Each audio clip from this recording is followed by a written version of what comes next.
Pelican Valley is a beautiful, remote section of backcountry in Yellowstone National Park in Wyoming. Its meandering meadows and creeks and 360-degree view of the mountains make it appear like the perfect place to camp out under the stars. But unlike other areas of the park, Pelican Valley requires a special permit if you intend to stay the night. And before Yellowstone Park rangers give you this permit, they remind you that Pelican Valley is a very dangerous place. And in general, you should only be out there with groups of at least 4 people. On July 28, 1984, 25-year-old Brigitte Fredenhagen, along with her brother Andreas and her sister-in-law Janko, arrived at Yellowstone National Park. That night, they stayed in one of the park's more established campgrounds called Grant Village. The following day, they headed out to one of the park's famous hot springs called the Norris Geyser. That afternoon, before heading back to their campsite, they made a pit stop at the park ranger's office so Brigitte could apply for a Pelican Valley permit. Her plan was to spend the following night in the valley. When they went in the office, the rangers believed all 3 of them were applying for a permit, and so they weren't asking that many questions.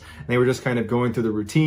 And then when Brigitte said, no, it's just going to be me applying for a permit, they actually immediately tried to dissuade her and said, this is a really bad idea. Nobody goes into Pelican Valley on their own. But Brigitte assured them that she was an experienced camper, she understood the risks, and she still wanted to go on her own. And Andreas and Janko, who were standing behind her, kind of echoed that sentiment and said, no, she's really good. She knows what she's doing. The park rangers were not thrilled with her plan, but they ultimately decided, you know what, if she wants to go, she can go. They just asked her to show them on a map where she intended to camp, so if they needed to, they could come and check on her and make sure she was okay. And so she pointed to a section on the map, and they handed her her permit, and then she, along with Andreas and Janko, left the office and headed back to their campsite. The next morning, the trio got up early and they hopped in the car and drove to the Pelican Valley trailhead.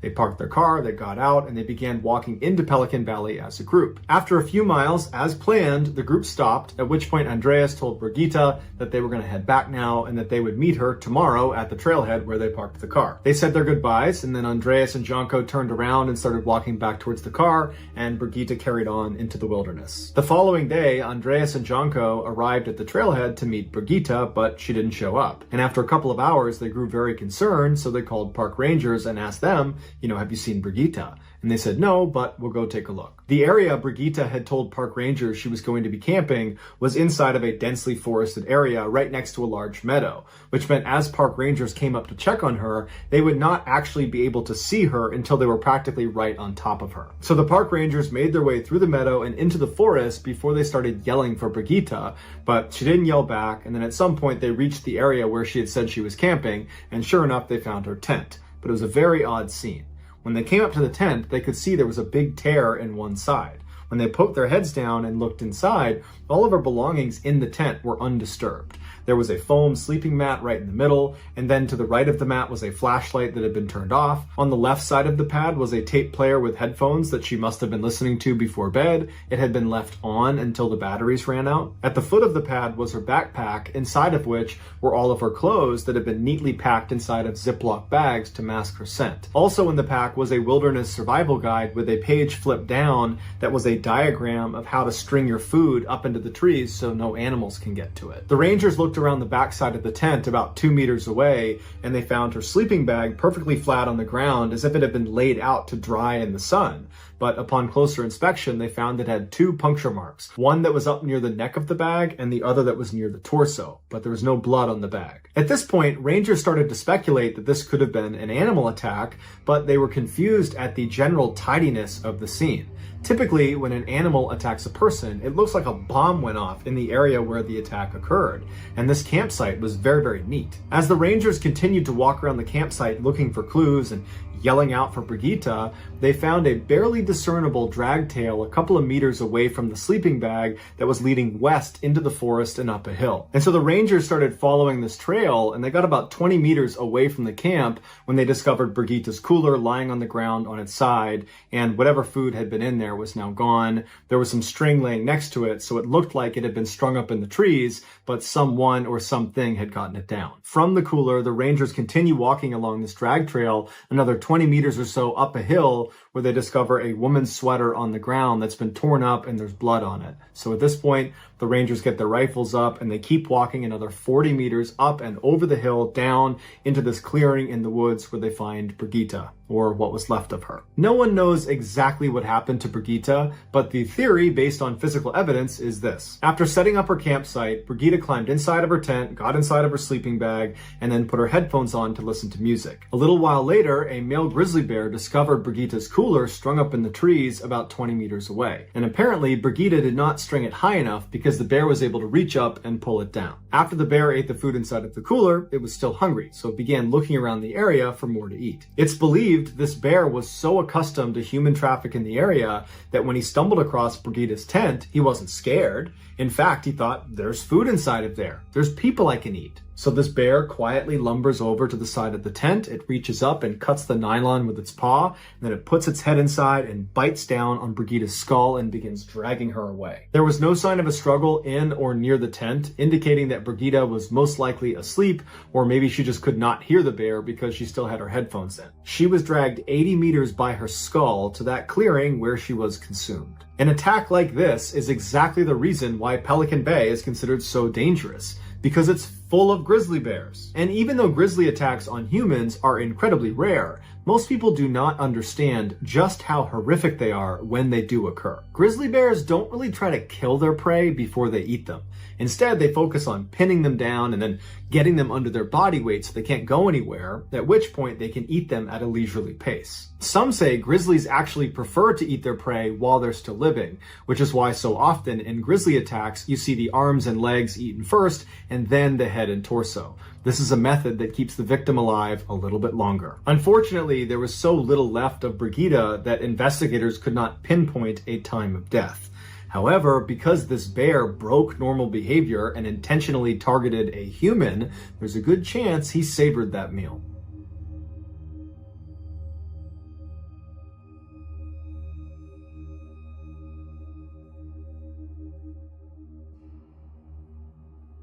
On April 28, 2000, a 24-year-old named Yuri Lipsky was standing in front of a cafe in Dahab, Egypt, overlooking the Red Sea. He had traveled all the way to the Sinai Peninsula from Moscow in order to film himself swimming through the Arch. But now it was looking like that probably wasn't going to happen. The Arch is an 85-foot-long underwater tunnel that connects a massive sinkhole right on Dahab's shoreline called the Blue Hole to the Red Sea. To get to the Arch, you need to enter the Blue Hole directly and descend straight down 181 feet, where you'll reach the top of the tunnel on the northeast side. But there's a catch. If on your descent you happen to miss the ceiling of this arch, which apparently it's pretty easy to do, you run the risk of going too deep. Now, going too deep does not mean you're going to miss the tunnel altogether. The arch actually starts at 181 feet, but then goes all the way down to 393 feet. So it's a huge, huge opening. The risk of going too deep has to do with how your body responds to the type of gas you're breathing. For those who are unfamiliar with diving, generally speaking, you have two types of dives. There's recreational diving, where you breathe the same air that you breathe on the surface. They literally jam air directly into scuba bottles. You breathe that and you go down to 130 feet. That's the recommended bottom depth that you would go down breathing regular air. And then there is technical diving, where you breathe a special mixture of gases. Typically it's going to be a mixture of helium, nitrogen, and oxygen that allow you to go below 130 feet. This type of diving is exponentially more dangerous and requires all sorts of additional training. Because the minimum depth you would need to go to in order to access the arch is 181 feet, that puts you well in the technical diving range, which means you should be diving mixed gas and have special training and equipment. But year after year, people try to dive down to the arch and go through it on regular air. And year after year, people die doing it. When your body absorbs too much nitrogen, you can get something called nitrogen narcosis,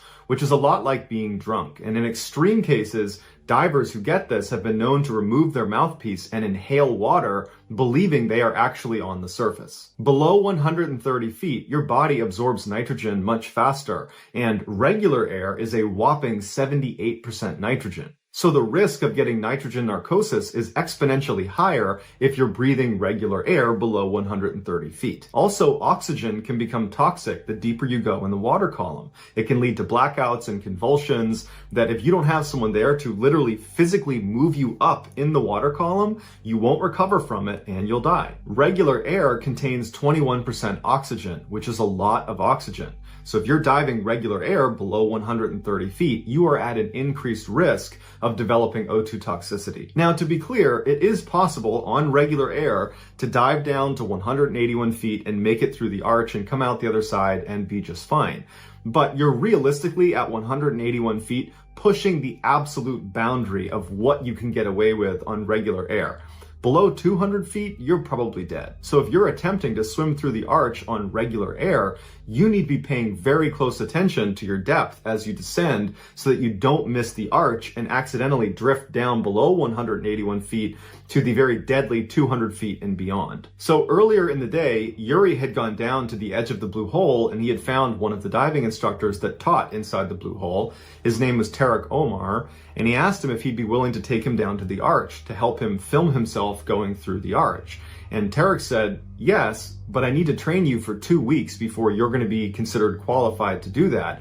And you need a special setup with a special gas mixture to do this dive. And Yuri was like, well, I'm leaving in 2 days to head back to Moscow, so I need to do this dive now. Is there any way you can do it today or tomorrow even?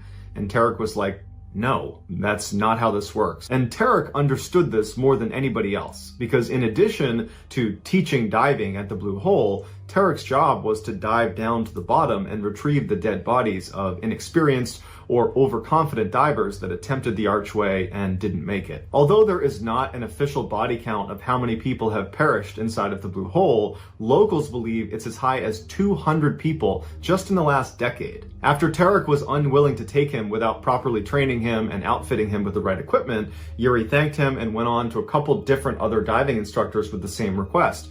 Will you take me in the next couple of days? And they all said, no, we need to train you and you need special equipment. And so finally, after no one was willing to do this, Yuri just left. Later that day, owners of cafes that overlooked the blue hole remember seeing a young man who was by himself walk to the edge of the blue hole. He puts on all of his scuba gear, he puts on a helmet and then straps a big camera to the top and ratchets it down. And then after he's got all his stuff on, he jumps into the blue hole and he disappears. That man was Yuri. A few days later, Yuri's family back home in Moscow did not see him get off the flight he was supposed to be on, and they reported him missing. Tarek Omar was contacted to go down into the blue hole and see if Yuri was down there. Tarek hopped in the blue hole, he went to the bottom, and sure enough, lying face down at the bottom was Yuri. When they brought Yuri to the surface, they realized his camera had been running the whole time, and he had actually filmed his final moments. Yuri's final video exists online, so you can watch it for yourself. But here is a description of what happens. After situating his camera on his head just the way he wanted it, he hit record and then he jumped into the water. It was determined later on that Yuri was breathing regular air out of his tanks. The camera submerges under the water and then Yuri begins to sink very quickly into the blue hole.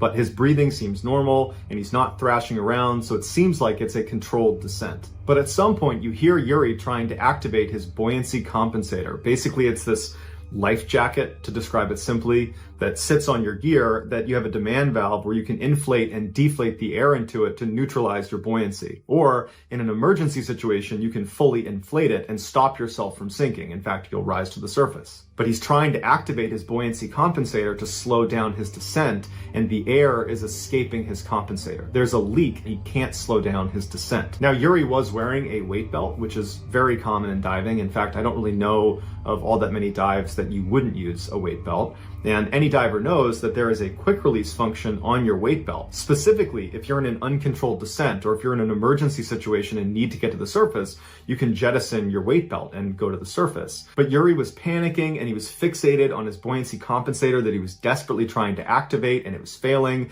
And so he's not going for his weight belt. And then he rockets past the entrance to the arch. So he goes below 181 feet, he goes below 200 feet, and he goes all the way to the bottom where he hits the bottom at 392 feet. And then he begins to slide because the bottom of the blue hole was actually at an angle, and that archway went all the way to the bottom of the hole. And if you slipped out of the blue hole, it was a sheer drop off for thousands of feet. And you see on camera, Yuri rolls over and he's desperately clawing into the mud to stop himself from sliding out of the blue hole to definite death. And he's trying to get himself to stop, and finally he anchors himself in the dirt. And it's calm for a second, and he's kind of looking around. It's very clear he's confused, and then it goes still. And it's believed at this point he either removed his mouthpiece because of nitrogen narcosis, he pulled it out and inhaled water, or he was dealing with O2 toxicity and he blacked out and the mouthpiece came out. But either way, he drowned.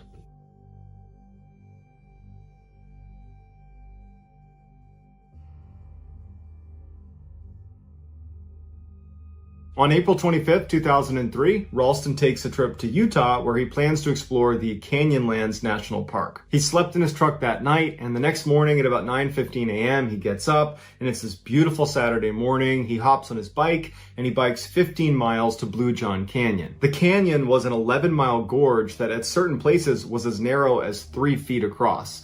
And so Aaron locks up his bike and he begins walking through this canyon. About 6 hours later at 2:45 p.m., Aaron is right at this section of the gorge that's getting really, really narrow, and below him is about 100 feet down to the bottom of the desert floor. He was going to walk with both feet on either wall because it was so narrow and kind of Spider-Man his way through this section of the canyon. But as he began that maneuver, a huge 800-pound boulder became dislodged above him, and it comes tumbling down, and he barely gets out of the way, but it lands on his arm, and it pins his arm against the wall, and he can't move, and he's suspended 100 feet off the ground, and he's 20 miles away from the nearest paved road. Immediately, he tries to pull his hand free and push the rock off, but it's not going anywhere.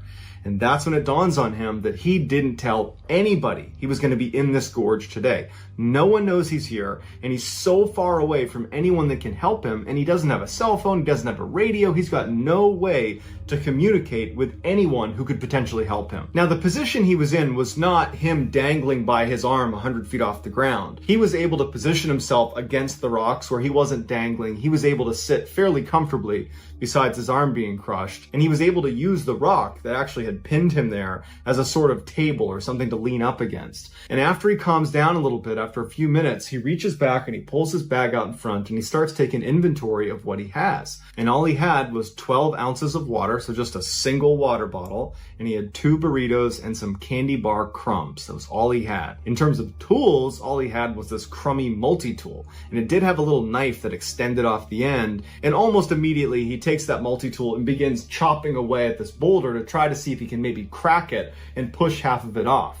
But he's finding out very quickly that it's completely futile. It is not moving. It is an enormous boulder. It's not going anywhere. He cannot possibly break it with this crappy little multi-tool. As the sun began to set, Aaron started thinking really seriously about trying to cut his arm off. But again, all he has is this multi-tool and this crappy little dull knife, and he's thinking there's no way I can cut through my arm. There's bone in there. I can't possibly saw through the bone. And so very disheartened, he puts his multi-tool away and he begins to nurse the water and slowly eat the food and thinks maybe some miracle will happen where over the next couple of days, someone will be within earshot. I can yell to them and they can come get me, or maybe someone will see me when they're hiking overhead. I can just wait it out. But by the 5th day, he had run out of water. He was becoming delirious. He was actually drinking his own urine at this point, and he expected to die overnight. And so with his multi-tool, he etched his name into the rock, and then underneath it, he etched the date he expected to die, which was the next day. And then after that, he put his multi-tool down, and he did have a camera with limited battery, and he pulled that out, and selfie style, he filmed goodbyes to his family. My name's Aaron Ralston. My parents are Don and Larry Ralston of Englewood, Colorado. Whoever finds this, please make an attempt to get it to them.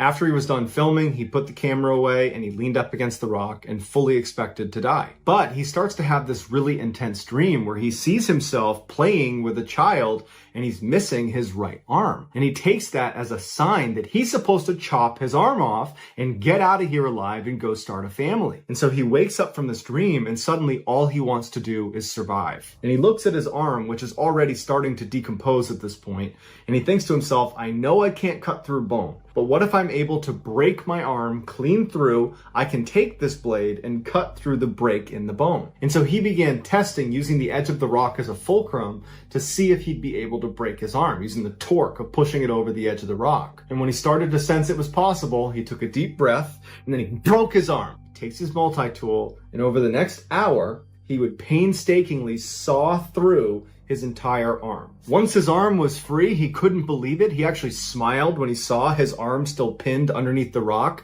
because of his sheer will to live at this point. And high on adrenaline, he climbed the 65 feet out of this canyon with his one arm.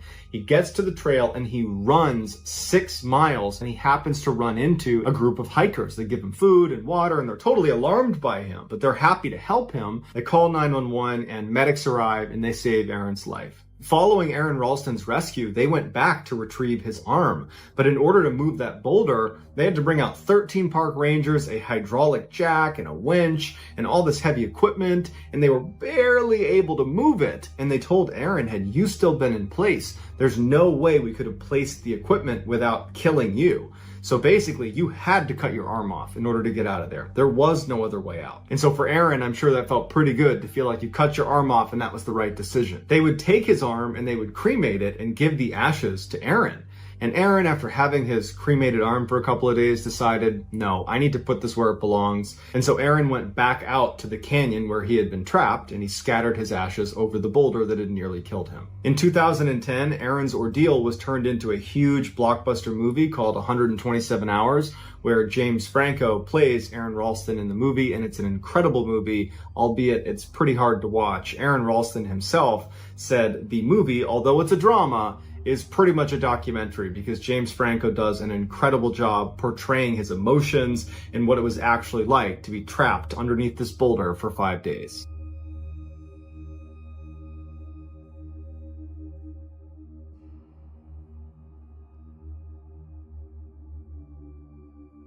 On the evening of October 28, 2006, in a Florida city called Port Richey, a 37-year-old woman named Marisa Weber walked in the front door of her home and called out a greeting to her mom. Her mom didn't call back, but Marisa could hear her in the kitchen making dinner, and so Marisa walked over to say hello. But Marisa only got about 2 feet into the family's very cramped living room when one of their many cats came bombing into the room and nearly knocked Marisa over as it ran past her and ran up to the side of the wall and just stopped and stared at the baseboard of the wall like there was something there. Marisa was totally annoyed by this cat, and as she looked over at it, she knew what it was doing, because lately Marisa had noticed there were clearly rats in her family's home, kind of scurrying around in the ceilings and the walls. Marisa could hear them all the time, and one of their cats was now clearly hunting one of these rats. And this totally stressed Marisa out. She'd actually begun taking anti-anxiety and antidepressant medication largely because of this rat infestation, and really just the fact that Marisa hated living at her parents' home, but she didn't really have the means to go out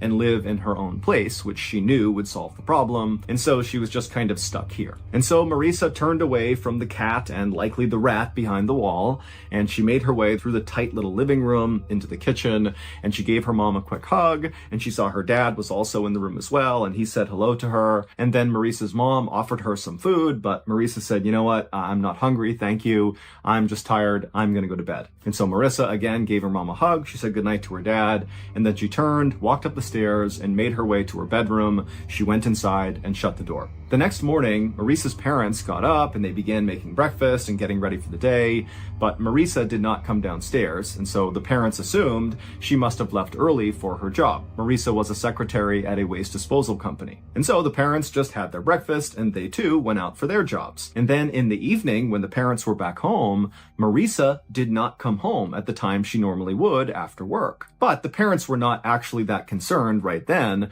because they figured, okay, well maybe she left early and she came home from work early, and so we just kind of missed her on both ends, and that's why her door to her bedroom is shut. She's just come home early, and she's in there, and she wants to be left alone. After all, she's a 37-year-old woman. She probably wants her space. But later that night, when still the parents had not even heard their daughter moving around up there, the mother went upstairs and knocked on Marisa's bedroom door. But there was no answer. And so finally, Marisa's mom opened the door and the room was totally empty. Now, at this point, the parents did start to get concerned because they're thinking, okay, well, we didn't see her this morning. We haven't seen her now. We don't know where she is. But again, their daughter is 37 years old. And if she wanted to go do something out of the house by herself and not tell anyone, she was kind of entitled to do that. And so the parents ultimately decided that they would just let this go for now. And in the morning, they were sure to see her. But the next morning, the parents still had not heard from Marisa, she had not come home, and now they were officially starting to panic. In particular, the mother was worried that Marisa might have been kidnapped or something going to or coming back from work, because Marisa was only 5'3" tall and maybe 100 pounds, so she was really small. And so Marisa's mom called her other daughter, Gina, in a total panic, saying, your sister, she's missing, we don't know where she is, she might have gotten kidnapped, come over and help us figure out what's going on. And so Gina came over to the house, and when she came inside, she told her parents, let's stay calm here. Marisa, she's 37, I'm sure she's fine. Let's search the house and see if there's some note or something from Marisa explaining where she is and what she's doing. And so the family searched the whole house, starting with Marisa's room, but they couldn't find anything that gave them any clues about what happened to Marisa. But they did eventually find Marisa's purse that was still in her room, and when they opened it up, they saw her wallet was still inside. And so that sent up a huge red flag for the family. They're thinking, why would Marisa go anywhere for an extended period of time without her wallet? That made no sense. And so at this point, the family did call the police, and they reported Marisa missing. But the police got nowhere on the case, and so on November 9th, so 12 days after Marisa had said goodnight to her parents, gone up to her room, and then vanished, the family was at a total loss for what to do. But Gina, Marisa's sister, had begun to think to herself, hey, it's possible that Marisa, who was not doing well mentally, she was very unhappy, she was totally stressed out about this rat infestation, which really highlighted the fact that she was stuck at home with her parents at 37 years old. Gina's thinking that it was totally possible that Marisa had just abruptly run away, or worse, maybe she had harmed herself. And so on November 9th, Gina decided she would take one more pass through the family home and just see if she could find any little indication that would give away what was going through Marisa's mind before she vanished. And where Gina started was in Marisa's room. And so Marisa, she went upstairs, down the hall, she opened up her sister's bedroom, and she walked inside, and you gotta picture this space. It was totally cluttered, almost like a hoarder's space. There were piles of clothes that were taller than a human person. I mean, this room is totally packed with stuff. But Gina, she took her time kind of walking through the room, looking everywhere, kind of sifting through all the piles of junk and clothes and everything in the room, and she couldn't find anything. But then at some point, her attention was drawn to her sister's bookshelf. And she looked over at it, and she thought she saw something odd right in the middle of the shelf. Now, Gina had a flashlight with her, and even though the light was on in the room, she still lifted up the flashlight and turned it on and shined it at this thing in the middle of the bookcase. And when she saw it, she screamed. Based on Gina's discovery, here is what happened to Marisa Weber on October 28th, 2006, the night she disappeared. That night, Marisa had come home, she saw her mom and dad in the kitchen, she was offered food, she turned it down and said, I'm tired, I'm going to bed. She went upstairs, she went into her room, closed the door, and sat down on her bed. Then Marisa grabbed a pill bottle next to her bed, which contained morphine and codeine, which are two very powerful painkillers. They're opiates, so highly addictive. She popped a few of those, and then she rolled a marijuana joint and smoked that, and then she grabbed the TV remote and sat back on her bed, getting ready to zone out. But when she tried to turn on the TV, which was sitting on this bureau on the other side of the room, it didn't turn on. And right away, Marisa knew that the TV likely had become unplugged. This was something that happened periodically. The room was so packed with stuff that sometimes when Marisa was just navigating through her room, the stuff would bump into the bureau, and that would in turn jostle loose the plug from the TV. But the TV was actually not plugged in right behind where this bureau was. The TV was sitting on the bureau, but the plug ran down and kind of to the side of the bureau behind this huge bookcase that was pressed right up against the bureau. But this bookcase was so loaded down with books and things that Marisa had collected over the years that not only could you not really reach through the bookcase to the wall, but it was too heavy. You couldn't move the bookcase. And so the only way to access this plug from the TV was to climb on top of the bureau where the TV was and kind of reach back and grab the plug behind the bookcase and plug it back in. And so Marissa, who was likely beginning to feel the effects of all the drugs she had taken, climbed on top of this bureau, and she reached back behind the 6-foot-tall bookcase, and she began trying to grab the plug, but it was just out of reach. And so she leaned farther and farther and farther until she finally grabbed the plug, but when she managed to plug it back into the wall, she slipped forward and fell headfirst into this tiny space behind the bookshelf and the wall, and she got pinned upside down. Now, we don't know why Marissa didn't begin calling out for help. Perhaps she was so under the influence of these drugs that she couldn't really process the situation and didn't know what she should do. Or maybe she was embarrassed about the fact that she had somehow gotten trapped upside down behind her bookcase. But either way, she didn't call out for help right away. And unfortunately, what happens when a human body is trapped upside down long enough is all the blood rushes to the upper part of your body. It causes your eyes eventually to pop out of your head. It feels like your head's going to explode. But the real problem is all that blood pools around your lungs and restricts your lungs and makes it really hard to breathe. And critically, if you can't take a big breath in, you can't project your voice loud enough to call out for help. And so Marissa did not call out for help during those first critical few moments she was trapped behind the bookcase. And then when she realized she absolutely couldn't move, she didn't have the lung capacity to call out for help. And so likely for 1 or maybe even 2 days, Marissa remained upside down behind this bookshelf and likely was aware of her family coming in and out of her bedroom looking for her, but she was not able to vocalize. She could not get their attention. And so eventually she died. Marissa's family would say when they were looking for Marissa in her bedroom while she was dying behind the bookcase, they said they did hear sounds, but it sounded like the rats that were running all over their house. And so they didn't know it was actually likely Marissa moving around behind the bookcase trying to get their attention because she can't use her voice. And then after Marissa died, her family did continue to go back into her room to look for her, and they began to smell something funny, which was Marissa decomposing. But the family didn't know that, and they chalked it up to the fact that the room was really messy. And again, there are rats in this house. I mean, this was not a clean space. And so they kind of thought, okay, the smell can't be anything serious. It wasn't until November 9th when Marissa's sister, Gina, was back in Marissa's bedroom, and she looked over at the bookcase and she saw something strange. What she saw was her sister's foot right behind the bookcase. Gina couldn't really process it, so she got her flashlight out, she shined it on the foot, and when she scanned from the foot down, she realized it was her sister.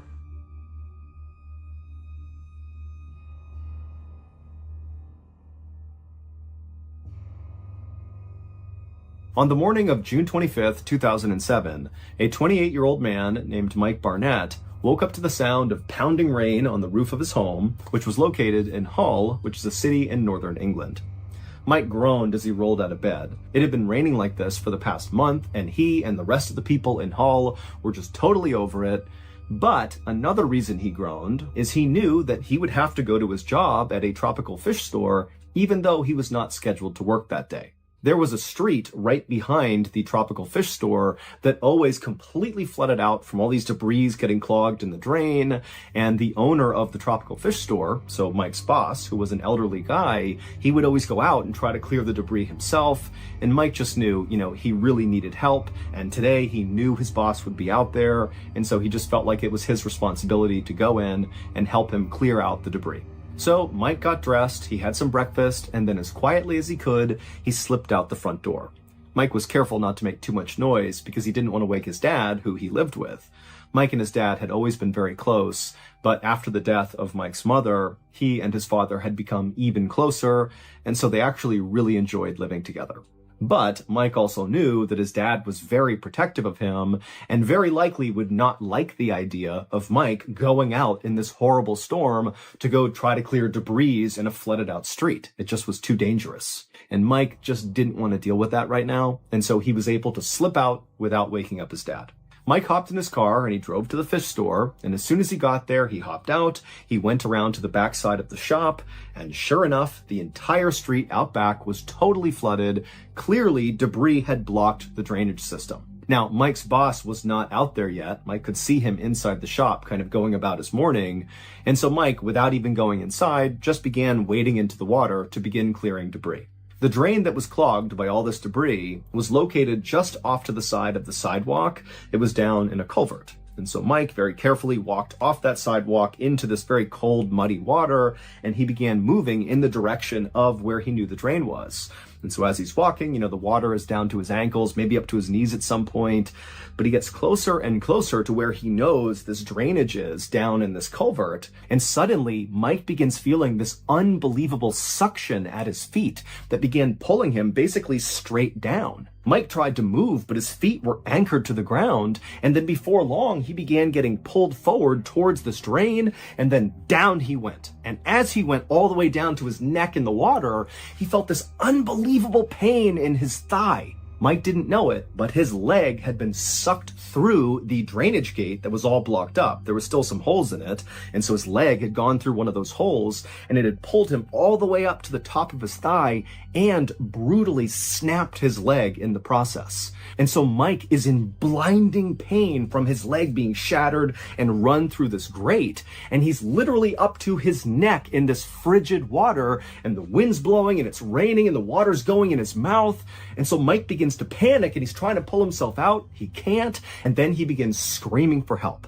And at that moment, the owner of the fish store, who was still inside the store, looked out the window and he saw Mike flailing around. And instinctively, the owner could tell just from the panicked look on Mike's face that whatever was happening to him was an emergency. And so the owner just picked up the phone, called the police, and after telling them what was happening, the owner ran out to Mike.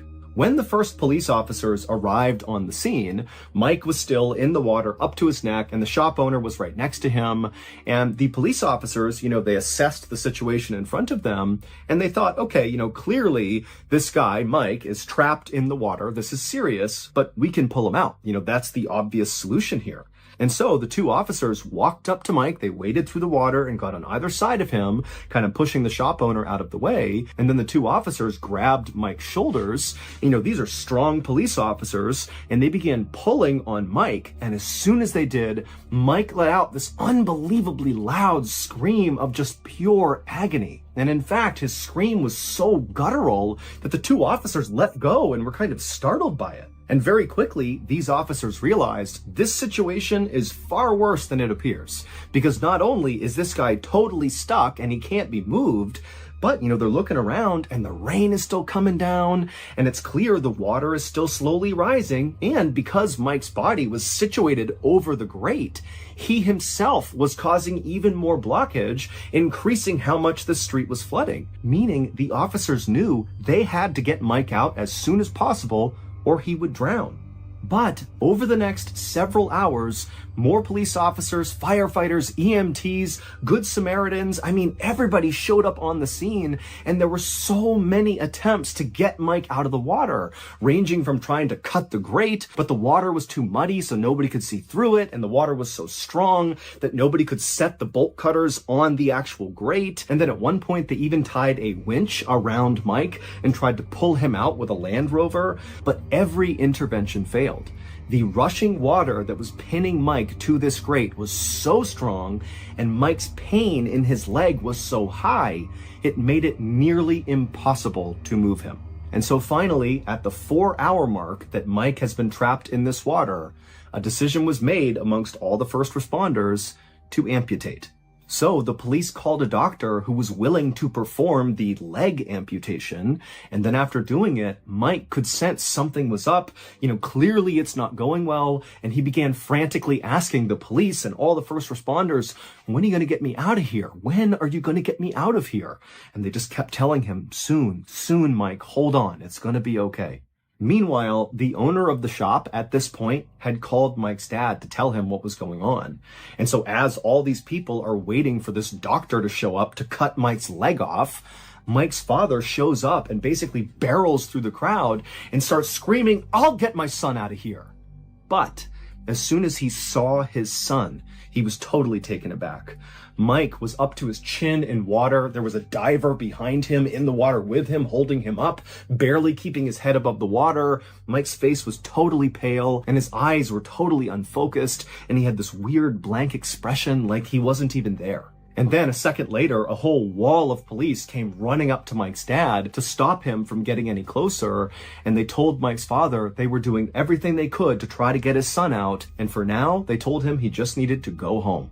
And so even though Mike's dad did not want to abandon his son, he could tell with all these police standing there in front of him, there was no way he was going to be able to go up there with his son.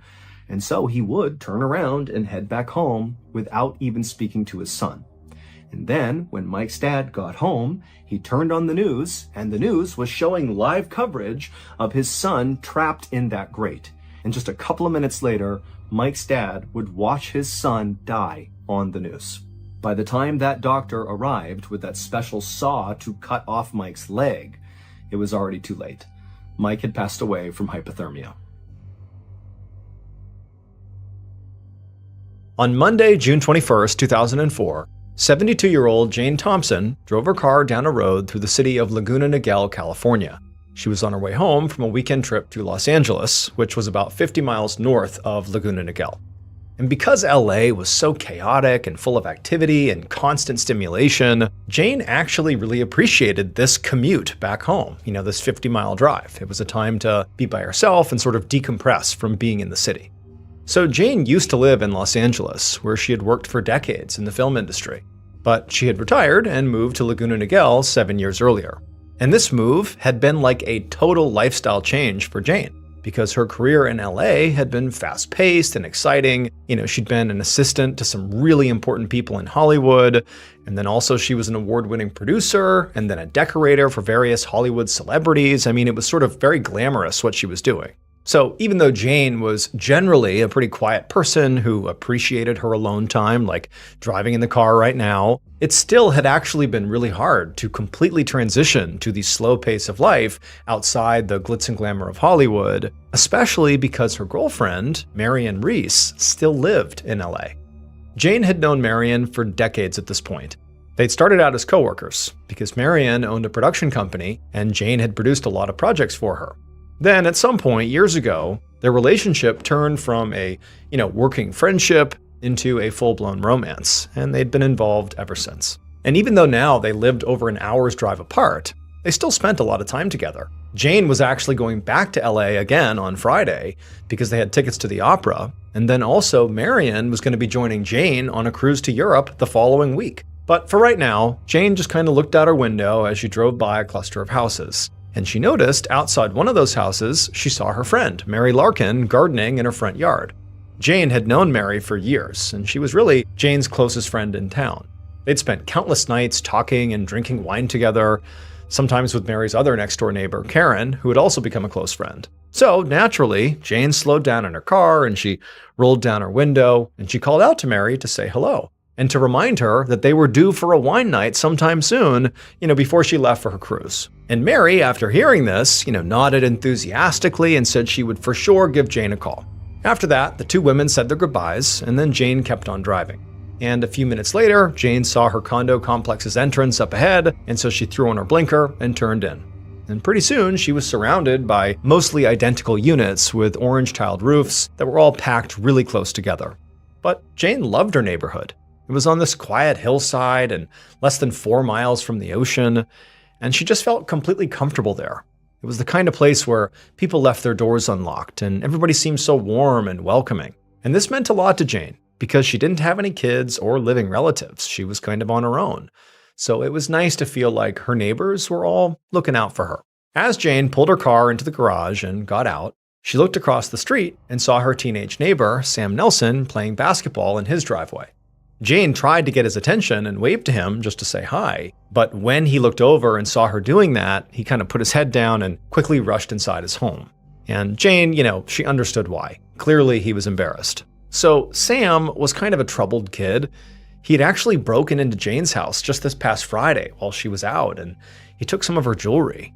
But he wasn't as clever as he thought he was, and Jane had quickly figured out it was him. So before leaving for her recent LA trip, she'd confronted him about it and told him to never do it again, and he was obviously mortified. But she had also told Sam that, she was not going to call the police here. After all, Sam was 15 years old, and he had just made a really dumb mistake.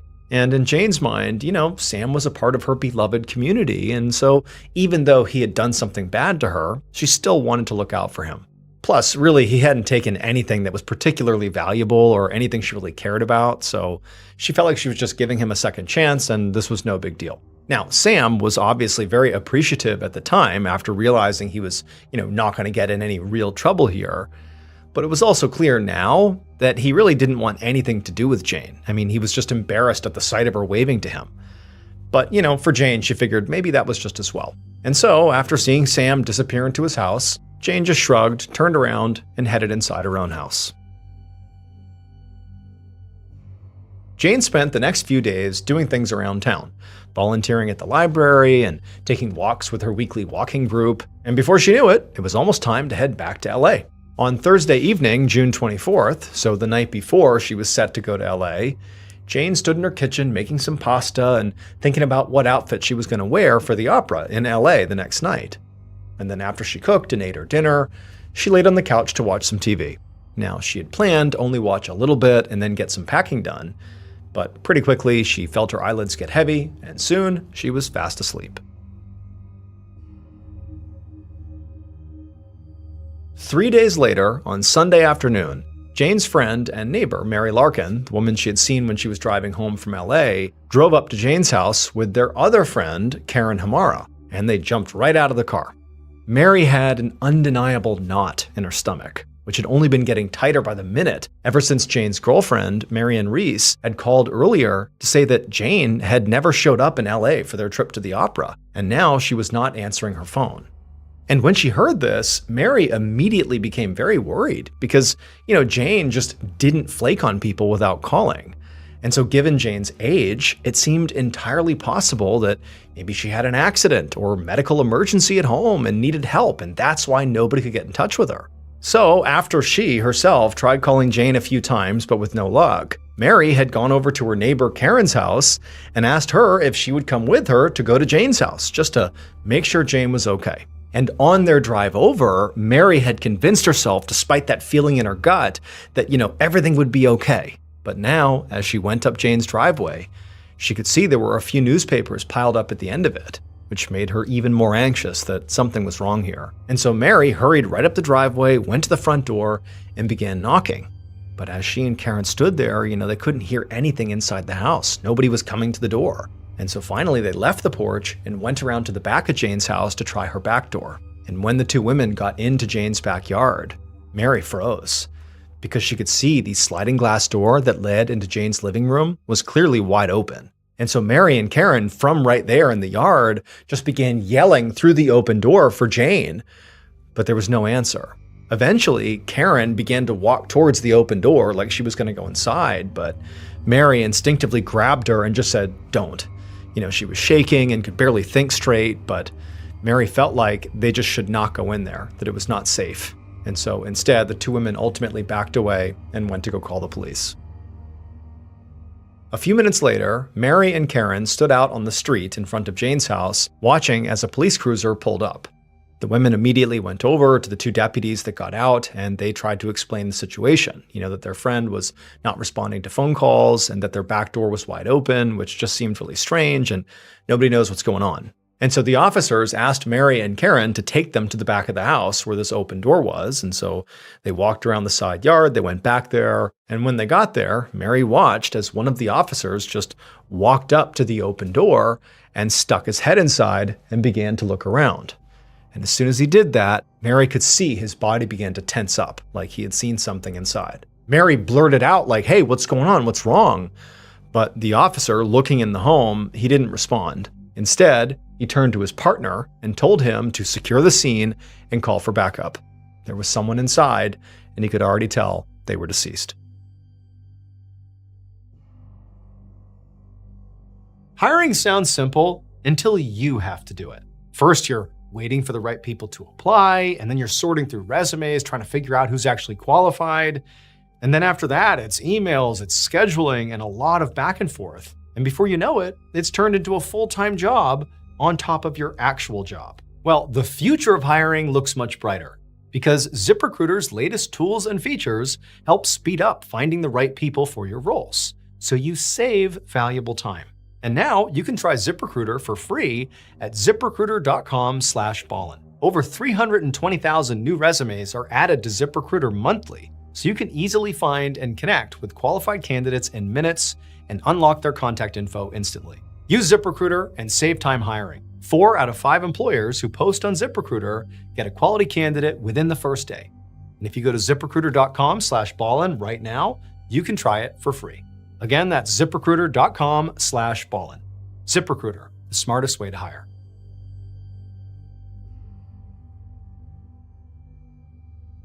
Just about an hour later, at around 6 p.m. on June 27, 2004, Detective Daniel Salcedo stopped his cruiser in front of a condo in Laguna Niguel, California. Dispatch hadn't told him much, just that an older woman had been found dead in her condo. When Salcedo got out of his car, he could see that there was police tape all over the condo's front door and the driveway. And just inside the perimeter, there was an officer speaking to 2 women who were crying and seemed very visibly upset. Dozens of other officers and crime scene technicians were also scattered around the area collecting evidence. And one deputy saw Salcedo and hurried over to give him an update. So the deceased woman had been identified as the owner of the condo, 72-year-old Jane Thompson. And at first glance, it very much appeared like she had been attacked. She had been murdered. Her 2 friends, the 2 women who were very upset talking to police, had called the police for a wellness check, and the officers who responded had found Jane lying in the living room. They'd been able to get through her sliding back door because the door was already open. Salcedo glanced back over at the 2 women in the driveway who were still talking to the police, and Salcedo told the deputy to make sure they stuck around because after he took a look inside, he wanted to speak to them as well. As the deputy hurried off to do what he was told, Salcedo walked around to the back of the house, and when he got there, he saw that not only was the sliding door open, but there really weren't any signs of forced entry around it, which could mean that it had been left unlocked, or that maybe Jane knew her attacker and let them in. And so Salcedo stepped inside the condo. And right away, he saw there were all these technicians all over the place working hard to gather evidence and process the scene. And also what he saw was blood spatter all over the walls and all over the furniture. And then when he looked down at the floor, he saw Jane's body. She was lying face down between her couch and coffee table with a large pool of blood around her head. Salcedo crouched down next to her to get a better look, and he saw her wounds were just brutal. Her head had been so badly pulverized that Salcedo could not only see her skull, the actual bone, but he could actually see the breaks in her skull. Her skull was shattered. Now, Salcedo would have to wait for the autopsy to be sure, but to Salcedo, it was very clear that somebody must have beaten this woman with some kind of heavy object over and over and over again. A couple of minutes later, Salcedo stood back up. Based on the extent of Jane's wounds, it seemed pretty obvious to him that this was a frenzied, rage-filled attack, and that it likely had happened really quickly, or maybe, the attack happened in such a way that Jane was completely caught off guard. Because aside from the awful trauma to Jane's head, Jane didn't appear to have really any other wounds. So it didn't seem like she tried to fight back or defend herself. And aside from the blood spatter, the room around her didn't show any signs of a struggle. It's like she just got destroyed right here and blood went everywhere. Salcedo left Jane's body and searched the rest of her condo. He went in her bedroom, searched her closets, went in the office, went in her kitchen, but there were no signs of anybody ransacking the condo. There was no obvious theft that had taken place, at least at first glance. There were expensive electronics that were still out and not claimed. So to Salcedo, at least right now, he was pretty sure this was not a robbery gone wrong. As he wrapped up his initial walkthrough of the condo, an officer called Salcedo back into the kitchen. And when Salcedo went over, he saw the officer was standing by the landline's answering machine. The officer told Salcedo there were a bunch of new messages on there, and they started the morning of Friday, June 25th. Now, Salcedo was very excited to hear that, because that gave them something of a timeline to work off of. Because if Jane had stopped answering her phone by, Friday morning, then that means she could have died maybe overnight on that Thursday the 24th, or maybe even in the morning before that first message came through on the 25th. At least that would be the latest she could have died based on the message. So Salcedo told the officer to be sure to log the tape into evidence.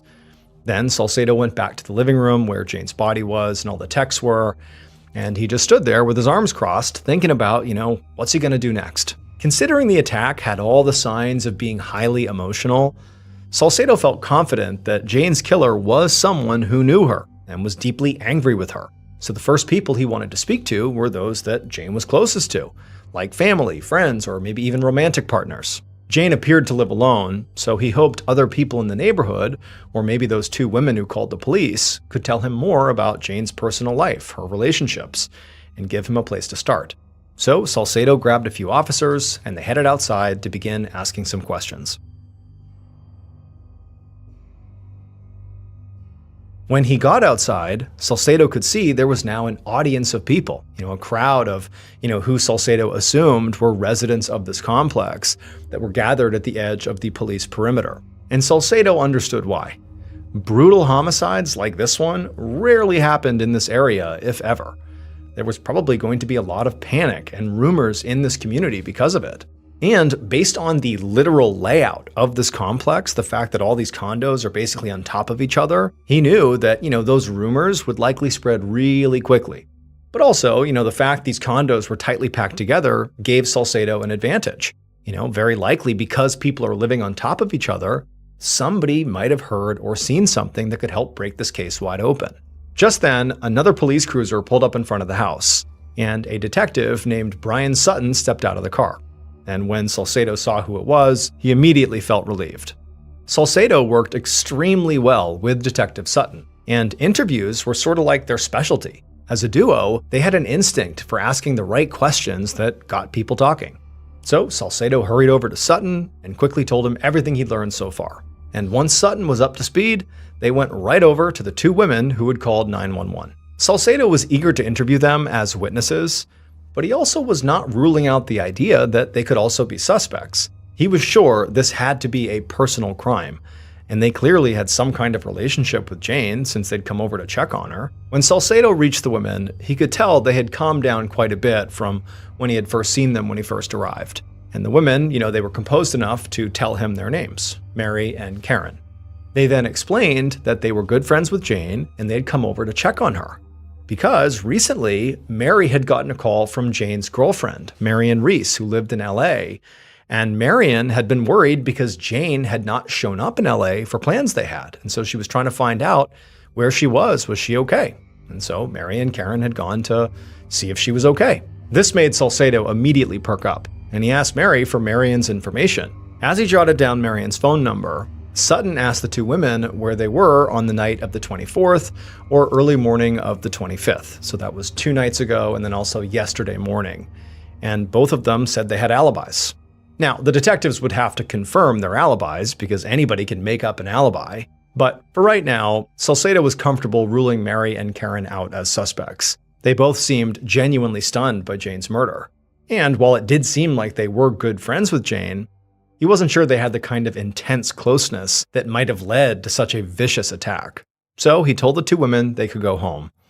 And then Salcedo nodded to Sutton, and the two of them left the women and headed towards the crowd of neighbors to ask some more questions.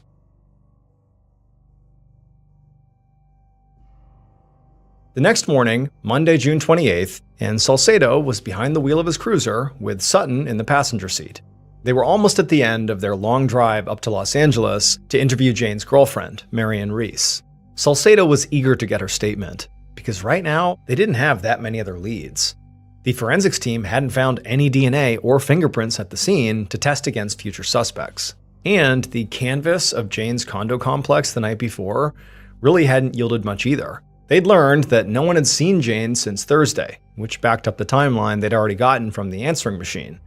But none of the neighbors heard or saw anything strange on that Thursday night. And according to her neighbors, Jane did not have any obvious tension with anybody in the community. She generally kept to herself, but was really well liked by everyone who met her. But Salcedo, again, from what he had just seen at the crime scene, felt sure that someone out there had to have had a problem with Jane. He'd seen the autopsy that morning, and it confirmed that Jane, unsurprisingly, had died from the wounds to her head. But it also told him something else. She'd been hit more than a dozen times. It was complete overkill. And to Salcedo, it meant the killer had to have been driven by some kind of intense emotion, like rage or maybe greed, which was why they were now making this drive out to LA to speak with Marion, who Salcedo felt, based on her relationship to Jane, she was the strongest suspect they had, because romance can make you do crazy things. Also, Salcedo had done some digging into Jane's finances the night before, and he found out she had a life insurance policy worth $100,000. And Marion Reese was the sole beneficiary, which meant Marion definitely had something to gain financially, at least, from Jane's death. So, as they pulled up to Marion's house, Salcedo was thinking, maybe we found our killer. A few minutes later, the detective sat on a couch in Marion Reese's living room. The home was on the small side, even by LA standards, but it was very tastefully decorated. Marion sat down across from them in an armchair, and when they looked at her, they could see her eyes were very red and puffy, like she'd been crying. She also had a glass of water in her hand that she kept lifting up like she was gonna take a sip, but then she would just place it back down again without taking a sip. It was like she didn't know what she was doing. Marion had clearly already heard about Jane's death, and to Salcedo, she really was showing every sign of genuinely being in shock. So he wanted to be very careful with his line of questions and make sure, he didn't overwhelm her. If she just shut down, he might not get the information that he really needed. So, after a minute, Salcedo began by just asking Marion how she knew Jane. And Marion, she took a deep breath, and then with a very shaky voice, she explained that they had known each other for almost 50 years. They used to work together. Jane had done a lot of producing for Marion's production company. As Marion went on to describe more about how they met each other and how it kind of transitioned from working together to, romance, Salcedo could sense that Marion was kind of calming down. And she was calming down to the point where he felt like now he could introduce the tough stuff.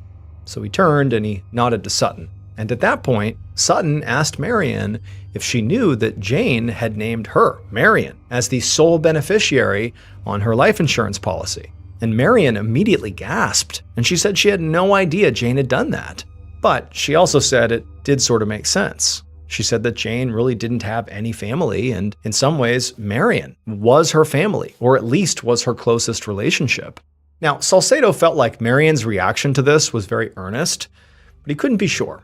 So he pressed her some more, and he asked her where she was last Thursday night when presumably, Jane was killed. But Marion just said she was with friends all night in LA, and she gave Salcedo all the phone numbers of these friends so he and his partner could confirm it.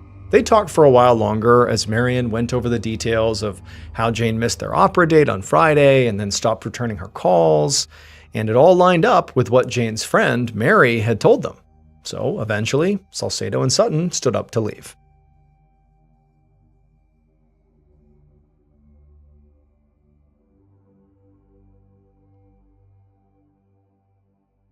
Over an hour later, Detective Salcedo and Sutton were back in Laguna Niguel, California, and they parked their cruiser in front of Jane's condo.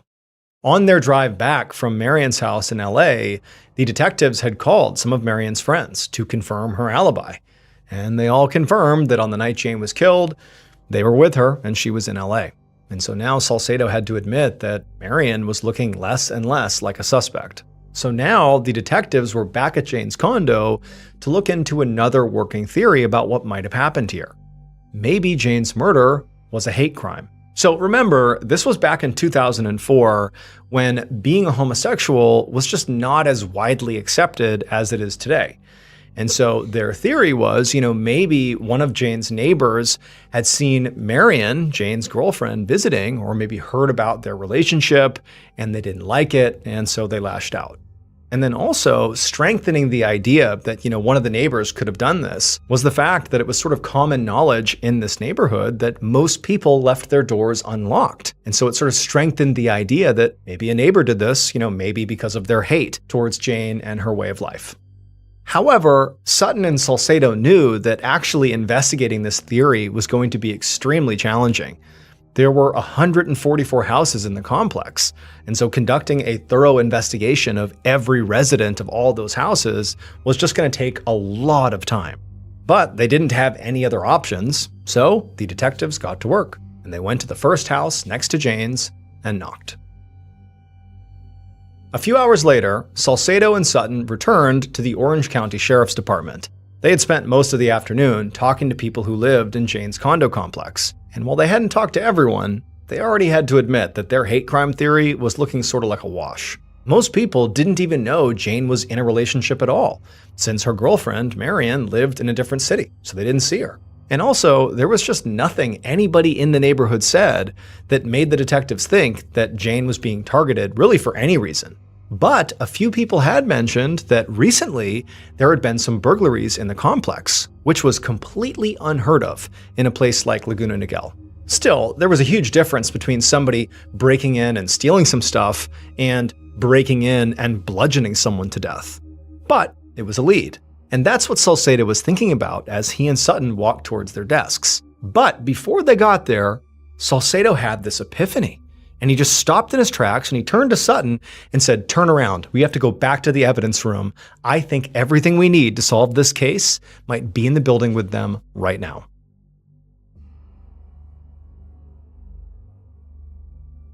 The following day, Salcedo and Sutton pulled up in front of a restaurant called the Beach House.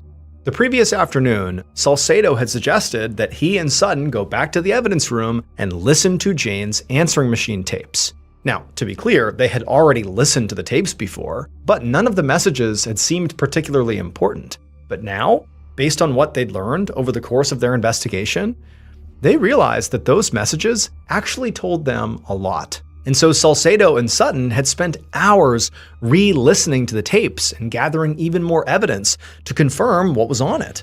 And even though they were pretty sure all this evidence they were getting told them who killed Jane, they still needed one more piece to fall into place. Now they had a book of photos with them, and they knew for a fact that one of these photographs was of their killer. And they just needed somebody in this restaurant to verify it.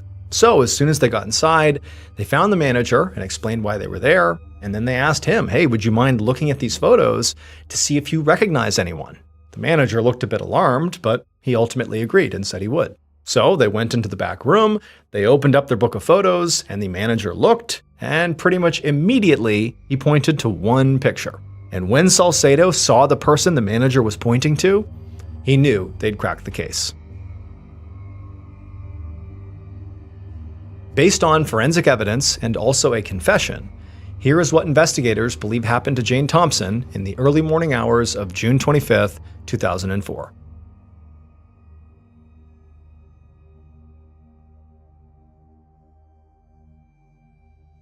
The killer, clad in dark clothes and gloves, and also holding a hammer, stood in the darkness right outside of Jane's back sliding glass doors. Now, the killer had already been to Jane's house a few times that night, but each time they had come earlier, they had ultimately chickened out and left, because when they would get there, they would look in the back door and they would see Jane asleep on the couch in front of the TV. But that was a problem. They needed Jane to leave the room and go to her bedroom to go sleep in there. But she wasn't doing that. But this time, as they stood outside the glass doors, they knew they had to go in there or they would never get what they wanted from Jane, even if she was right there on the couch. So the killer took a deep breath and then reached forward and tried to open the back door. And it slid right open, just as they expected. It was unlocked.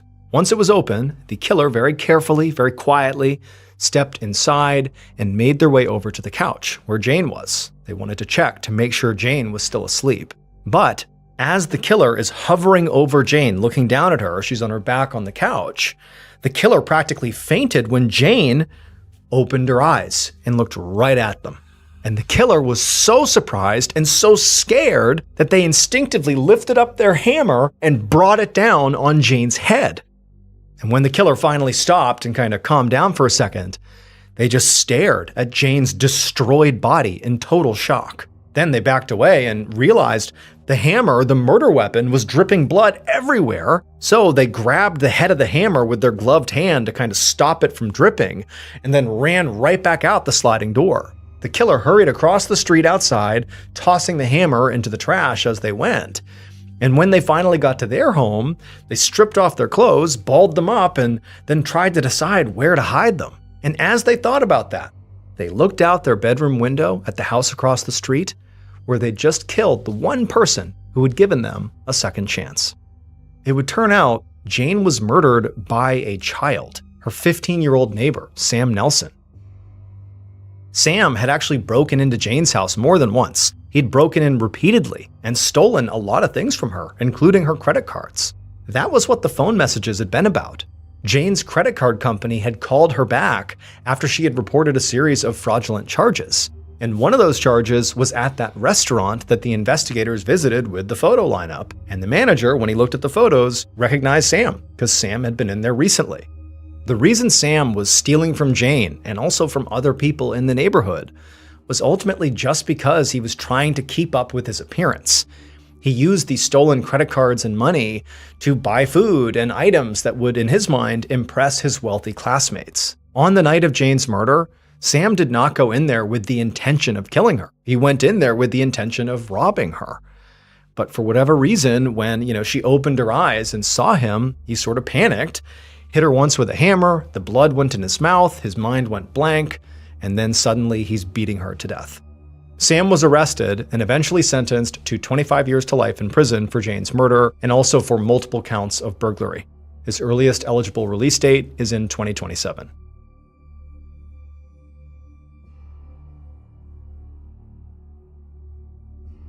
On the evening of June 3, 2004, a 23-year-old college junior named Jesse Valencia walked into a restaurant in Columbia, Missouri.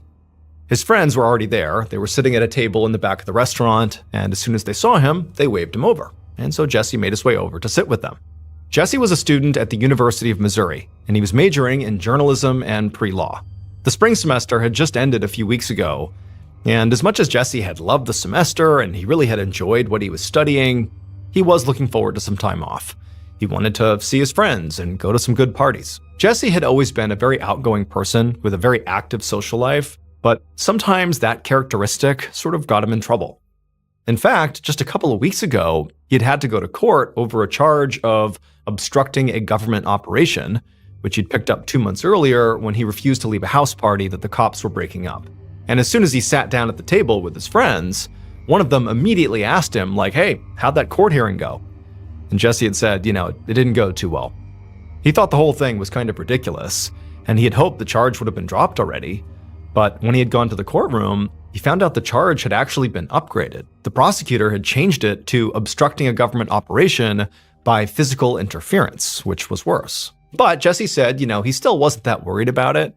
He said he had pleaded not guilty, and his plan was to fight this thing to the very end, even if it took all summer. However, the reality was this charge was actually the least of Jesse's problems. He had much bigger things weighing on his mind that summer. His longtime boyfriend, Jack Barry, had broken up with him recently, and he was having a very hard time coping with that. Jack had wanted to stay friends, but the reality was, even though, the intention was good, it just made things harder for Jesse, because it meant that Jesse and Jack were still spending quite a bit of time together and still talking and socializing. And while Jack felt like things were over romantically, Jesse didn't feel that way. It just sort of felt like they were perpetually on the verge of getting back together, even though they weren't. And then whenever Jesse would try to talk to Jack about, maybe trying to make things work again, Jack would immediately just turn him down. And so the whole situation was just really difficult. And so without Jack anymore, Jesse had become very lonely. And he had been trying to fill that void with random hookups, meeting guys online and inviting them to the hotel where he worked as a night clerk. But for the most part, it was sort of shallow and didn't mean anything. At one point, Jesse had been having this secret affair with an older man, which had been exciting. But deep down, what Jesse really wanted was just a real relationship like he had had with Jack. And these random hookups were not that. And so at this point, basically every time Jesse went out socially, no matter what he was doing, he was always kind of on the hunt for somebody who could potentially have, long-term relationship potential. And this night was no exception. And so that night, Jesse and his friends had a nice dinner together. And then when they were done, they left the restaurant and walked a few blocks to a gay dance club called SoCo Club. It was dark and the music was loud and thumping. And as soon as they walked inside, Jesse immediately weaved his way through the crowd on the dance floor over to the DJ booth. He asked the DJ to play his favorite song, which was Billie Jean by Michael Jackson. And the DJ just sort of rolled their eyes. Jesse knew the DJ was very likely annoyed with him because Jesse requested that song every single time he came to this club. But Jesse never had let other people's opinions stop him from doing what he wanted. And so he didn't care. He just wanted the song played. And so after he had made his request, Jesse went over to the bar and ordered a drink. And while he waited, he saw a young man standing alone at the other end of the bar. Once the bartender passed Jesse his drink, Jesse went over and asked the man if he wanted to dance. The man smiled and said, "Sure." And then one dance turned into two, turned into three, And pretty soon, the two had spent the whole night together. Now, it was hard to hear each other over the loud music, but over the course of several dances, Jesse had learned that this man's name was Ed McDevitt, and he was training to be a chef. Jesse felt like Ed was a really nice, cool guy, and it seemed like they had an immediate connection. And so when the club closed, Jesse asked if Ed wanted to come home with him. Ed said yes, and after that, Jesse asked his friend Jennifer if she wouldn't mind giving them a ride back to Jesse's apartment. She said of course, and so shortly after that, the trio left the club, they got in Jennifer's car, and they drove back to Jesse's apartment. And when Jesse and Ed got out, Jennifer said, hey, tomorrow night I'm having a party at my place. You two should come by. And Jesse, he turned to Ed and kind of winked at him and said, yeah, hopefully we'll both be there. And then Jennifer drove off. After Jennifer had driven off, Jesse walked Ed down the stairs to his very rundown basement apartment. And as soon as they went inside, Ed saw this sea of all these history books stacked all over the living room. It would turn out Jesse was really into ancient Greek history. And so Ed began walking around, opening up all these old history books. And as Ed did, Jesse began regaling him with, tales of the Battle of Thermopylae, how the Spartans were outnumbered and how they prevailed, and talking about Zeus and the ancient Greek gods, and just kind of going off all the stuff that Jesse really enjoyed about, ancient Greek history. And Ed, as he listened to it, just said, I really don't know much about history, but it's really fascinating that you're so into it. And so from there, the rest of the night went great for the two of them. They would spend the night together. And then at 10 a.m. the next morning, as Ed was getting ready to leave, they made plans to meet up again at Jennifer's party that night. Before Ed left, he wrote his phone number down on a scrap piece of paper and gave it to Jesse. And Jesse took the paper and then walked Ed to the door and gave him a hug and a kiss before he left. And then once he was gone, Jesse just hoped that, maybe this wasn't just a meaningless hookup. Maybe this had the basis of a strong, long-term relationship. The one thing Jesse really wanted. Around noon that day, Jesse was eating a quick lunch before heading out for work when he heard a knock on his door. He walked over and opened it up, and he saw his landlord standing in the hallway. And his landlord looked pretty mad. He told Jesse that, hey, it's the 4th of the month, and you still haven't paid rent. Jesse apologized profusely and just said, it totally slipped his mind, and he promised he would get it to the landlord that afternoon. But after the landlord accepted his answer and, Jesse shut the door, he couldn't help but have this sort of sinking feeling in the pit of his stomach, because the truth was, he didn't have the money. Jesse had grown up in a very poor family in a small town in Kentucky. He was actually the first person in his whole family to go to college, and he had paid his bills by working as a hotel clerk, the same job his mother had had back home. Now, Jesse loved his family, and he spoke to them basically every single day. He would call them all the time. But at the same time, he had always felt so trapped in his conservative, ultra-religious hometown.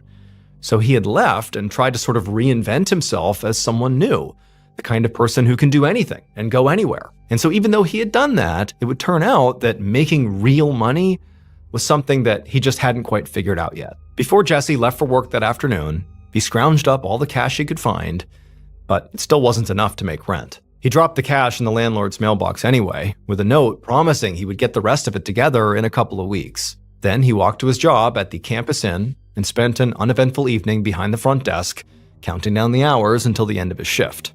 And as soon as the end of his shift came, when the clock struck 11 p.m., he bolted home and immediately changed clothes before heading out to Jennifer's party, where he was supposed to meet his new love interest, Ed McDevitt. However, when Jesse walked into that party, he didn't see Ed. He did a lap around the apartment, checking every room, but he wasn't there. And so Jesse just grabbed a beer out of the fridge and began chatting with Jennifer while he waited.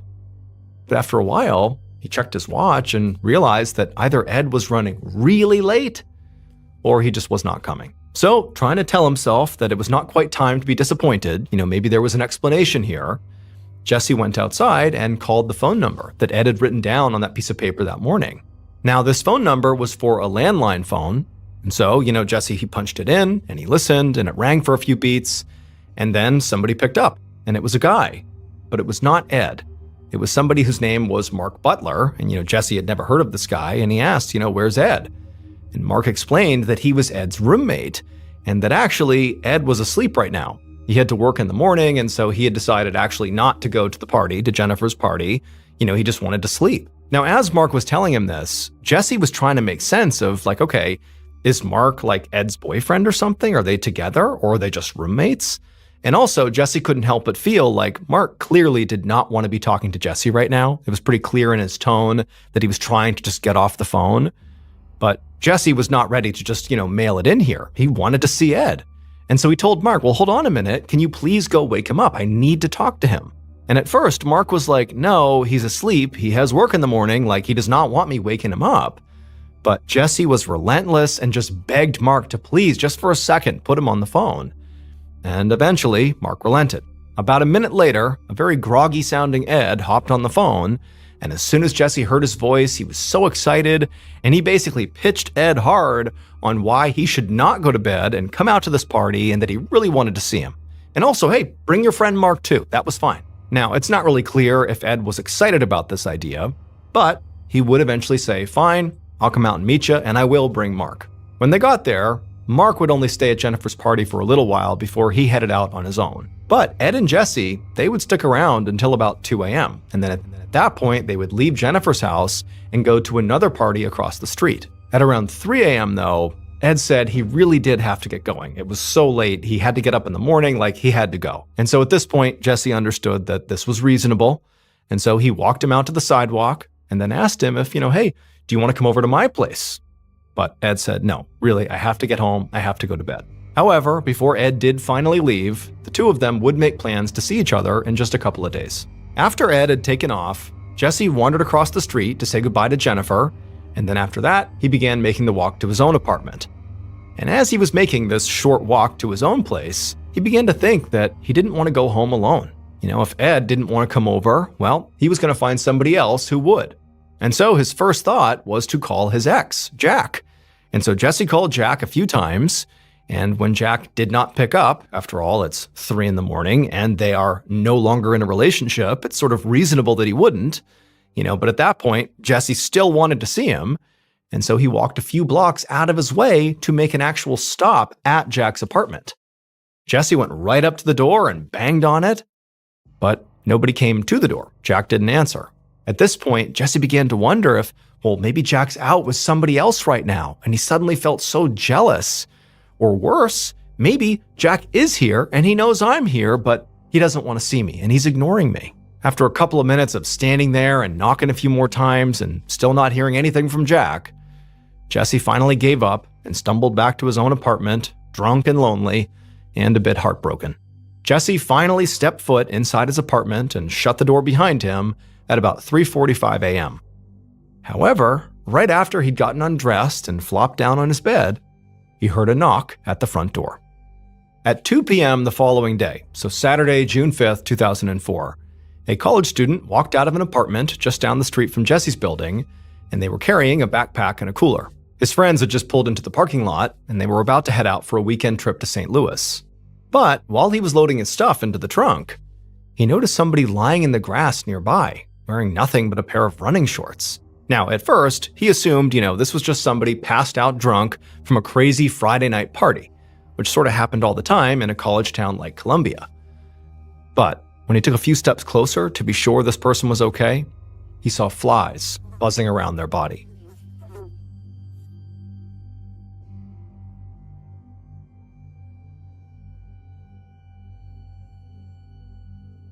About 30 minutes later, Columbia police detective John Short felt his pager go off. He unclipped it from his belt loop, and he saw there was a message from his boss's phone number that just read 911. Detective Short called his boss right away, and he was given the address for a crime scene just off the University of Missouri campus. Short drove there, parked his car on the curb, and then walked over to the yellow tape that was keeping crowds of worried neighbors away from this crime scene.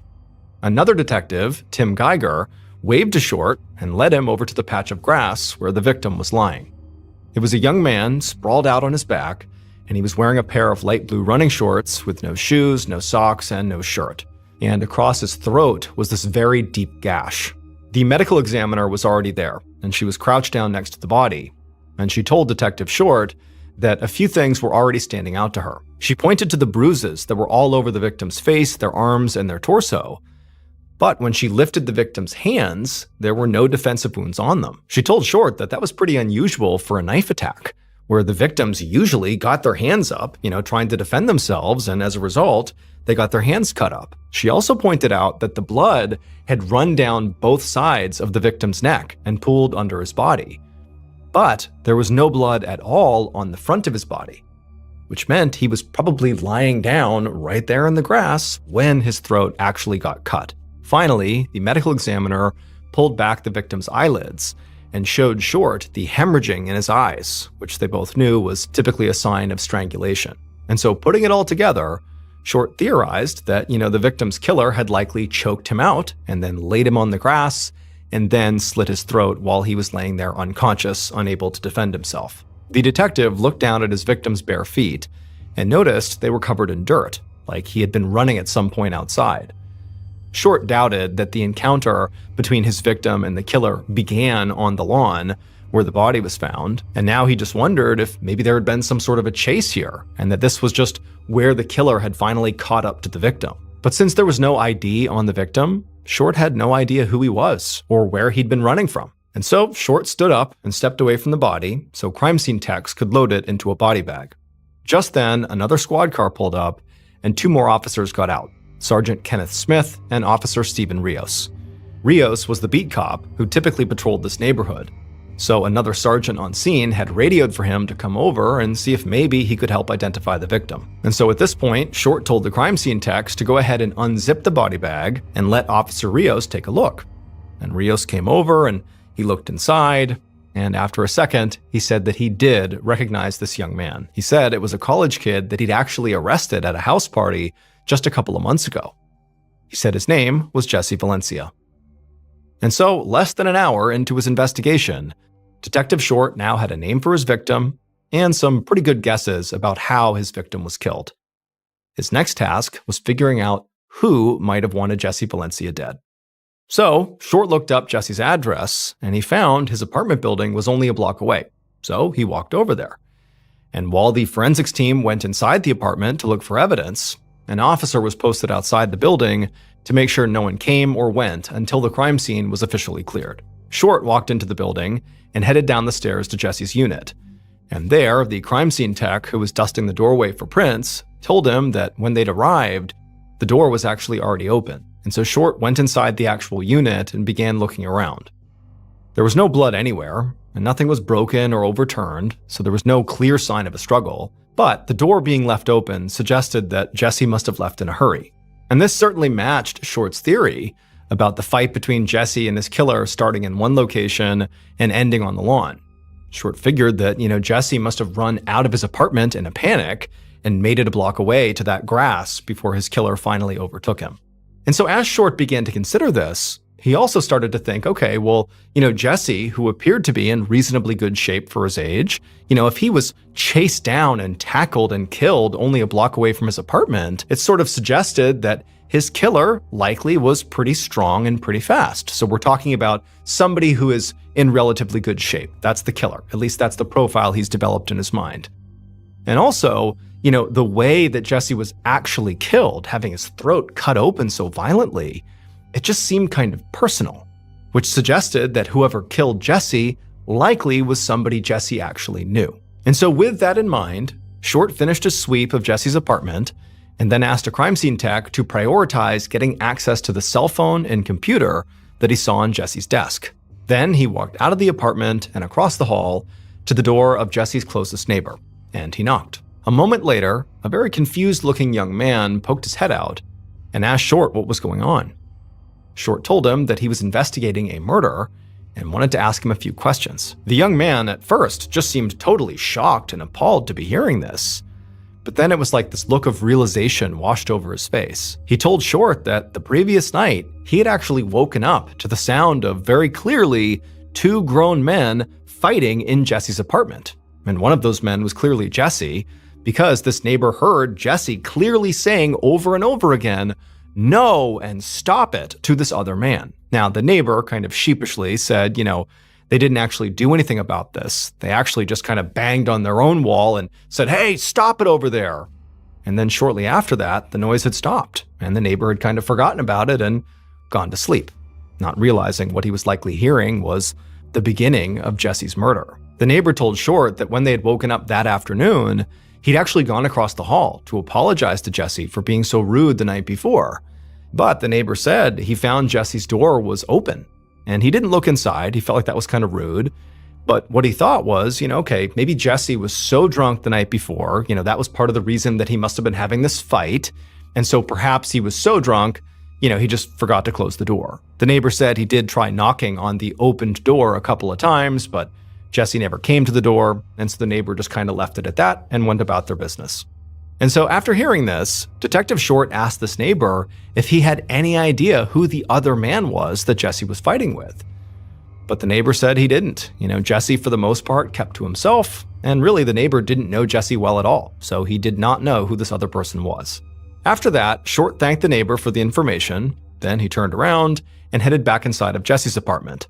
And so at this point, Short was convinced that, based on the neighbor's testimony, that whatever fight led to Jesse's death likely did begin in Jesse's apartment. And so now Short just had to figure out who were the people that could have potentially been inside of Jesse's apartment late at night like that. Was this somebody who was a friend, a love interest? Was Jesse trying to kick them out and it spurned a fight? He didn't know, but who were the people in Jesse's life that could have been there late at night? That's what he had to figure out. And luckily, at that very moment, one of the crime scene techs had Jesse's cell phone and he was holding it in the air like he had found something. Now, they wouldn't be able to do a full phone dump until they got it back to the station, and they hadn't even touched the laptop yet. But they had gotten access to Jesse's call logs, and the tech told Short that there was something in there that he definitely wanted to see. Because the last time Jesse used his cell phone, according to this log, it was to call somebody named Jack Berry 7 times between 3 and 3:18 that morning.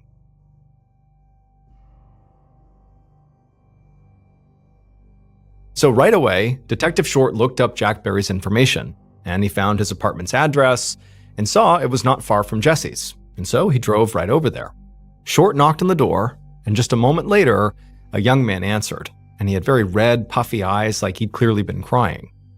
Even though Jesse's body had only been discovered a few hours ago, this young man did not seem surprised at all to see the detective. He told the detective that he had already heard the terrible news. A friend had told him. After exchanging niceties and the young man confirming that he was in fact Jack, Short followed Jack into his living room.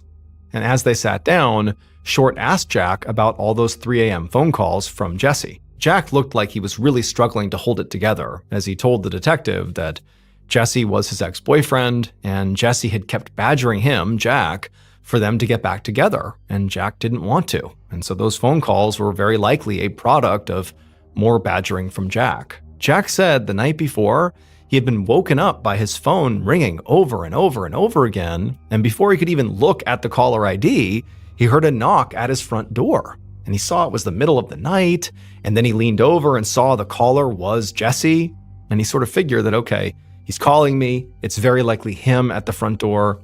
I don't want to see him right now. And so Jack just decided he would ignore Jesse and hope he went away. Now, when Jack said this, it seemed very clear he was sort of reliving that moment in his mind. Like, maybe if he had let Jesse in or engaged with him in some way, maybe Jesse would still be alive. That was sort of the insinuation. But Detective Short was thinking, okay, well, even though he seems like he's being very earnest in telling me this, it does mean that he doesn't really have an alibi. He's basically saying, at the time, Jesse was killed, I was home alone by myself, which was pretty weak. However, before Short could begin to poke holes in the alibi, Jack said that, despite the fact that they had broken up, that he and Jesse were, at least in his mind, still on good terms. In fact, they had spoken just the day before on the phone, before getting all those nighttime phone calls. It was during the afternoon, and during that phone call, Jesse had told him about a new guy he'd met at a club the night before, and his name was Ed McDevitt. That night, Detective Short stood outside of an interrogation room at the police station, watching Ed McDevitt through the two-way glass.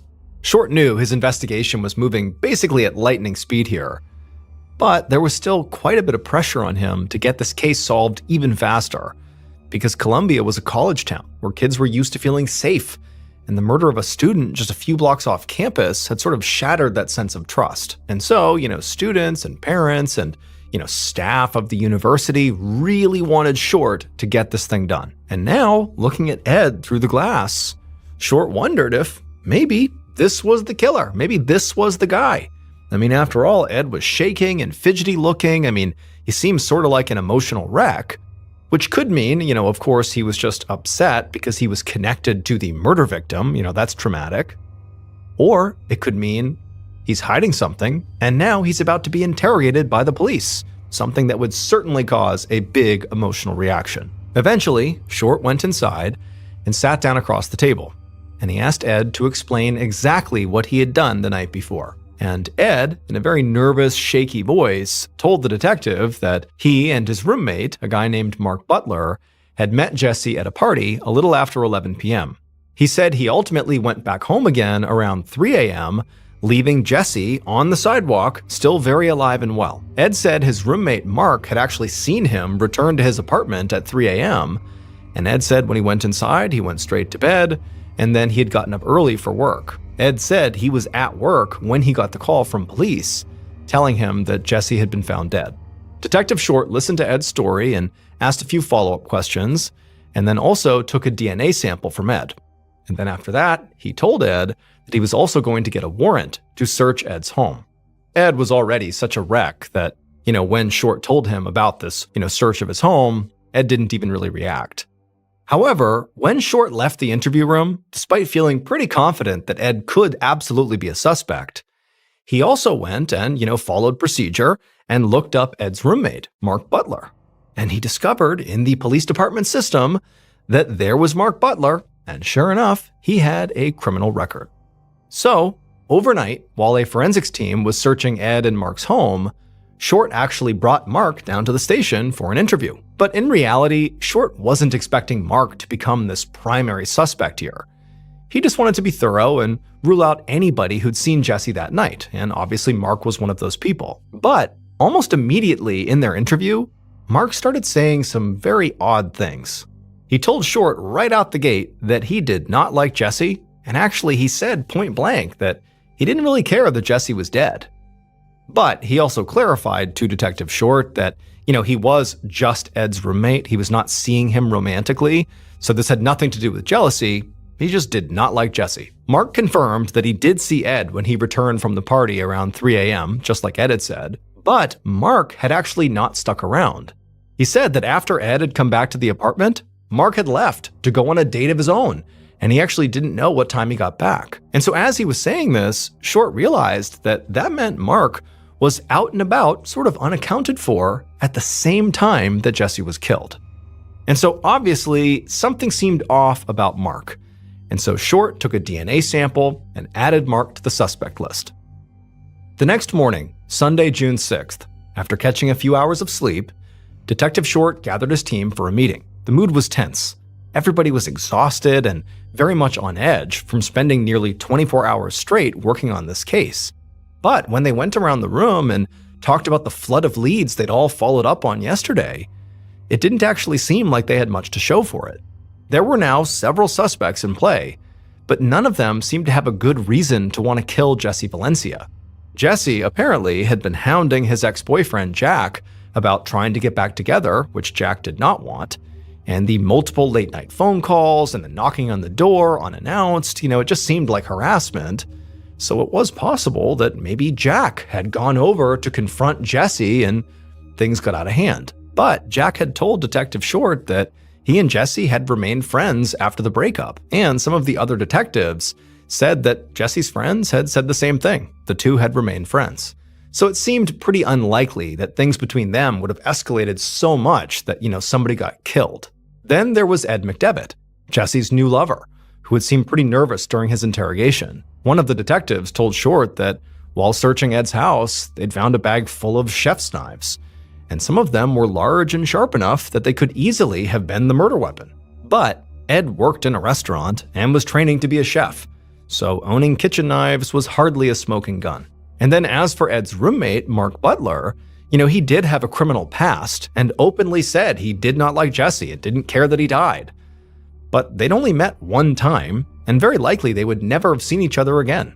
So it seemed very unlikely that he would go through the trouble of following Jesse home and killing him. Like, to what end? And so Detective Short was getting really frustrated. He just couldn't make sense of any of these suspects. It was like something was missing here.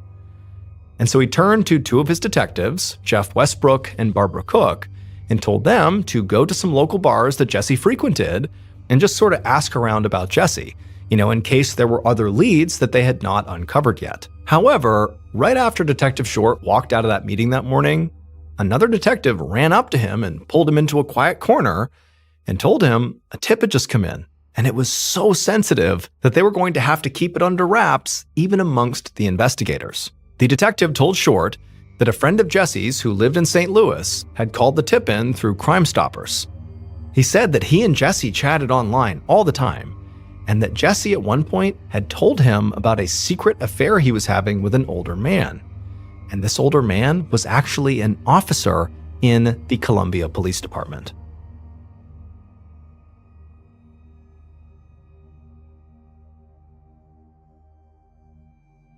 Later that day, so this is Sunday, June 6th, 2004, 2 days after Jesse was killed, Detective Short sat at his desk flipping through printouts of all these online chat logs. And these logs showed conversations between Jesse and the friend of his who had called in the tip that Jesse was having this affair with an officer from Short's own police department. In the chats, Jesse wrote all about this relationship. Jesse had seemed to find it pretty exciting at first, having this police officer come by in uniform and carrying on these secret meetups in the middle of the night. But recently, Jesse had begun to suspect that this police officer was married, and this made Jesse furious. He had told this friend in the chat log that he wasn't going to be someone's other woman. However, to Short's frustration, Jesse never actually named the officer that he was having this affair with. He only ever referred to him as Columbia's finest. And so whoever this mystery cop was, Detective Short thought they were the most likely suspect.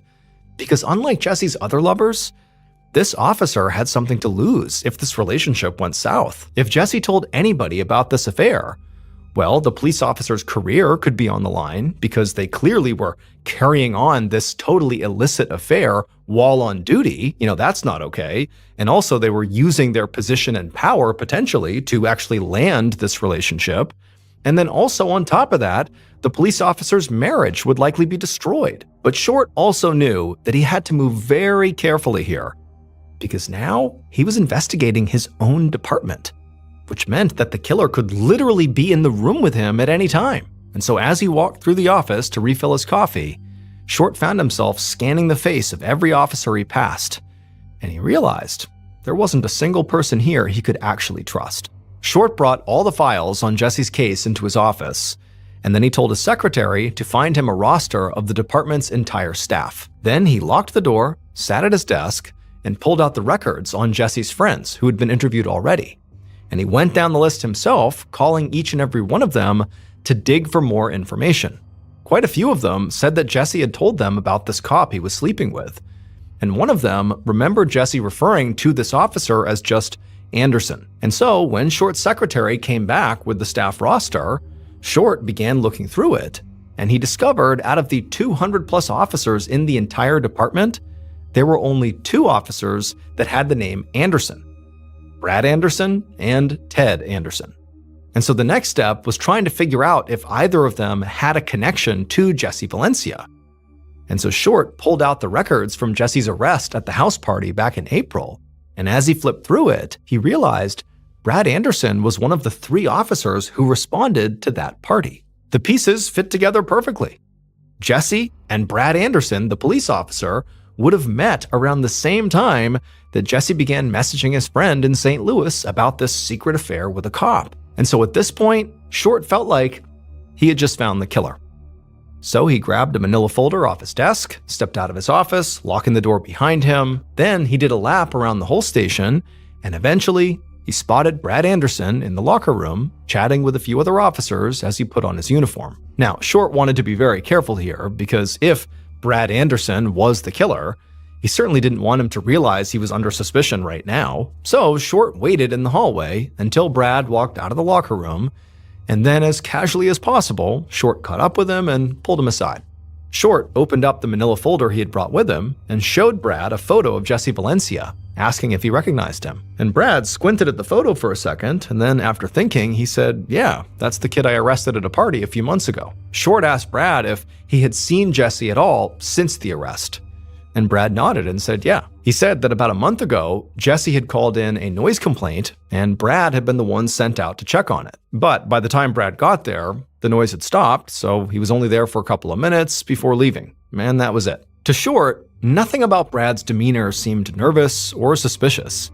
In fact, it really seemed like he didn't have any clue why the detective was asking him about Jesse Valencia. So if he was the killer, it seemed like he was going to be very hard to crack. Short was about to let Brad go and just wait to talk to him once he had more evidence, but just then, Brad's partner, Officer Rios, walked by. And when he walked by, he looked over and he saw the manila folder with Jesse Valencia's photo inside of it that Short was showing Brad Anderson. And Rios, without even thinking, made this comment under his breath that was clearly directed at his partner. It was like this really in bad taste comment where he was like, "Oh, looks like your gay lover's dead." When Short heard this, he practically sprinted back to his office. Brad Anderson sort of shrugged off the comment made by Rios about, Jesse being his gay lover. But Short felt like what Rios said was a pretty big deal, because even though, again, it was terrible in bad taste humor, that's a terrible thing to say, but maybe there's truth there. Maybe Rios knows that Brad Anderson was seeing Jesse Valencia. Maybe they really were in a relationship. Now, in the moment, Short did not aggressively follow up on that comment and demand to know if Brad had actually been in a relationship with Jesse before he died. Instead, all three of them just kind of went their separate ways, and Short, hustled back to his office. And when he was in his office, right as he sat down, there was a knock on the door. And when the door opened, it was Short's secretary. And she told him there was someone who had been waiting to see him. And then she let in this very nervous-looking young man who introduced himself as Jesse's friend. And he said his name was Andy Schermerhorn. Andy sat down and told Short that just a few weeks earlier, he and Jesse had gone out together and then gone back to Jesse's apartment. But around 3 a.m., they were interrupted by a knock on the door. Jesse went to answer it, and a uniformed police officer walked in, shining a flashlight.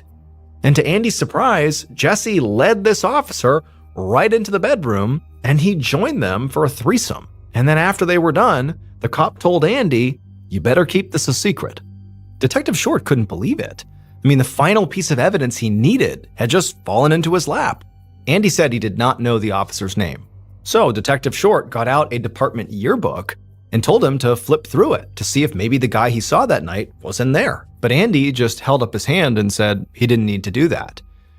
And Detective Short was like, "Well, what do you mean? Why can't you do that?"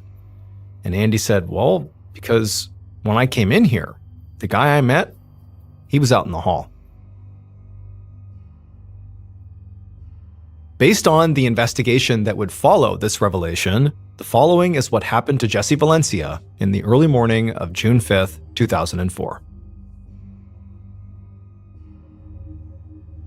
Around 3 a.m., right around the time that Jesse was leaving his friend Jennifer's party, Jesse's killer was drinking beers with a few friends after work.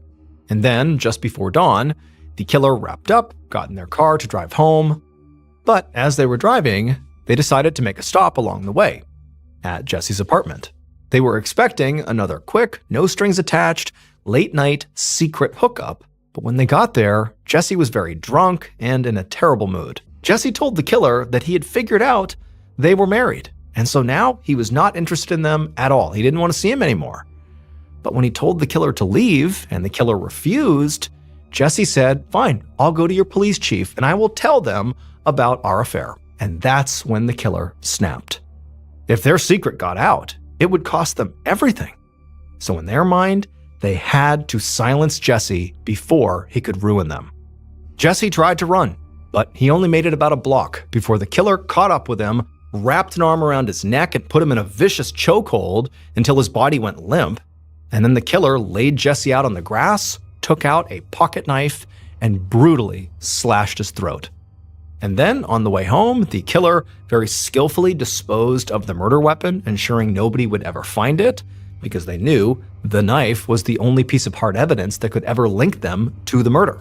After that, they made their way back home, parked in the driveway, and as they were walking up to the front door, they looked up and saw their wife in the kitchen window, preparing a bottle for their baby son. And then just before going inside, the killer unpinned the name tag on their uniform that said Anderson, and they swapped it for another name tag that they had hidden in their glove box. And this name tag was the killer's real name, Officer Stephen Rios. Rios was Brad Anderson's partner. He was the one who identified Jesse's body at the crime scene and made that awful comment about Brad Anderson's gay lover. It's believed that Officer Rios was lying to Jesse about his name, and in fact, he actually stole the name tag not of Brad Anderson, but of the other Anderson, Ted Anderson. He was using his name tag and parading around like he was him whenever he was with Jesse. Rios was arrested, and in May of 2005, almost a year after Jesse's murder, he was found guilty of first-degree murder. But after an appeal, he got a new trial, and the charge was reduced to second-degree murder. However, he was still found guilty and was sentenced to life in prison.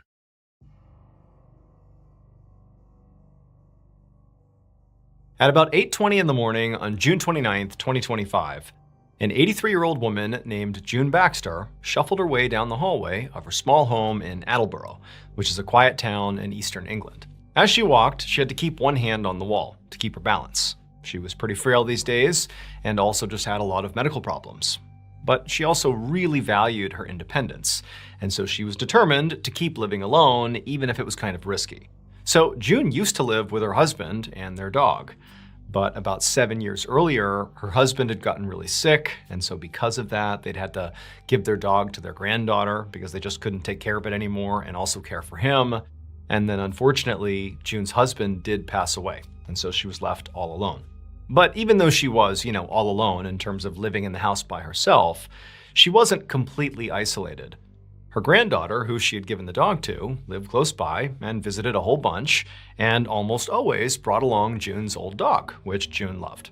Now, in addition to just being good company, June's granddaughter also regularly made herself available to help June with all sorts of basic things, like, picking up her prescriptions and going grocery shopping for her and, driving her to and from doctor's appointments. Like, she was really available to her.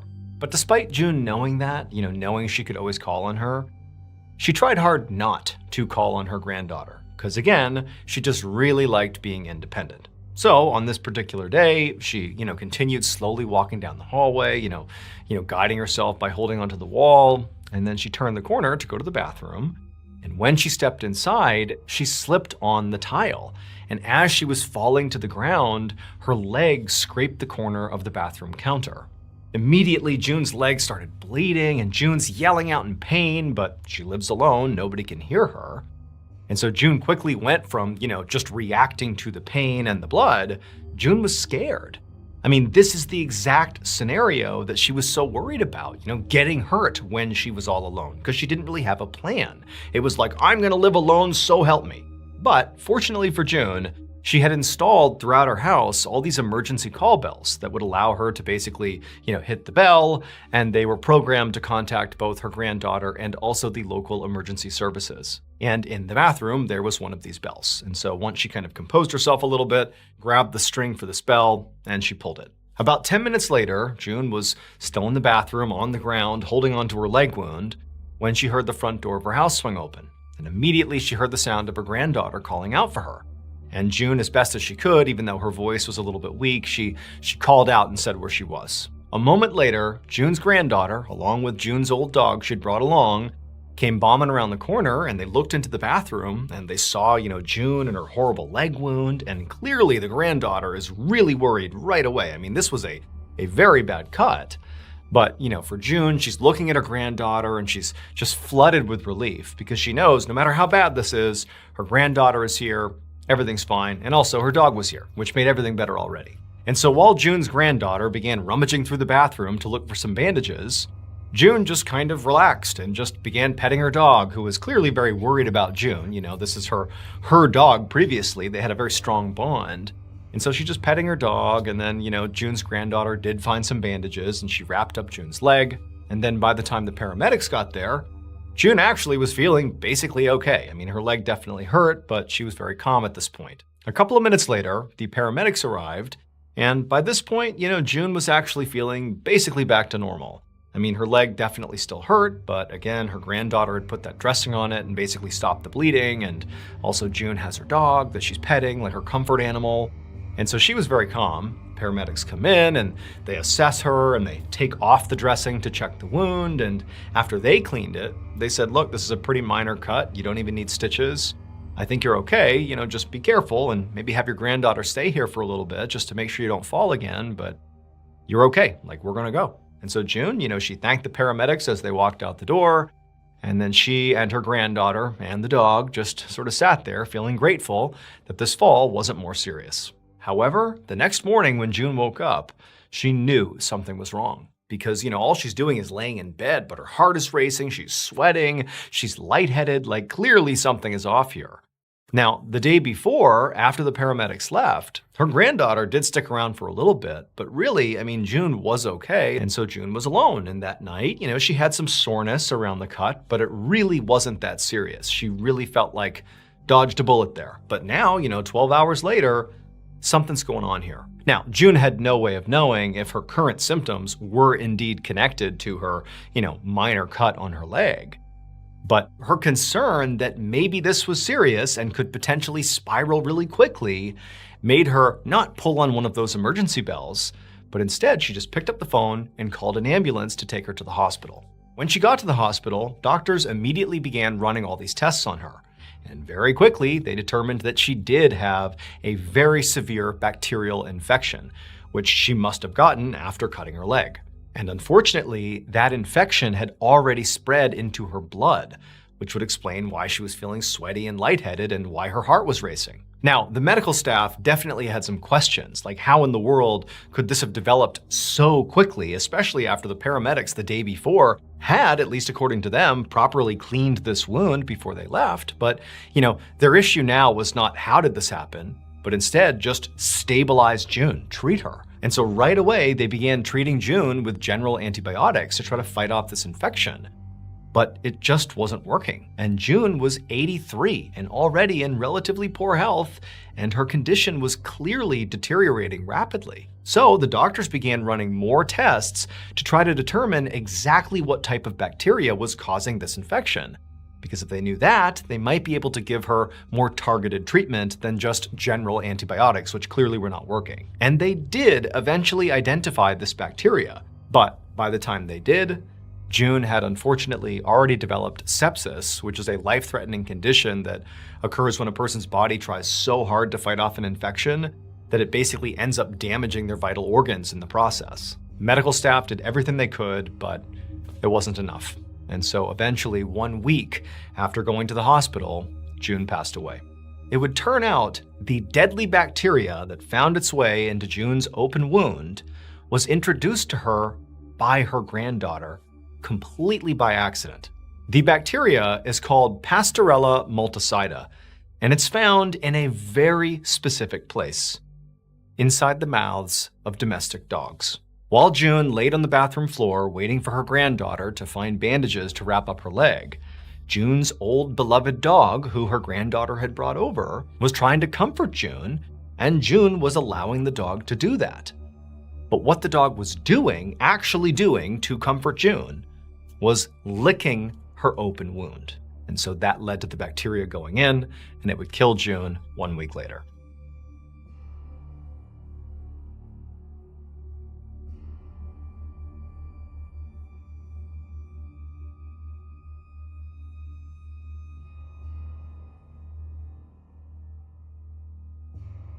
On the afternoon of March 4th, 2000, a 40-year-old woman named Ines Ramirez stood in the kitchen of her tiny one-room home, which was deep in the mountains of Oaxaca, Mexico.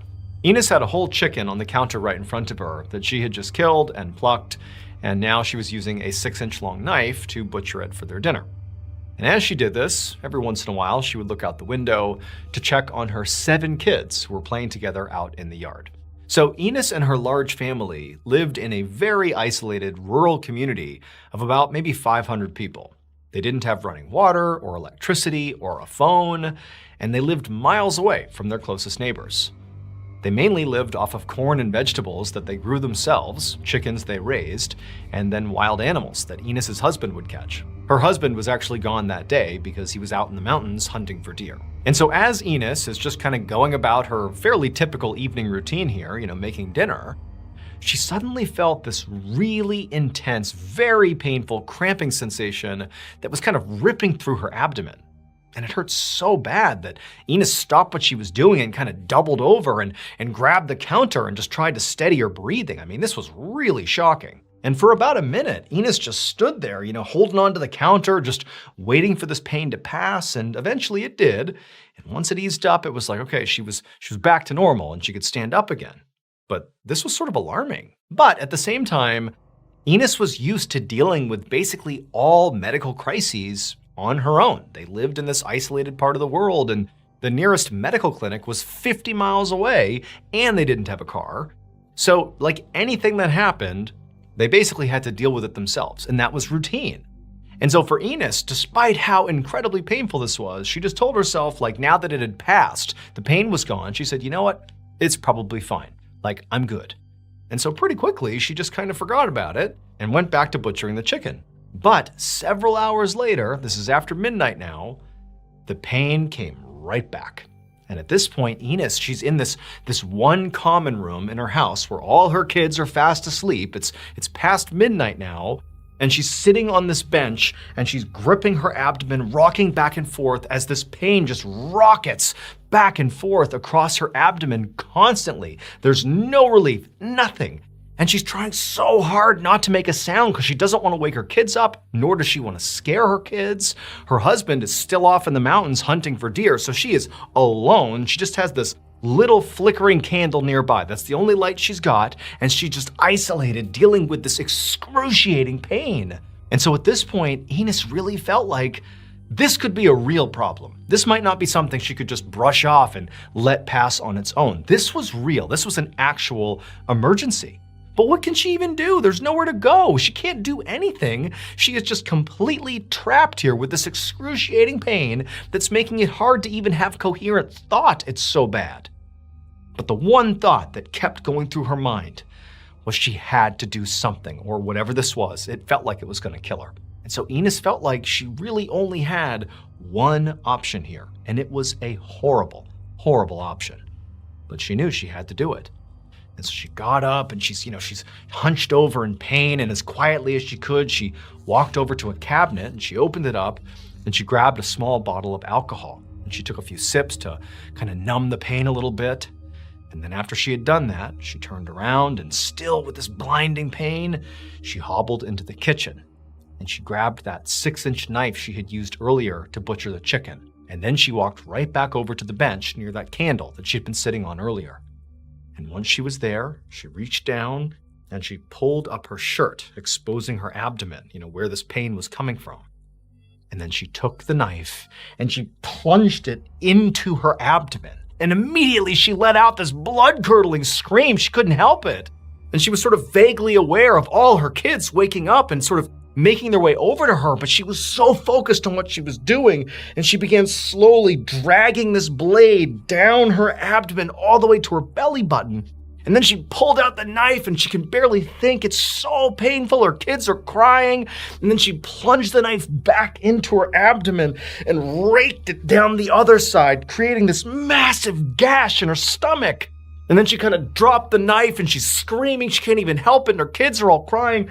And she takes her hand and she reaches into her stomach and she's fishing around. Every little move is like lightning striking her body. But she eventually finds what she's looking for and she pulls it out of her stomach. And what she's looking at is her 8th child, a baby boy. And she had enough wherewithal to take that knife and cut the umbilical cord and place the baby down before she passed out. After Enos lost consciousness, one of her kids left the house and just started running to go find the nearest person to get some help. And miraculously, after finding some people, when those first responders got to the home where Enos was hours later, they found her and her newborn son alive. And they were taken to the closest hospital for emergency treatment, and they would both make full recoveries. Today, Ines Ramirez is the only woman ever who has performed a successful C-section on herself.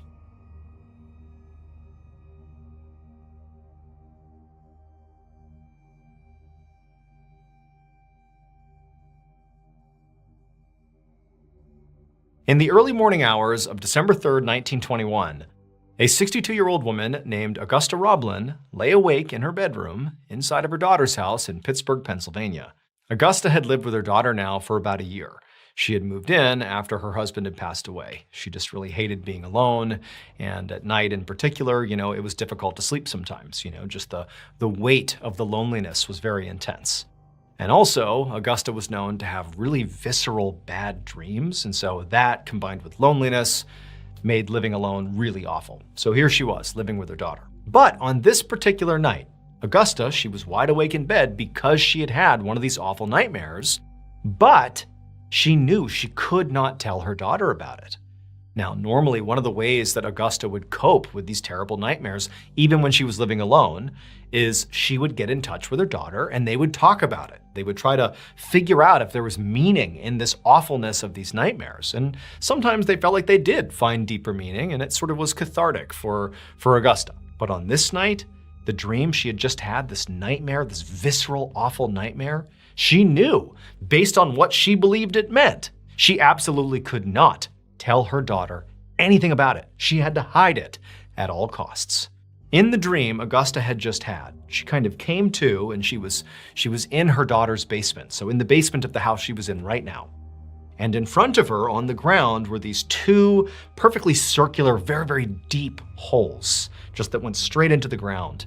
And so Augusta, she found herself walking towards the edge and looking over. And she saw it was like this unbelievable abyss in each hole. It's like it went on into infinity. But despite this innate fear she had for these holes, she sat down on the edge of one of these holes and basically dangled her feet over this, cataclysmic abyss below her. And as she's sitting there like a child dangling her feet, these two men in dark clothes, they wander over out of the shadows and they walk behind Augusta. They don't interact with her. And they go to the other hole, the hole that is next to Augusta.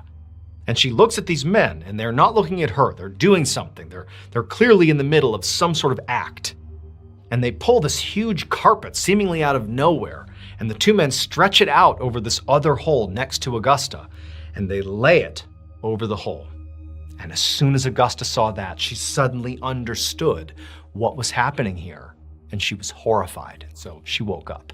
And now here she was, knowing that based on what she just saw in her mind's eye in this horrible nightmare, that she could never share it with anyone, that she would live with the secret. So Augusta would eventually fall back to sleep that night. And she would get up in the morning and she would not tell her daughter, Henrietta, anything about this dream she had had. She played it off like everything was just fine. But over the course of the day, Henrietta, even though she didn't say anything, began to notice that her mom was just acting really weird, like something was on her mind. And finally, at night, when the two of them sat down for dinner, this is basically, 24 hours, give or take, from when Augusta had this dream, right? They're sitting down for dinner, and Augusta, she's not eating, she seems totally disconnected, and she just seems off. And Henrietta's like, Mom, what is going on with you? And Augusta, at this point, realized she must be giving off very negative vibes here. And so she told her daughter, don't worry, I'm fine, I'm sorry, I'm not hungry. Everything's fine, I'm just feeling a little bit off. So everything's fine. But Henrietta realistically did not believe her mom, but she didn't push her. She said, okay. And they finished their dinner, and then before long, Augusta had gone to bed.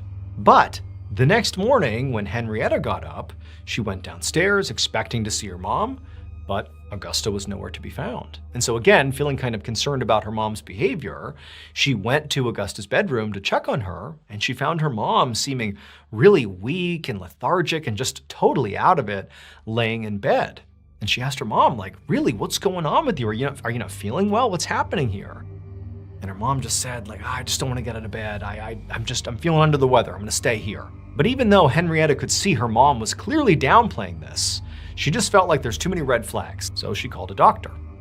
And a doctor came to the house, and a doctor examined Augusta, and they determined that, it wasn't really clear exactly what was going on with her. Clearly she's not feeling great, but The only thing they found was that her heart sounded a little bit weak.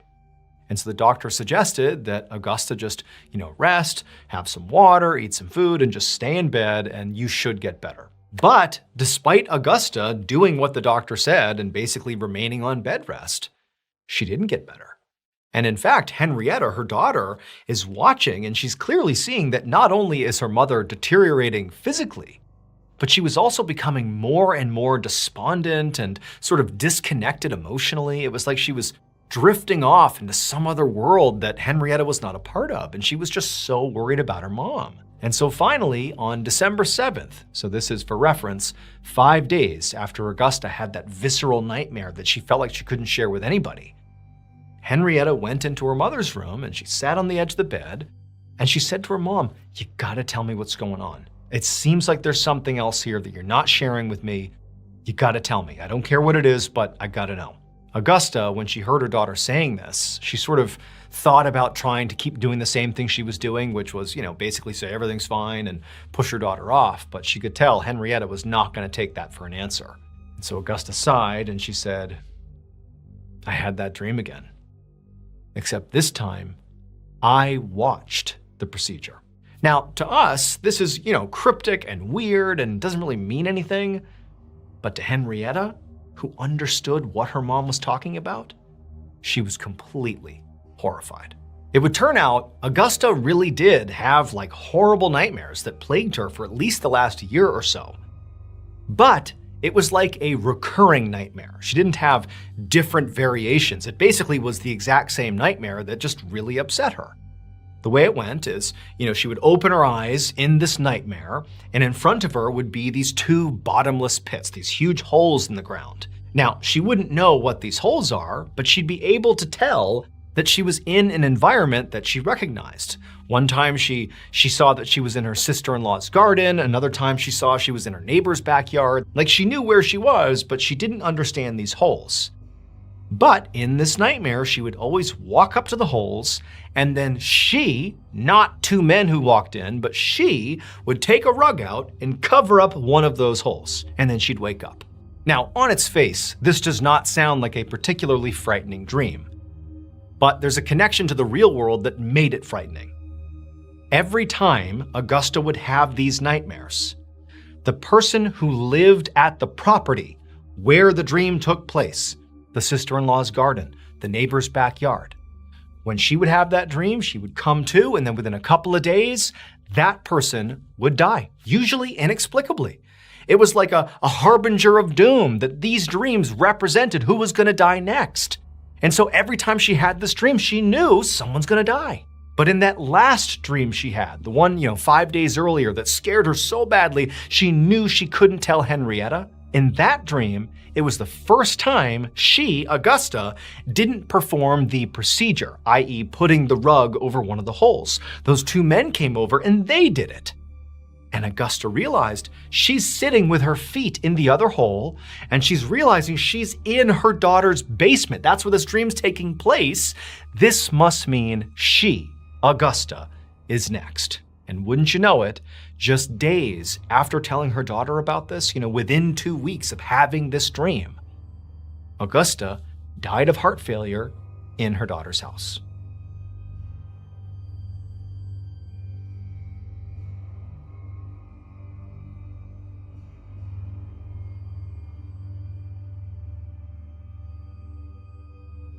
In the early afternoon on April 13th, 1985, 60-year-old Dorothy Thompson walked into a bank in St. Bernard, Louisiana. Her hip was really bothering her, so she was moving slowly, but at the same time, she was also trying extra hard not to limp or seem unsteady. She knew the people in her small town liked to gossip about her, and so she didn't want to give them anything new to talk about. But, as expected, despite her best efforts to conceal her slower, sort of limpy movement, when she got into the lobby, the handful of tellers and customers that were inside looked towards her, took stock of her, and began whispering. So the little town of St. Bernard was about 5 miles outside of New Orleans, and it was the kind of place where people were generally pretty friendly and everyone seemed to know everyone. But this smallness made it pretty easy for rumors to spread. And most of those rumors in this town seemed to be about Dorothy.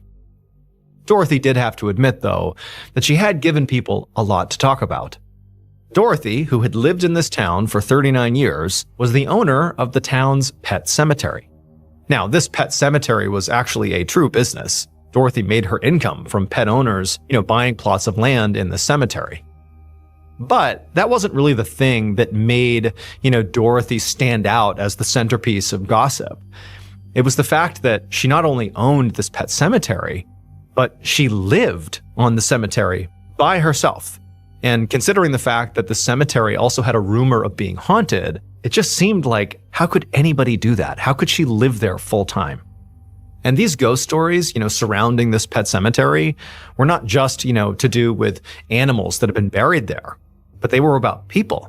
Because people had died on this property, including both of Dorothy's husbands. The first husband was a very heavy drinker who regularly abused Dorothy. And it got so bad at a certain point that she eventually just shot him in self-defense and killed him. So that's how he died. And then her second husband had died from suicide. And Dorothy was the one who actually found his body on the porch. And so these deaths had led to more stories about Dorothy and how she was some kind of husband killer. But what people didn't see was how much all this death really weighed on her. And when her mother died about 6 years ago, it had almost broken Dorothy completely. Dorothy and her mother were incredibly close, and after she died, Dorothy got so depressed that she had to be admitted to the hospital for quite a while. She was doing better now, but some days were still really hard. And so now, at the bank, Dorothy ignored the look she got as she approached the teller. She needed to get cash out to pay her handyman, Kenny Pommier, who had done some work at the cemetery that morning. And because Dorothy didn't actually drive, Kenny was also her chauffeur for the day, and he was outside right now waiting to take her on a few more errands. So Dorothy told the teller how much money she needed, and then after they counted it out and handed it to her, Dorothy took the cash, turned around, and headed back outside. A couple hours later, around 4 p.m., Dorothy sat in the passenger seat of Kenny's car as he drove down a highway. They had just wrapped up at the grocery store, and now he was taking her back home. As they drove, the two made some small talk, mostly about the weather and also the work that Kenny had done that morning on the grounds. But the truth was, Dorothy didn't really know Kenny at all. I mean, she had just hired him the day before. But he seemed nice enough, and she was hoping he would stick around for a while. After all, she had had a pretty high turnover rate amongst her handymen over the last year, and so she was hoping now for some consistency. So both the pet cemetery itself and Dorothy's house, which again was on the cemetery grounds, required a lot of upkeep that Dorothy was just not physically capable of doing. Besides her bad hip, she also took medication for her depression that made her weak and sometimes very disoriented. Now, sometimes Dorothy would ask her neighbors for help, but generally speaking, she preferred to just hire people to do the work because, people needed steady work, she could give that to them, and she appreciated the help. However, the problem with hiring these handymen was that unfortunately, a few of her, former handymen had turned out to be criminals. Last fall, her handyman at the time, this guy named Elkin Childress, had lived with her and worked on the grounds, but Elkin was always just sort of wandering around and exploring the property instead of taking care of it. Then she had found out he'd been arrested for robbery, so she guessed that what he was really doing when he was walking around was casing the place, looking for ways to break in or to steal something. Luckily for her, he actually quit before she had to fire him. And the guy before Elkin was even worse. His name was Brandon Nodier. Brandon was a total loudmouth who had started working for Dorothy right after her mother had died. He and his wife Bonnie had moved in with Dorothy, so Brandon could keep up with the repairs while Bonnie drove Dorothy around. But, just like Elkin, the issue she ran into with the Nodiers was theft. The previous spring, Dorothy had had this really intense depressive episode and was taking a lot of medication for it. And while she was all, medicated and groggy, the Nodiers convinced her to sell them her land for basically nothing. But when Dorothy realized what had happened, she made the Nodiers move out and then got a lawyer to overturn the deal that she had signed. And so since last year, Dorothy, along with the Nodiers, had been in this horrible legal fight over this land. And she knew, the Nodiers, Brandon and Bonnie, were furious at her. And on top of that, Brandon, who was this huge loudmouth, just would not stop talking about this dispute. Not only was he talking about it in public, but he also kept contacting Dorothy to sort of talk her into dropping the suit altogether. But Dorothy was not about to drop this issue. I mean, this cemetery and the land had belonged to her mother, and now it was hers. Like, it mattered to her. She's not just gonna give it up. And so now, sitting in the passenger seat of the car, Dorothy watched as Kenny turned off the highway and eventually pulled into her driveway, which was quite long and wound through some thick woods, because remember, she lives on the cemetery. It's sort of secluded from society. And as the pair drove along this driveway and got closer and closer to her home, eventually she could finally see some of the tombstones up ahead. This cemetery was enormous, and basically any kind of animal you could imagine was buried here. Some of the graves were just engraved stone slabs, but others were pretty extravagant, including one human-sized Buddhist statue of somebody's pet cat.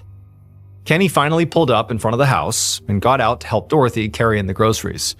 And when he was done, Dorothy handed over the cash that she owed him and said she would call him when she had more work. And she watched as Kenny got back in his car and drove off back down the driveway.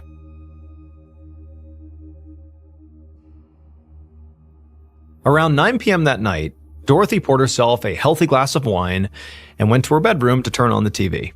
She'd spent the evening going through some bills and taking calls from cemetery clients, so by now she was exhausted.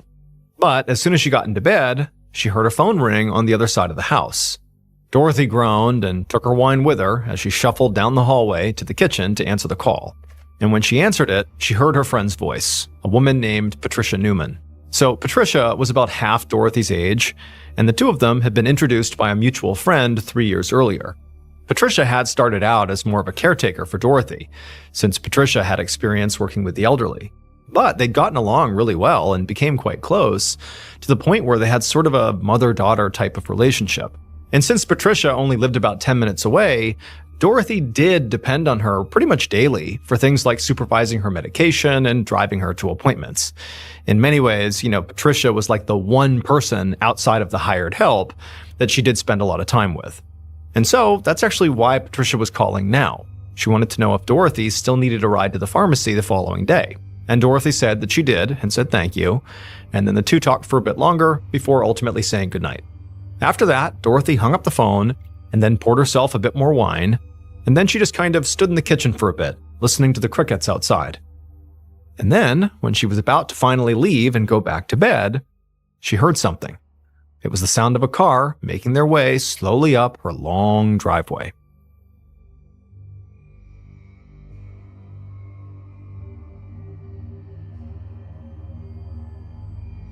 The following morning, a little after 1 p.m., the friend, Patricia Newman, pulled up outside of Dorothy's house and threw her car into park. Patricia had called Dorothy around 9 a.m. that morning to tell her she was going to be late getting her, but Dorothy hadn't answered. Patricia had tried calling a few more times, but Dorothy never answered, which ultimately made Patricia pretty nervous. Dorothy was a heavy drinker in her 60s and was on a lot of medication. So deep down, Patricia knew it was possible Dorothy wasn't answering because she'd had some kind of accident or medical emergency. So she was at Dorothy's now, not so much to take her on her errands for the day, but just to make sure she was okay. Patricia got out of her car and hurried up to Dorothy's front door. But when she knocked, there was no answer. And after looking in a few windows, she didn't see Dorothy or any kind of movement inside. It just seemed very quiet and still. Patricia went back to the front door and tried it, but she found it was locked. So she just kept on knocking for a while. And after a few more minutes of Dorothy not answering and not hearing or seeing any sign of life in there, Patricia felt worried enough that she left the front door and went to go call the police. Not long after that, Patricia was back at Dorothy's house, this time watching anxiously as two police officers forced Dorothy's back door open. The officers had gotten there just a few minutes ago, and Patricia had explained to them how Dorothy, could be inside and very likely was hurt or something was wrong here. And so the officers kind of fanned out and began searching around the house looking for a way in, and they found the back door was not locked, it was just jammed. So now they were in the process of getting it unjammed. And so finally, after a few swift kicks to this door, it finally gave way and it swung open, and the two officers, along with Patricia, went inside. Patricia immediately began yelling out Dorothy's name and going room to room looking for her, and what she quickly realized is she could hear the sound of a television that was on, and it was coming from Dorothy's bedroom. But when she went to the bedroom and looked inside, Dorothy wasn't in there. In fact, after searching the whole house, there was no sign of Dorothy anywhere.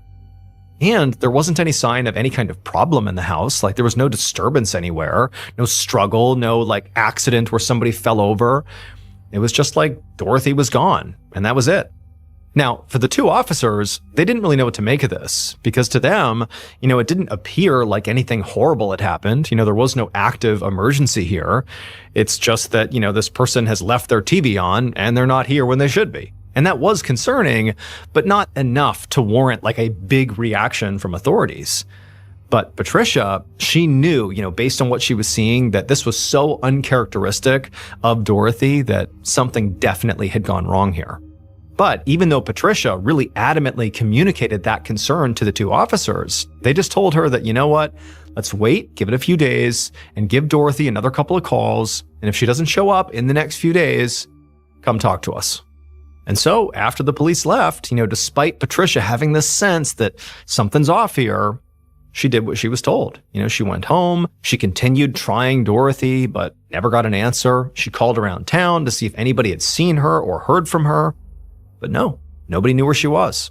And so finally, after 4 days, Patricia put in another call to the St. Bernard Sheriff's Office. And this time, she absolutely begged them to do something, because Dorothy Thompson was still missing, and now Patricia was 100% certain that something bad had to have happened to her.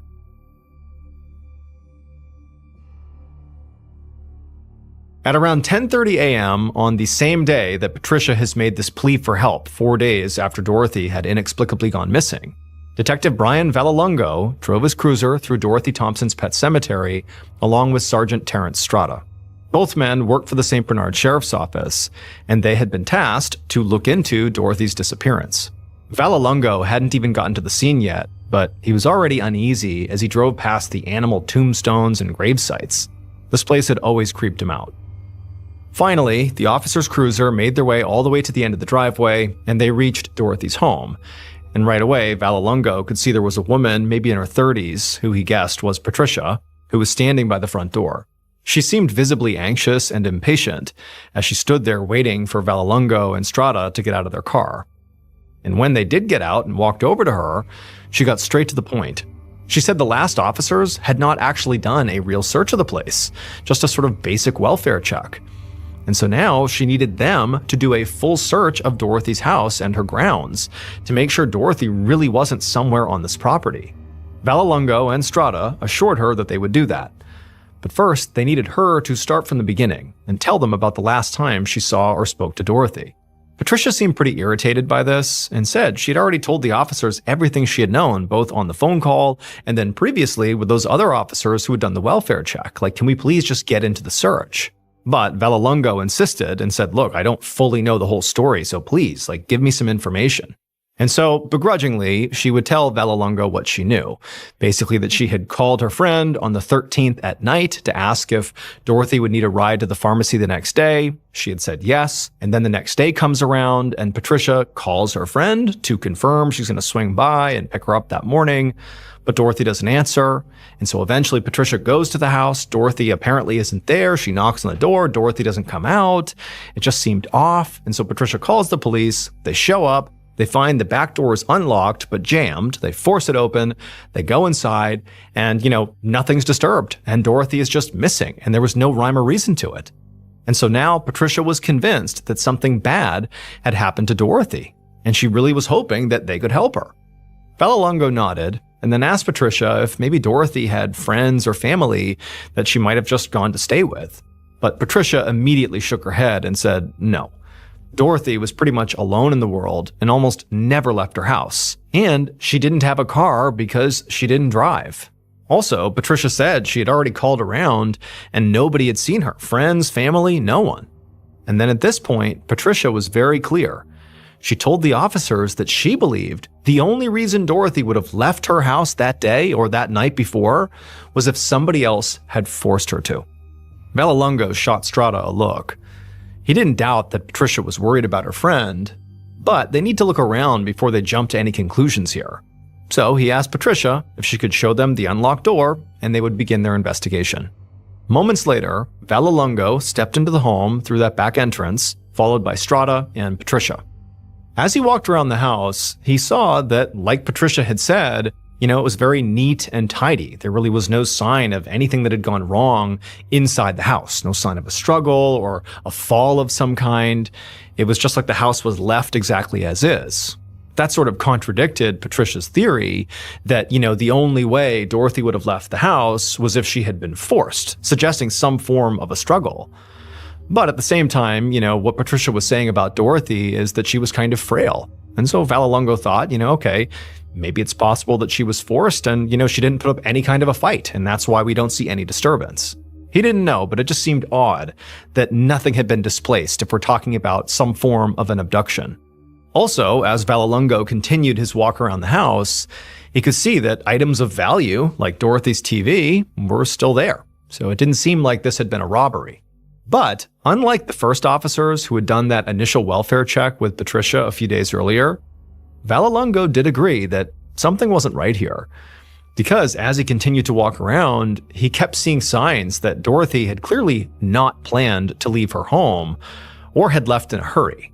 For example, there was a half-empty glass of wine in the kitchen, and the television in the bedroom was still on. And so those are things that simply would not be if somebody was planning to leave for any extended period of time. And also, based on what Patricia had told them, he could rule out a family emergency suddenly taking Dorothy out of town or any kind of last-minute trip, because Patricia had called around and that stuff hadn't happened. At a certain point, Vallelongo stopped walking around the home and just asked Patricia, how was Dorothy's mental state? And Patricia clearly hesitated for a second before she admitted to Vallelongo that, Dorothy was on a whole bunch of medication, and sometimes it did make her mental state kind of foggy. And so Vallelongo naturally thought, okay, maybe it's possible that in a sort of foggy mental state, maybe for whatever reason, she wandered out of the house on her own. And then once she was outside, something happened to her, whether it was, an animal, a person, a fall, like anything could have happened. He knew the back door had been unlocked during that initial police welfare check. And even though he knew the door apparently had been jammed, it clearly had not been jammed so much that it prevented them from getting inside. And so maybe that door just always got stuck, and maybe that's all that happened. She walked out the back door, and when she shut it, it got jammed, and that was normal. And so Vallelongo turned to his partner and sort of explained to him his theory around Dorothy maybe wandering out on her own, and then something else happened once she was outside, and said, hey, she's clearly not here. Let's go out there and search the grounds and see if we can find her.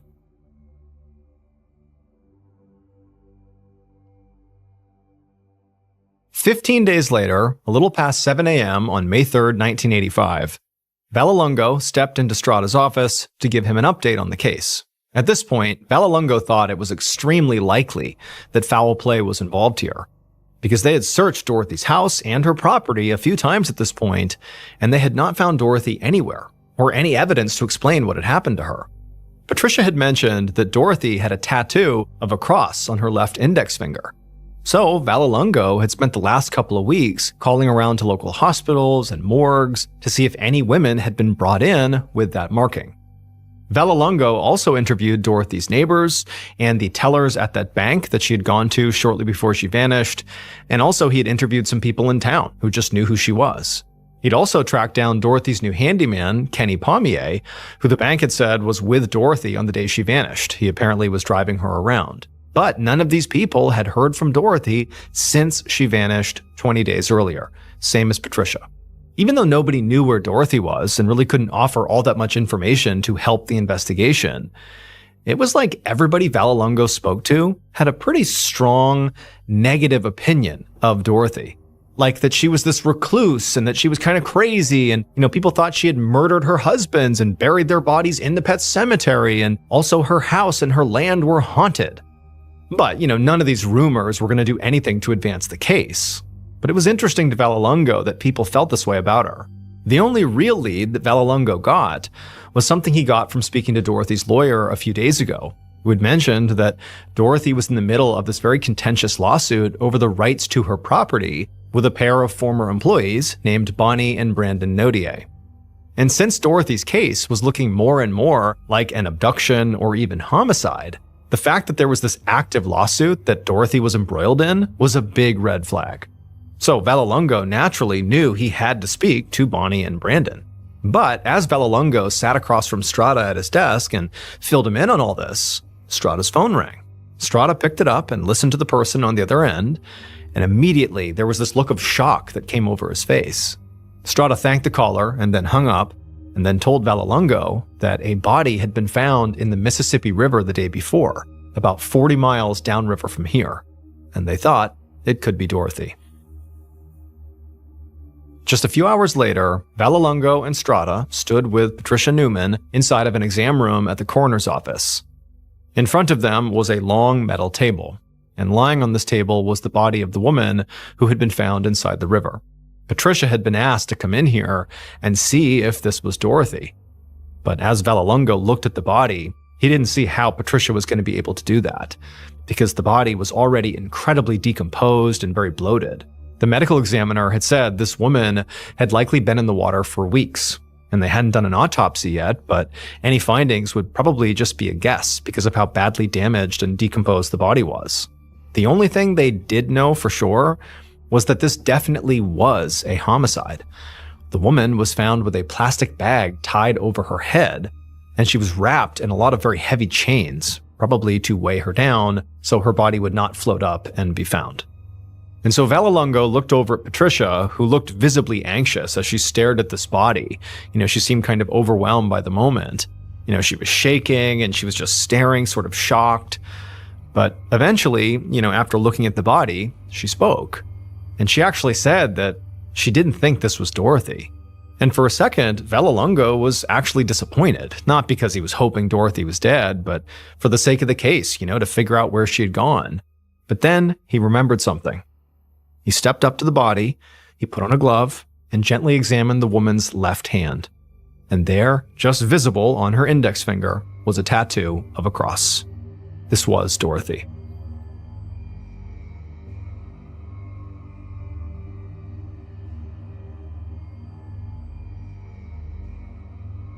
Four days later, on May 7th, Vallelongo got to his office and sat down at his desk to start the day. And he had a lot to do, because he was now in the middle of a homicide case. The medical examiner who had done the autopsy on Dorothy didn't find any water in her lungs. So as a result, they had decided the cause of death was most likely asphyxia from strangulation or suffocation, not drowning. Now, Vallelongo had known all along that it was possible somebody had abducted Dorothy from her home and killed her. But now that it was official, he was sort of reviewing the case notes from the beginning to see if anything had been overlooked while this was still basically considered a missing persons case. And he started with the place Dorothy was last known to be, her house. Dorothy's home was incredibly neat and undisturbed, so it was possible Dorothy was lured from her home and killed somewhere else. But Vallelongo knew from talking to her neighbors and Patricia that Dorothy was, naturally pretty reclusive and did not leave her house easily. So it sort of made the most sense to him that Dorothy must have actually been killed in her home, and the reason the crime scene was so pristine was that Dorothy was overpowered really quickly. Now, originally, Vallelongo had considered Dorothy's current handyman, Kenny Pommier, to be a suspect, since he was the last one to see her alive, because he was the one who dropped her off at her home at 4 p.m., around the time she went missing. But Vallelongo had revisited Kenny and found that he had an alibi. But even if he didn't have an alibi, Vallelongo wasn't really sure what Kenny's motive would even have been. I mean, there'd been no sign of a robbery inside of her house, and on top of that, it just didn't seem like Dorothy had much money to begin with, like she wasn't wealthy. And also the way she died, strangulation or suffocation, that's so personal. And so whoever would have done that would have had to have a reason for it. But so far, Vallelongo had not spoken to anyone who really had a serious issue with Dorothy. I mean, people definitely had opinions about Dorothy, but it was almost like people said, stay away from her. She lives on haunted land and she's killed her husbands, but it just seemed like rumor mill. There didn't seem to be somebody who really had a targeted issue with her. There was that outstanding lawsuit with the Nodiers, the two people who were, battling over the rights to her property, but it wasn't clear to Vallelongo if in the middle of this lawsuit was like real hatred between the parties. He had yet to see that. And so at this point, Vallelongo felt like his biggest problem was that he really had no real evidence. There were no witnesses, and they'd searched Dorothy's house repeatedly at this point, and they hadn't found anything useful. And there were no forensics on Dorothy's body. Since her body had been in the water for so long, all the forensics had been washed away. But just then, there was a knock on the door, and an officer poked his head in and told Vallelongo that he had something that he might want to come see. And so Vallelongo got up and he walked over, and the officer said that they had just brought this guy in for writing bad checks, and it turns out his former employer was Dorothy Thompson. Vallelongo was immediately interested and asked for more information. And the officer told him that this man's name was Elkin Childress, and he had been the live-in caretaker for Dorothy for 2 months last fall. And Elkin had told the officers who had arrested him that the reason he had wanted to work there at the pet cemetery for Dorothy was to find the treasure. Apparently, along with all the other rumors about Dorothy, there was another rumor that hundreds of thousands of dollars were, buried somewhere on Dorothy's property. And Elkin had become obsessed with finding it, but he said he never did. When Vallelongo heard this, he felt his pulse pick up. He'd never heard this treasure rumor, but it wasn't any crazier than any of the other rumors he had heard about Dorothy. And if Elkin was that serious about finding, said treasure, maybe he'd gone to Dorothy and tried to force her to tell him where it was. But before he could say or do anything, the officer told Vallelongo not to get too excited, because Elkin had an alibi for the night Dorothy went missing, and it checked out. However, the officer said that Elkin had mentioned something else that could help with the investigation. According to Elkin, there was somebody in Dorothy's life who befriended her for the sole purpose of trying to inherit everything she owned. And that person was Patricia Newman. And as soon as the officer said that, Vallelongo's gears in his head began to turn, and he thought, why didn't I see this before? After all, it was Patricia who called the authorities. She's also the one who aggressively pushed this investigation in the early days, which, Vallelongo had assumed was just because she was worried about her friend. But now he was starting to wonder if maybe she was trying to make herself look innocent. It's not unusual for killers to try and insert themselves into investigations to seem cooperative or to cast suspicion on other people. Patricia had also entered Dorothy's house multiple times before Dorothy's body was found, which certainly gave her an opportunity to interact with the scene and potentially hide evidence. And so Vallelongo turned and ran to go find Strada. They needed to speak to Patricia immediately, and this time it would be as a suspect.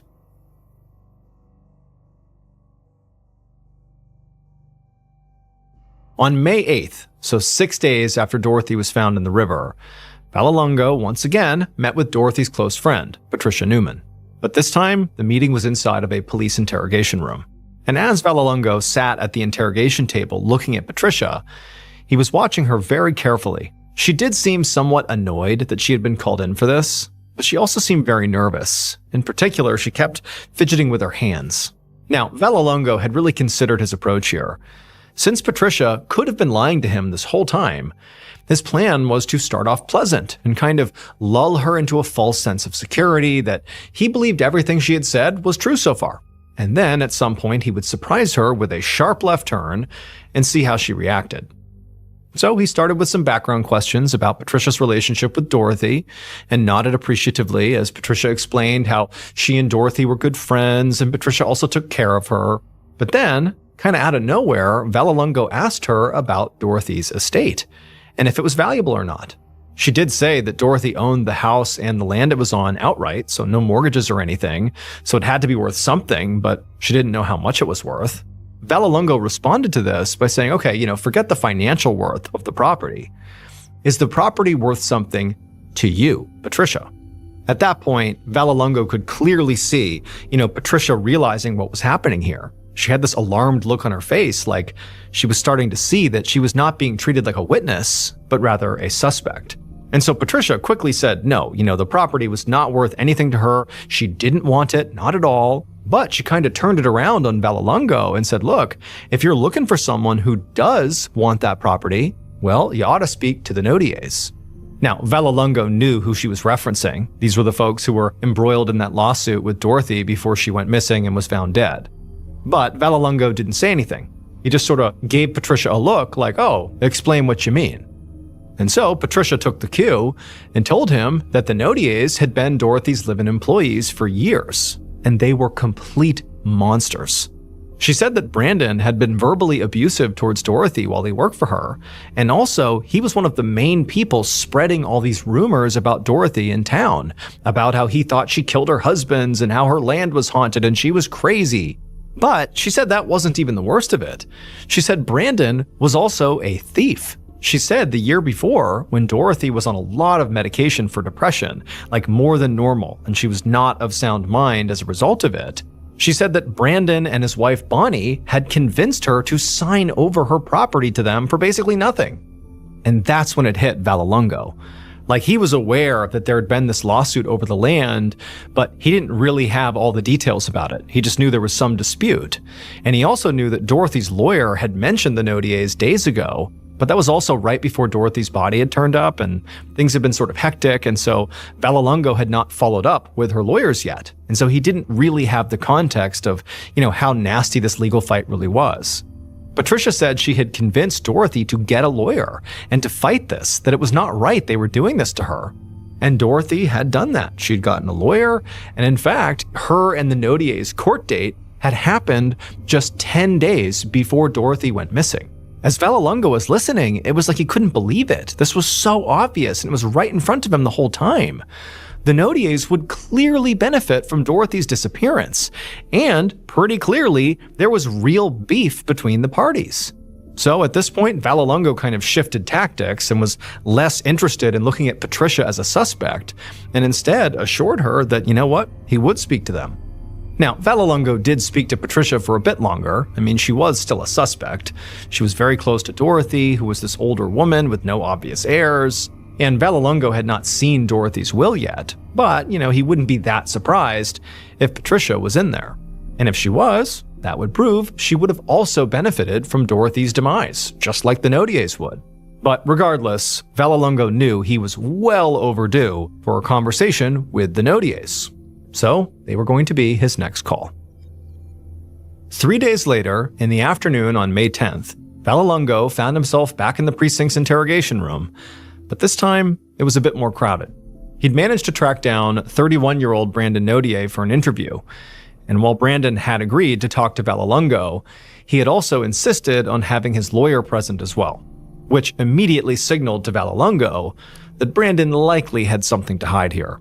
Vallelongo had looked into Brandon's background since speaking to Patricia, and he found out that Brandon had a criminal record, which included assault. Vallelongo also spoke to a few people in town about Brandon, and he had been told that Brandon apparently had a very hard time keeping his mouth shut. He apparently consistently seemed to threaten or go off on people whenever he got even marginally upset. He was a hothead and a loudmouth. So, given all this, Vallelongo expected Brandon to be at least somewhat antagonistic or defensive in this interview. But when Vallelongo asked him about this, highly contentious lawsuit with Dorothy, Brandon didn't seem like an angry loudmouth at all. Instead, he just seemed confused. He explained the whole thing really was just a big misunderstanding. Brandon said he and his wife had known Dorothy for 6 years and actually lived with her for part of the time. And from his point of view, he thought, Dorothy viewed them as sort of like family. And that's also why he said he believed she was selling them her land at such a low rate. It was like a family discount. He said it just sort of seemed like she really wanted them to have her property. And it was actually Brandon and his wife that had sort of insisted on paying for it. Brandon said, everything about this transaction had really been fine and above board until Patricia Newman got involved. Brandon seemed very frustrated as he began to explain how he didn't really know what had happened, but Patricia somehow got into Dorothy's head and convinced her that he and his wife Bonnie had somehow taken advantage of Dorothy. And Brandon saying that didn't happen. That's not how this went. Brandon said, as far as he was concerned, it actually seemed like Patricia was the one who was taking advantage of Dorothy. And then he said there were actually all these times when apparently Patricia was staying with Dorothy, and at some point they would get into some kind of fight, and like Patricia would get mad at Dorothy, and Dorothy would flee her own house and run to the Nodier's house, like for protection, for safe haven. They said that was fairly common. Like Patricia was this awful person that, Dorothy had to flee from. As Vallelongo heard this, he kind of didn't know what to think. I mean, Brandon could be lying to him, but truthfully, Brandon seemed very convincing. And also, Brandon just didn't really seem smart enough to be a master manipulator here. In fact, if anything, Brandon seemed kind of dense, and it was hard to believe he could engineer this murder without leaving behind any evidence or witnesses, and then also concoct this sort of brilliant story about how Patricia really was the one behind this whole thing. But Brandon's wife, Bonnie, was a suspect too, and it was possible that, she was the ringleader, and Brandon had just sort of followed along. They were divorced now, but if they were wrapped up in this lawsuit with Dorothy together, it was possible they could have, come together and joined forces to take care of the problem, i.e., get rid of Dorothy. All that's to say, Vallelongo was not going to eliminate Brandon as a suspect just yet, but he needed more evidence before he could connect him to the crime. So ultimately, he told Brandon he could leave and that he would be in touch. And then Vallelongo watched as Brandon and his lawyer stood up and filed out of the room. It was sort of funny in a dark way that just a few days ago, Vallelongo couldn't see any reason why anybody would want to kill Dorothy. And now it was like everybody in Dorothy's life, Elkin, Patricia, and now the Nodiers, wanted Dorothy's money and so really would benefit if she went away. And so now he just had to figure out who wanted Dorothy gone the most.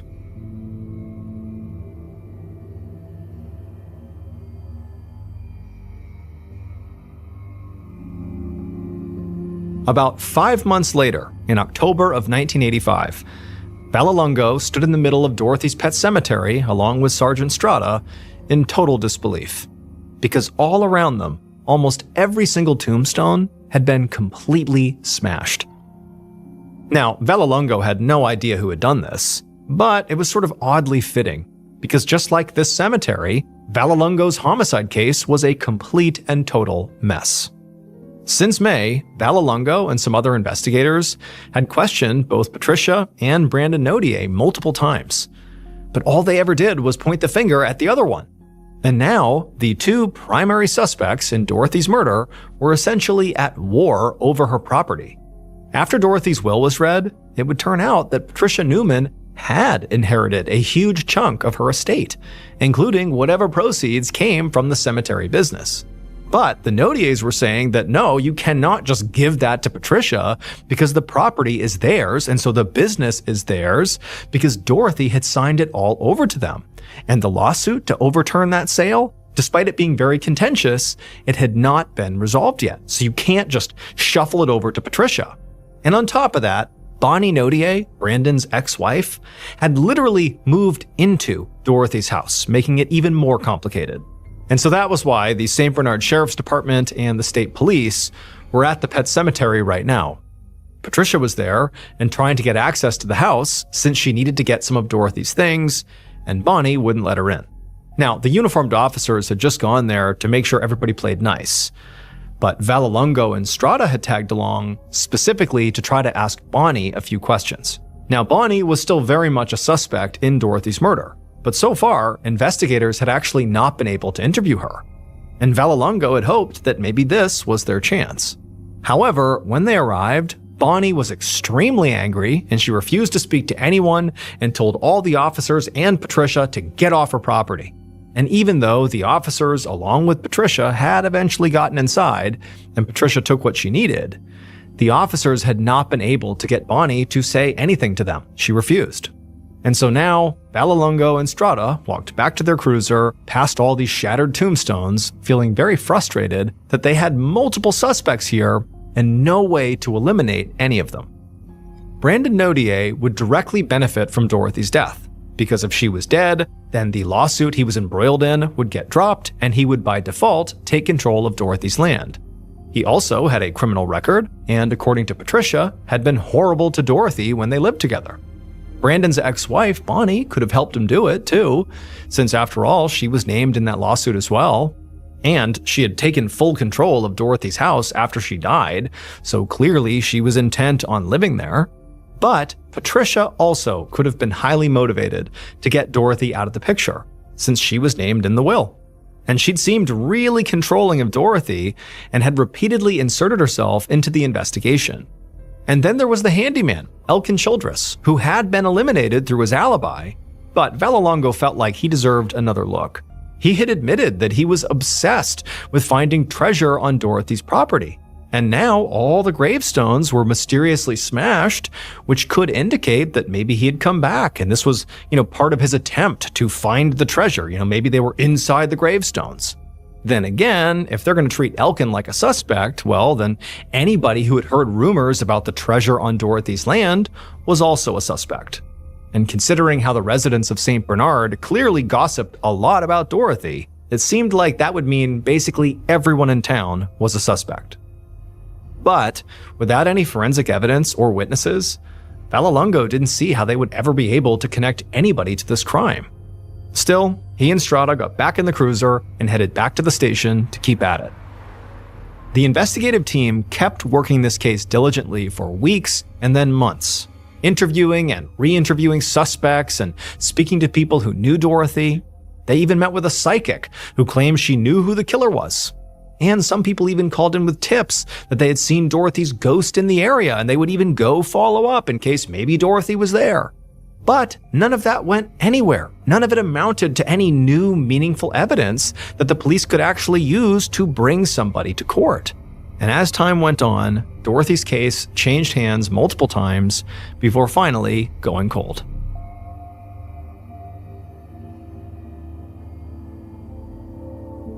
"24 years later, on a Thursday afternoon in late September of 2009, Detective John Duran sat at his desk in the St. Bernard's police precinct doing some paperwork. And he just put his pen down and leaned back in his chair to take a break when another detective poked his head in and told Duran, hey, the caller was on the phone. And Duran knew exactly who he was talking about. A few days ago, an anonymous caller had put in a tip to say he had information about an old cold case from 1985, the murder of the lady who owned that pet cemetery. And Duran had known immediately that the caller was talking about Dorothy Thompson. Duran had actually used to cut the grass at the pet cemetery when he was 15 years old, and so he and his friends knew all about Dorothy. How she was, this eccentric recluse who potentially murdered people and who turned up dead one day. But during the first call, this tipster had gotten spooked and hung up without giving his name. And as soon as Duran picked up the phone to speak to the caller, he immediately said, whoever this is, you're not going to get in any trouble here. We just want your name and your location. I want to come talk to you and just hear what you know. You're not going to get in any trouble. Can you do that? There was a pause, and then the caller reluctantly agreed. Later that day, Duran and another detective sat in the living room of a New Orleans home, right across from a very fidgety-looking older man. The man's eyes kept darting all around the room, and periodically he kept looking over his shoulder like somebody was gonna, jump out at him. And it occurred to Duran as he was watching this guy that he didn't just seem nervous, about the information he was gonna spill to them. He actually seemed pretty genuinely terrified. But finally, the man took a steadying breath and said he knew who killed Dorothy, and he had known for years. Now, the guilt of knowing was haunting him, literally. He told the detectives that he had been seeing Dorothy's ghost covered in chains and asking him to come forward. Now, at this, Duran raised his eyebrows skeptically, but didn't say anything. This was a pretty crazy start to the story and pretty hard to believe. But at the same time, it didn't really matter what, prompted this guy to come forward. It mattered what he had to say. And so, with an open mind, Duran, along with his partner, just sat there and waited. And eventually, the old man, despite being very scared and timid, finally did just come out and say what he knew.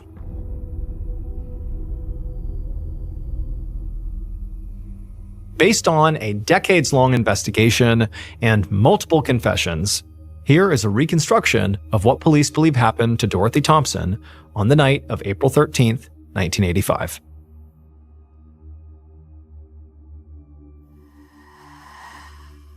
Sometime after 9 p.m. that night, the killer was sitting behind the wheel of their truck, making their way up the long, winding driveway through the woods towards Dorothy's house. And as they drove along, the killer found themselves sort of looking out the window and taking in the sights, the tombstones, the trees, the house up ahead, the whole property, taking it all in. And as they did that, they thought to themselves that it was time to stop waiting for their fortune to arrive. They needed to take it. Because Dorothy did not deserve to have this. In fact, the killer believed Dorothy didn't deserve to live. And so the killer eventually arrived right outside of Dorothy's house, and they stopped their truck, they threw it in park, and then, calm as can be, they got out and they walked around to the back of the house. There, they knocked. And eventually, Dorothy, made her way to the door, and she looked out through the glass and she saw this person, the killer, and she looked confused. But it didn't stop her from opening the door. And as soon as she did, the killer didn't hesitate. They jumped on top of her. Dorothy tried to scream, but the killer immediately wrapped their hands tight around her throat, and she went silent. And then in silence, they strangled Dorothy until she stopped moving. Then, once Dorothy was crumpled, lifeless on the ground, the killer found some sheets and wrapped them around Dorothy's body and then dragged her outside to the waiting truck. Once they put Dorothy's body in the truck, they drove to a section of the Mississippi River not far from Dorothy's house. There, the killer got out, and they grabbed Dorothy's body and they tied her hands and her feet together and also, just in case, put a plastic bag tightly over her head. Then they wrapped her body in chains. And then once she was all prepped, the killer, calm as can be, lifted her body up, walked over to the Mississippi River, and threw her in. Moments later, the killer was back inside their truck, driving along, feeling better than they had in months. Because now that Dorothy was gone, all their problems were solved. It would turn out Dorothy Thompson's killer was indeed Brandon Nodier. He had not only tricked Dorothy into selling him her land at a very cheap price, but also, when she figured out he had basically conned her, she sued him at Patricia's urging. And when that happened, Brandon thought, okay, well, if I just kill Dorothy before this lawsuit gets dismissed, because they're going to figure out that this was not fair, that I did con her. If I kill her now, well, by default, the charges get dropped and the sale goes to me. The property is mine.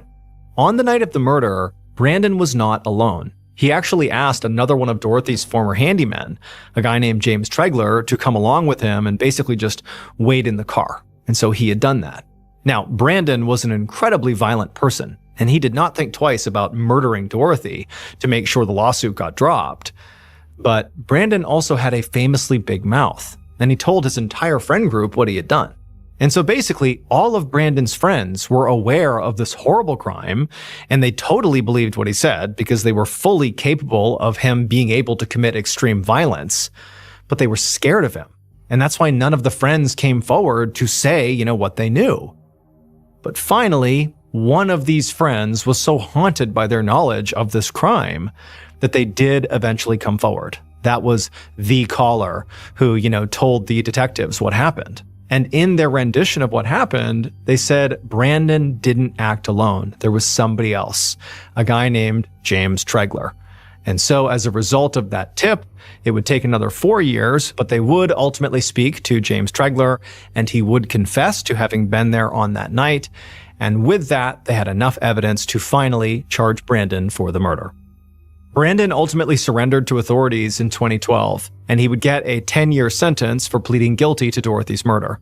Brandon's ex-wife, Bonnie, was not involved. As for James Tregler, the other handyman who drove with Brandon on the night of the murder, he always maintained that he didn't know the murder was going to happen, and so he was given immunity from prosecution in exchange for his testimony. Even though the pet cemetery is still standing today, it's now abandoned and totally overgrown. However, treasure hunters continue to walk around the property, with their metal detectors, hoping that they'll be the ones to finally find the treasure that's buried there.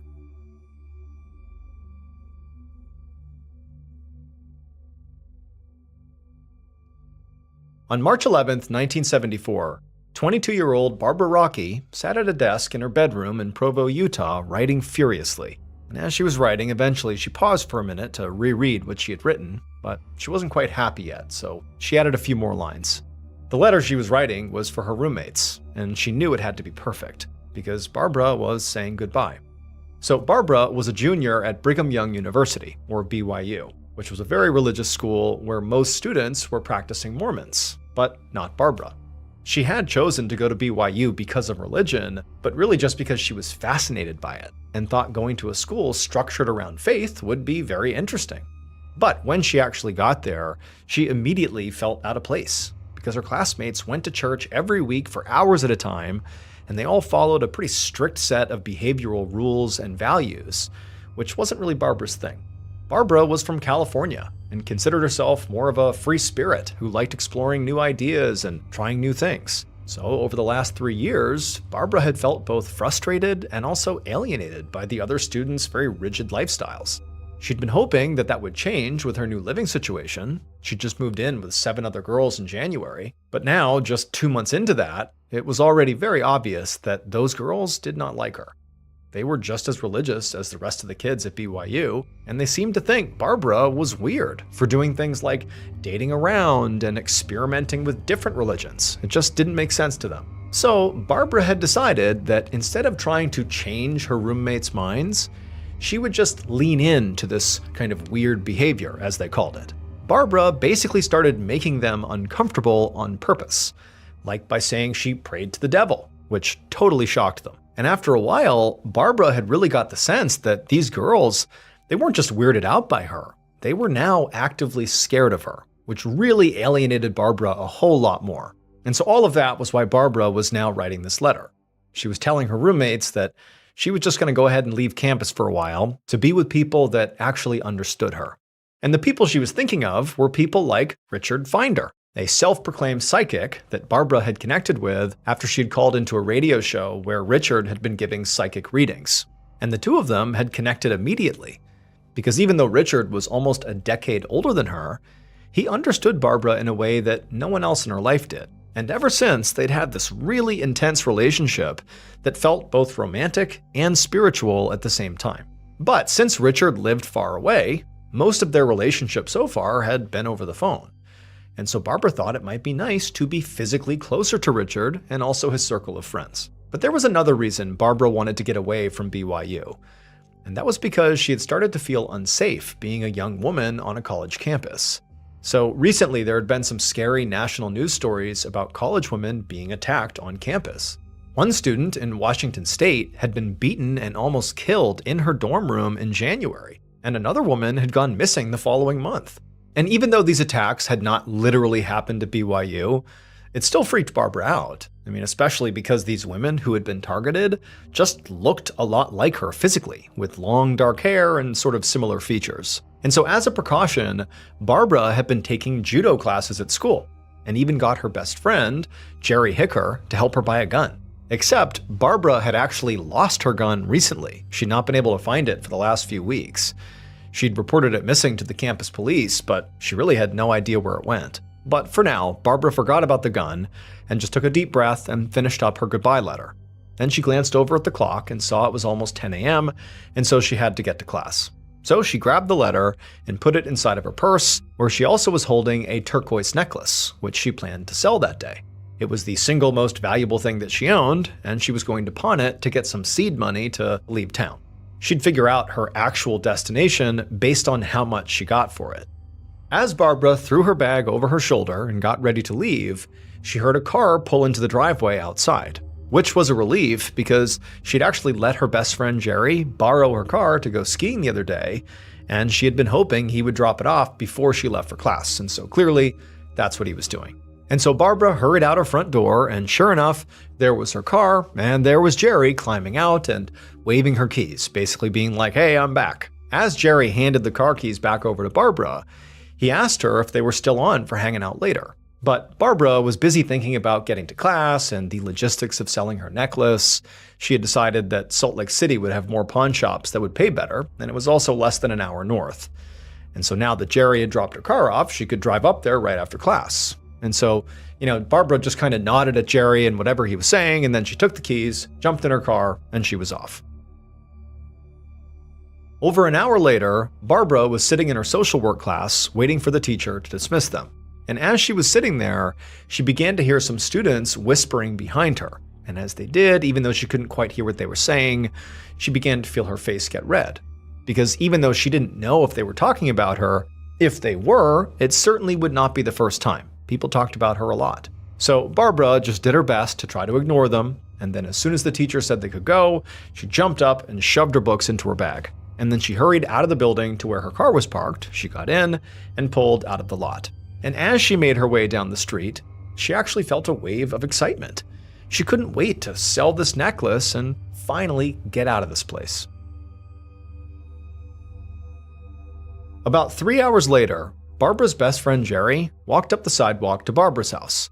He thought they had plans to meet up that afternoon, but Barbara never showed. And Barbara did not usually just blow off plans without calling, so now he was actually at her house just to make sure she was okay.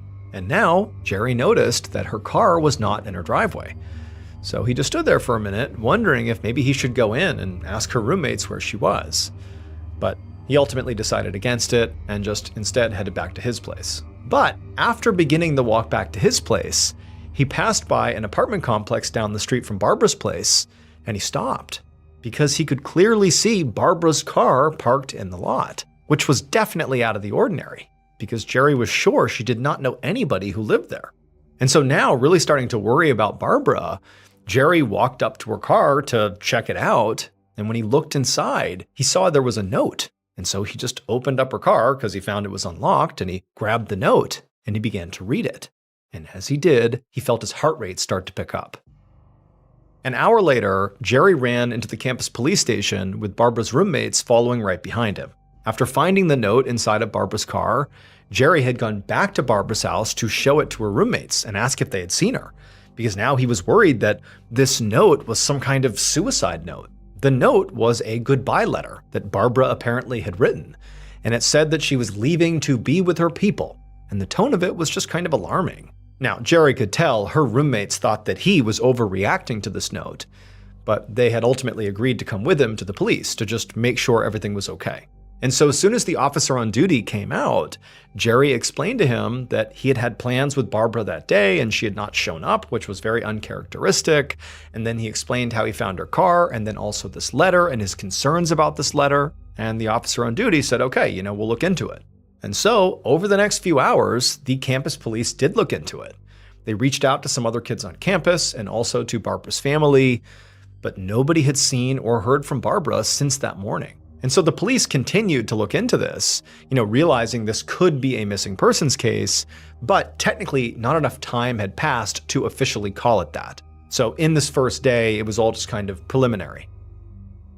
The next day, almost 50 miles north of the BYU campus, a worker for a Utah utility company hiked up a trail in Big Cottonwood Canyon, a hilly nature preserve on the outskirts of Salt Lake City. Officially, he was there to check on some water lines. But he was also, taking his time and enjoying himself. I mean, this area was beautiful. It was high up in the mountains and very remote and peaceful. So this guy was genuinely shocked when he reached the top of the trail and saw he was not alone. There was a woman up there. But at first, the way his brain processed what he was seeing is he saw this woman who was lying on the ground and she appeared to be nude or partially nude. And he thought, oh, she's sunbathing. Like that's what she's doing up here. But then he's like, it's March. It's cold. And she's face down, and she's definitely totally naked. And then he took a few more steps forward, and his brain kind of processed what he was seeing, at which point he just gasped, turned around, and ran back to his car to go alert the police.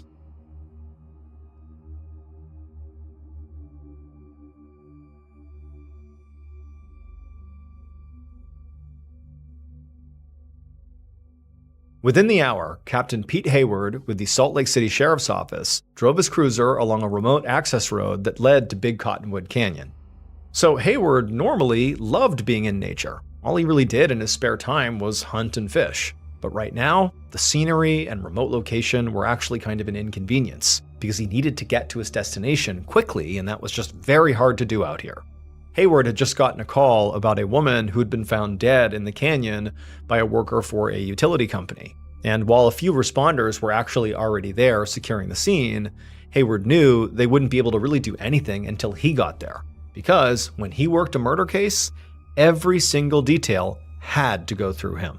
A few minutes later, Hayward saw some police cars up ahead on the side of the road, and also a deputy waiting by a trailhead. And so he pulled over, got out, and then followed the deputy up a steep trail for about 300 yards. And he was pretty out of breath by the time he saw a few other crime scene techs and officers gathered around a bush, where underneath the bush there was a body of a naked woman lying face down on the ground. Hayward walked over and crouched down to examine the body, and right away he could see at least 3 bullet wounds in the woman's back. But other than that, he didn't see any other injuries, and there were no clear signs of decomposition. His best guess was that this woman had been there for maybe a day or so, which was actually sort of a miracle when he thought about it. I mean, this time of year, nobody came out to this area, and if it hadn't been for that utility worker, I mean, she might not have been found for months. Hayward looked next to the body, and he saw the woman's clothes and shoes were right nearby, and each item was actually folded very neatly, which struck him as a little bit strange. Hayward pulled on a glove and began examining the clothing, and he could see that there was really nothing ripped or damaged. And also, as Hayward kind of walked around the immediate area, he noticed the whole scene was just as neat as the clothes. There was no gun anywhere, and no marks in the dirt or signs of a struggle or a fight, and there was no indication that the body had been dragged around, and so Hayward felt pretty confident that this woman was likely shot and killed in the exact spot she was found in. Hayward stood in the middle of the trail and considered everything he was seeing. The neatly folded clothes could have been removed during consensual sex, and then maybe things turned violent, or they could mean the woman was maybe forced to undress at gunpoint. Either way, Hayward's gut told him that this woman's killer was someone she knew, because the thing was, getting up here from the road was not easy. I mean, Hayward was pushing 50 and knew he was not in the best shape, but even for somebody who was young and fit, it would be hard to force another person all the way up a trail like this. It made more sense that this woman had first walked up willingly with someone she likely trusted, and then that person killed her once they were up there. But Hayward knew, his theory didn't mean much until he figured out who this woman was. She didn't seem to have a purse with her, and there was no ID in the pockets of her folded clothes. So Hayward waved some other officers over to help him flip her body over so they could look underneath her. And when they did that, Hayward saw there were a few bullets gathered in the dirt. They'd clearly gone straight through this woman from the shots in her back. And so Hayward quickly told a tech to go ahead and photograph and bag the bullets for testing, and also to get some of the dirt that the bullets had been lodged in case there was some other evidence mixed in. So investigators in the 1970s did not rely on DNA yet, but they could test for things like clothing fibers or hairs and potentially connect that material to suspects. And so after giving his team their marching orders, Hayward took a deep breath and then headed back down the trail. He needed to go find this woman's name.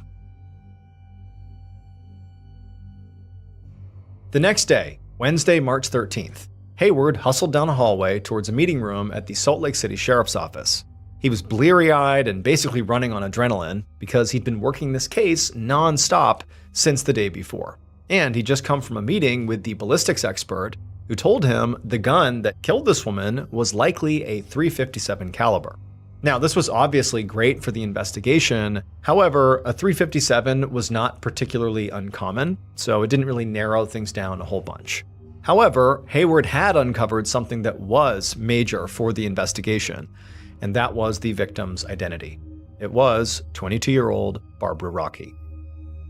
So Hayward's team had put a broadcast out over the news the night before about the discovery of this body. And after they had put that out, they had gotten a call from the BYU police about a student of theirs who had gone missing a day earlier. And just a few hours ago, some of this missing student's classmates had come up to Salt Lake City to identify the body, and they had confirmed it was Barbara. Now, Hayward had spoken to some of those kids already, and he had some other officers contacting Barbara's family. But right now, Hayward was on his way to get a formal statement from a young man named Jerry Hicker. Jerry was one of the people who identified the body, and he was the first person to report Barbara missing. So Hayward was hoping he would have information that could point them towards Barbara's killer. Minutes later, Hayward sat down at a conference table across from Jerry, and from the looks of it, Jerry was very rattled. He kept shaking his head and looking away like he was trying not to cry, but Hayward was not a particularly gentle interviewer, so he didn't waste time with condolences or tissues, especially because Jerry was an obvious suspect. He was Barbara's closest friend at school, apparently, and Hayward was sure Barbara was killed by somebody she trusted. So he just bluntly told Jerry that he needed to know every single thing that happened on the day Barbara went missing. Jerry was sort of caught off guard by this level of bluntness, but he took a shaky breath and then explained how he'd borrowed Barbara's car the day before and then dropped it back off at her place on Monday morning around 10 a.m. And then he went to the library for a few hours. He then said he was supposed to meet up with Barbara. They had plans for later that day to hang out, but Barbara didn't show up. And when he went to her house to check on her car was gone. And so he began walking back home again when he actually saw her car down the block outside of an apartment complex that he didn't understand she would be at. Like, he didn't think she knew anybody who lived over there. And he said he walked up to the car, looked inside, and saw there was a note. He tried the door handle, it was open, he reached inside, got the note out, and he read it. And he said it was a pretty disturbing note. He thought it was maybe a suicide note. Hayward nodded. He had seen the note. The BYU police had given it to him. It did seem to be from Barbara, telling her roommates she was leaving town to be with people who she fit in with, but the note was kind of vague, and Hayward really wasn't sure what to make of it just yet. It could be a suicide note, or it could be something entirely ordinary. And the truth was, he wasn't actually even sure that Barbara had really written the letter. Maybe her killer had written the letter. Maybe whoever murdered Barbara was attempting to make her disappearance look like a suicide, or maybe imply that she had run away in the hopes that police would never find her body. And so Hayward had sent the letter off to a handwriting expert to see what they thought. Now, Hayward asked Jerry about his relationship with Barbara, and Jerry explained that the two of them hung out a ton, and she had gravitated towards him since she felt sort of unwelcome at school and around her roommates, who didn't really like her because she wasn't religious like they were. Jerry also told Hayward that Barbara had made the conflict with her roommates much worse by intentionally saying sacrilegious things in order to freak them out. So he said there was a lot of tension between them, and it had gotten so bad that at one point he had tried to find Barbara another place to live. This made Hayward perk up. Knowing that Barbara had a potential domestic conflict was an interesting lead. Even though a group of young, devout Mormon women were not necessarily obvious murder suspects, it was definitely worth looking into. Maybe one of them had been so horrified and outraged by Barbara's teasing that they'd snapped and tried to hurt her. Hayward didn't have any other questions for Jerry, so he stood up and told him he could go. He wasn't ready to eliminate anybody as a suspect just yet, but so far, Jerry seemed pretty unlikely. He had an alibi, and he was also the one who reported Barbara missing. And considering it was complete luck that her body was even found at all in the area that it was, it really would have been in the killer's best interest to keep quiet and hope her body was never found. So why would Jerry go to police at all if he was the killer? So Hayward headed out the door to wrangle some officers. They needed to go to Provo and have another word with Barbara's roommates.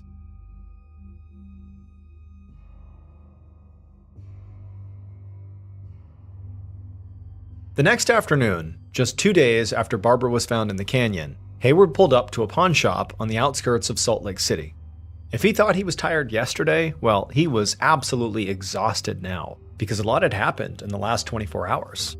They'd gotten in touch with Barbara's family, who were obviously shocked and devastated, but they didn't have any useful information for the investigation.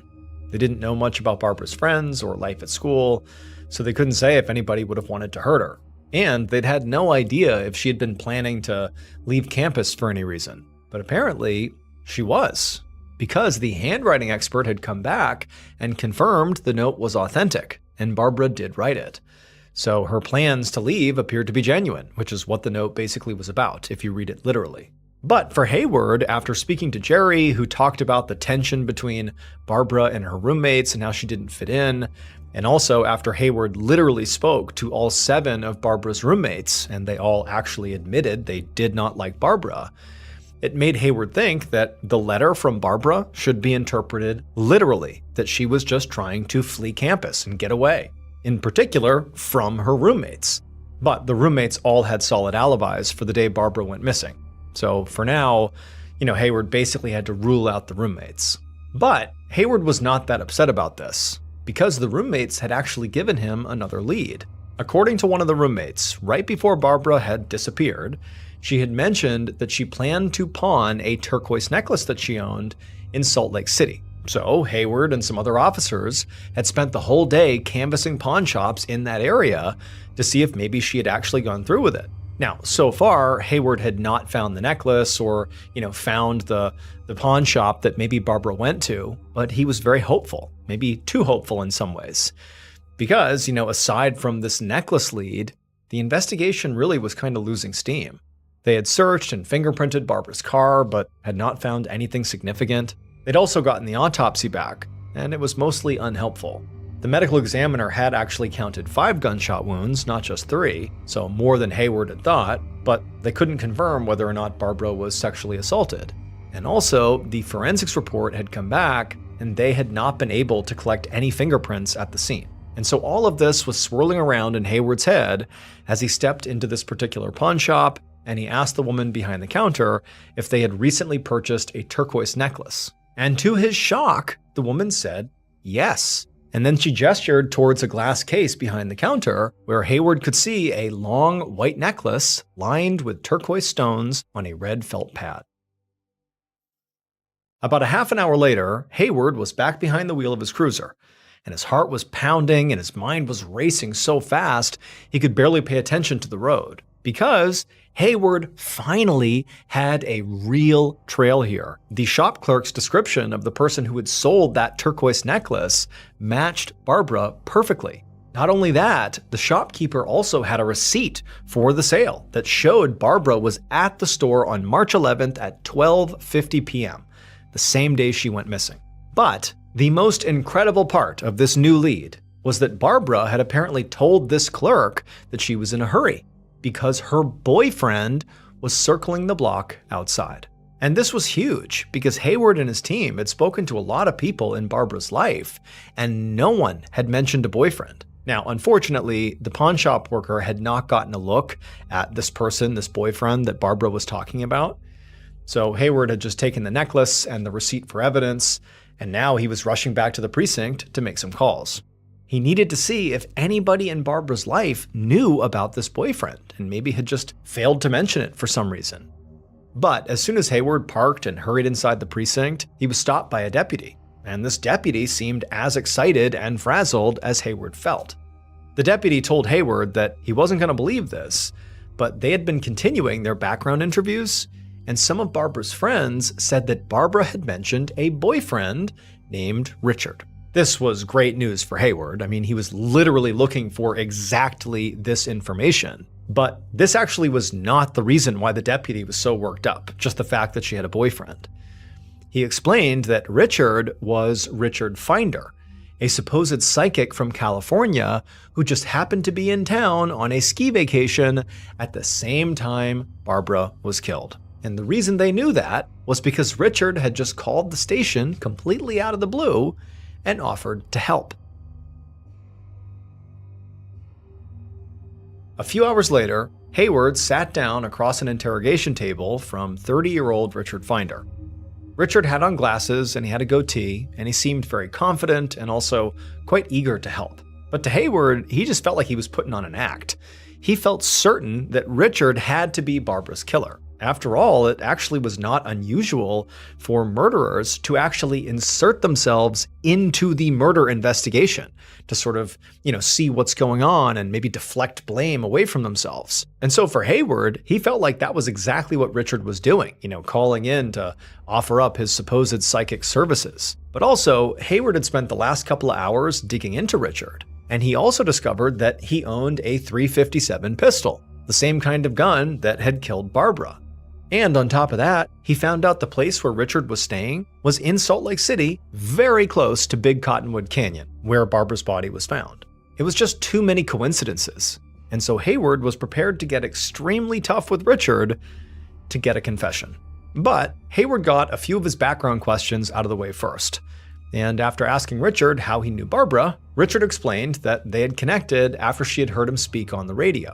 And he said that they'd actually never been physical, but they'd had a deep spiritual relationship. After that, Hayward cut to the chase and just asked Richard point blank why he had called the station. And at that point, Richard became very serious and said that he needed to come forward because he had a feeling about what had happened to Barbara. He said, he was a psychic, and he had a vision that the gun, the murder weapon, had been thrown in some water somewhere. Hayward couldn't believe what he was hearing, because, the police had not announced the murder weapon was missing. Richard shouldn't have known they were looking for the murder weapon, but clearly he did. So at this point, Hayward did not ask more questions about what his vision said. Instead, he demanded that Richard account for every single hour of his day on Monday, March 11th, the day that Barbara went missing. And for the first time, Richard actually seemed genuinely thrown off. He just sort of stared back at Hayward in what seemed to be complete shock, and then he said he didn't kill Barbara. He said he couldn't have. He was with his friends the whole day. Hayward just kind of glared at Richard and then slid a pad of paper over to him to write down his friend's information so they could follow up. And as he watched Richard hurry to jot down some names and numbers, Hayward felt sure this was their guy. There was just a mountain of circumstantial evidence here against him. But he knew they needed something more concrete to actually make an arrest. So Hayward first would have to check out Richard's alibi, and then also test Richard's personal gun, his .357, against the bullets that had killed Barbara. So he told Richard that for now he could go, but they would need to take a look at his gun. A few weeks later, Hayward sat at his desk in the sheriff's office staring at some ballistics results from Richard's gun. And it would turn out it was definitely not the gun that killed Barbara. And Hayward literally couldn't remember a time when he'd been more, frankly, shocked and disappointed. I mean, he really had Richard pegged as the killer. Richard basically was his only suspect, and he was a great one, especially since they had checked on his alibi and it didn't really hold up. The friends he said he was with that whole day actually said, well, we were with him, but not the whole day. So basically, there were large chunks of time on the day she went missing when Richard was unaccounted for. Hayward sighed and reminded himself that, just because the gun he owned wasn't a match, it didn't mean Richard was innocent. I mean, it's possible he used a different .357 and then just ditched the weapon. Still, though, Hayward couldn't believe they were back to square one like this. He felt like he had done everything he could at this point. He talked to who he needed to talk to, he'd analyzed the evidence they'd gotten, and he had really nothing to show for it. Hayward was used to closing cases and giving families the answers they wanted, and now he was worried he was not going to be able to do that. And sure enough, over the coming months and then years, Hayward did continue to investigate this case, but the leads got fewer and fewer, and then eventually he got promoted, and then before long he was pulled into other cases, and eventually Barbara's case just went cold.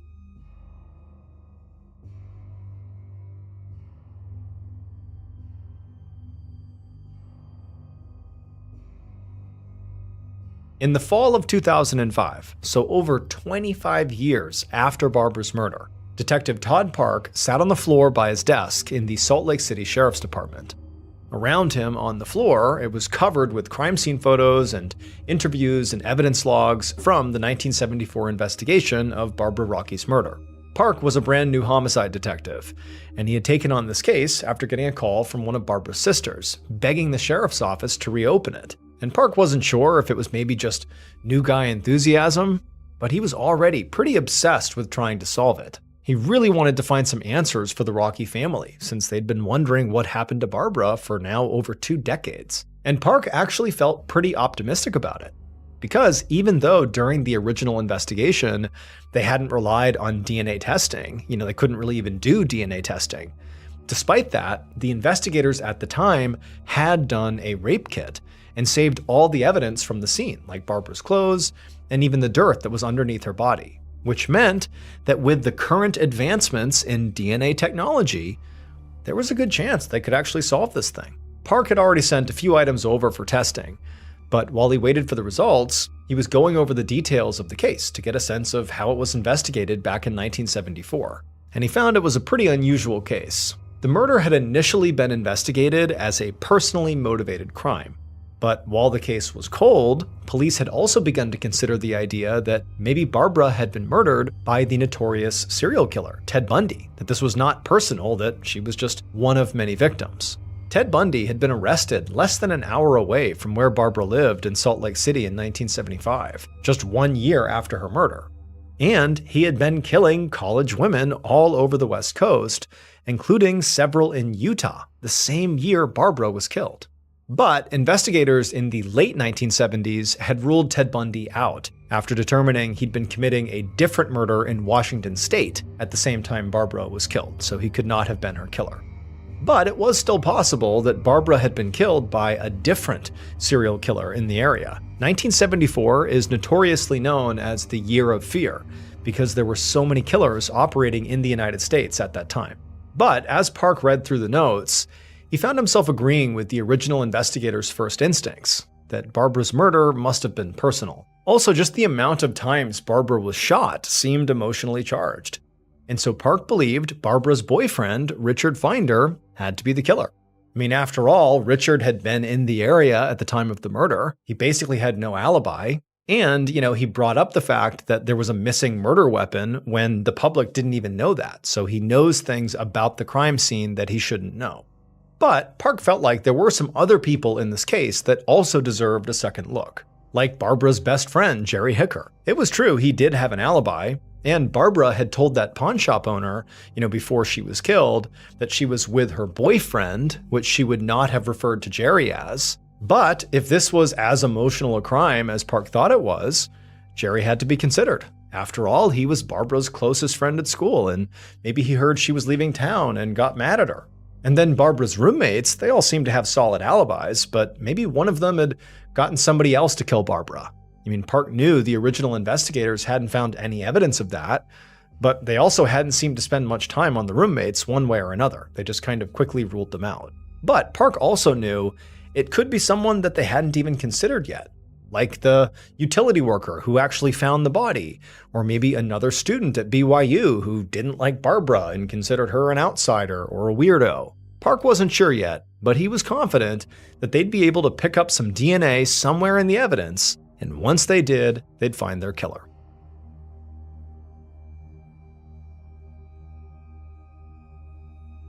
Two years later, on an afternoon in October of 2007, Park paced around his office and periodically stopped to look at the phone on his desk. He was waiting for a call from the lab, and with each passing moment, he got more and more anxious. So at this point in Park's re-investigation of Barbara's murder, the DNA testing had basically gotten them nowhere. Over the last 2 years, the medical lab had gone over almost every single item from Barbara's case, like her rape kit swabs and her clothes. But they hadn't been able to get any DNA from anything. It either wasn't there or was just too old and not preserved well enough. And so the only thing left to test was the dirt that the original investigators collected from underneath Barbara's body. Park actually had not originally sent in the dirt because he didn't think it would have any DNA inside of it. But it was now the only piece of evidence that he had left. So Park knew that when the lab called this time, he'd either be on his way to finding the killer's name, or his case would basically be over. But then Park's phone finally rang. He immediately picked it up, and his mouth went dry when he heard it was the lab on the other end. And before Park could even ask them, they told him they had a profile. They'd been able to find traces of DNA in that dirt sample taken from under Barbara's body. And when Park finally got his hands on that DNA profile and he ran it through their criminal database, he got a name.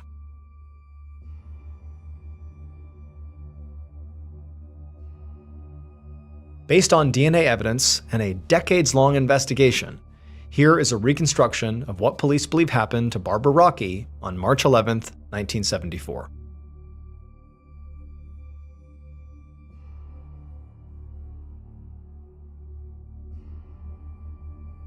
Just before noon, the killer watched Barbara pull up to the sidewalk in her car.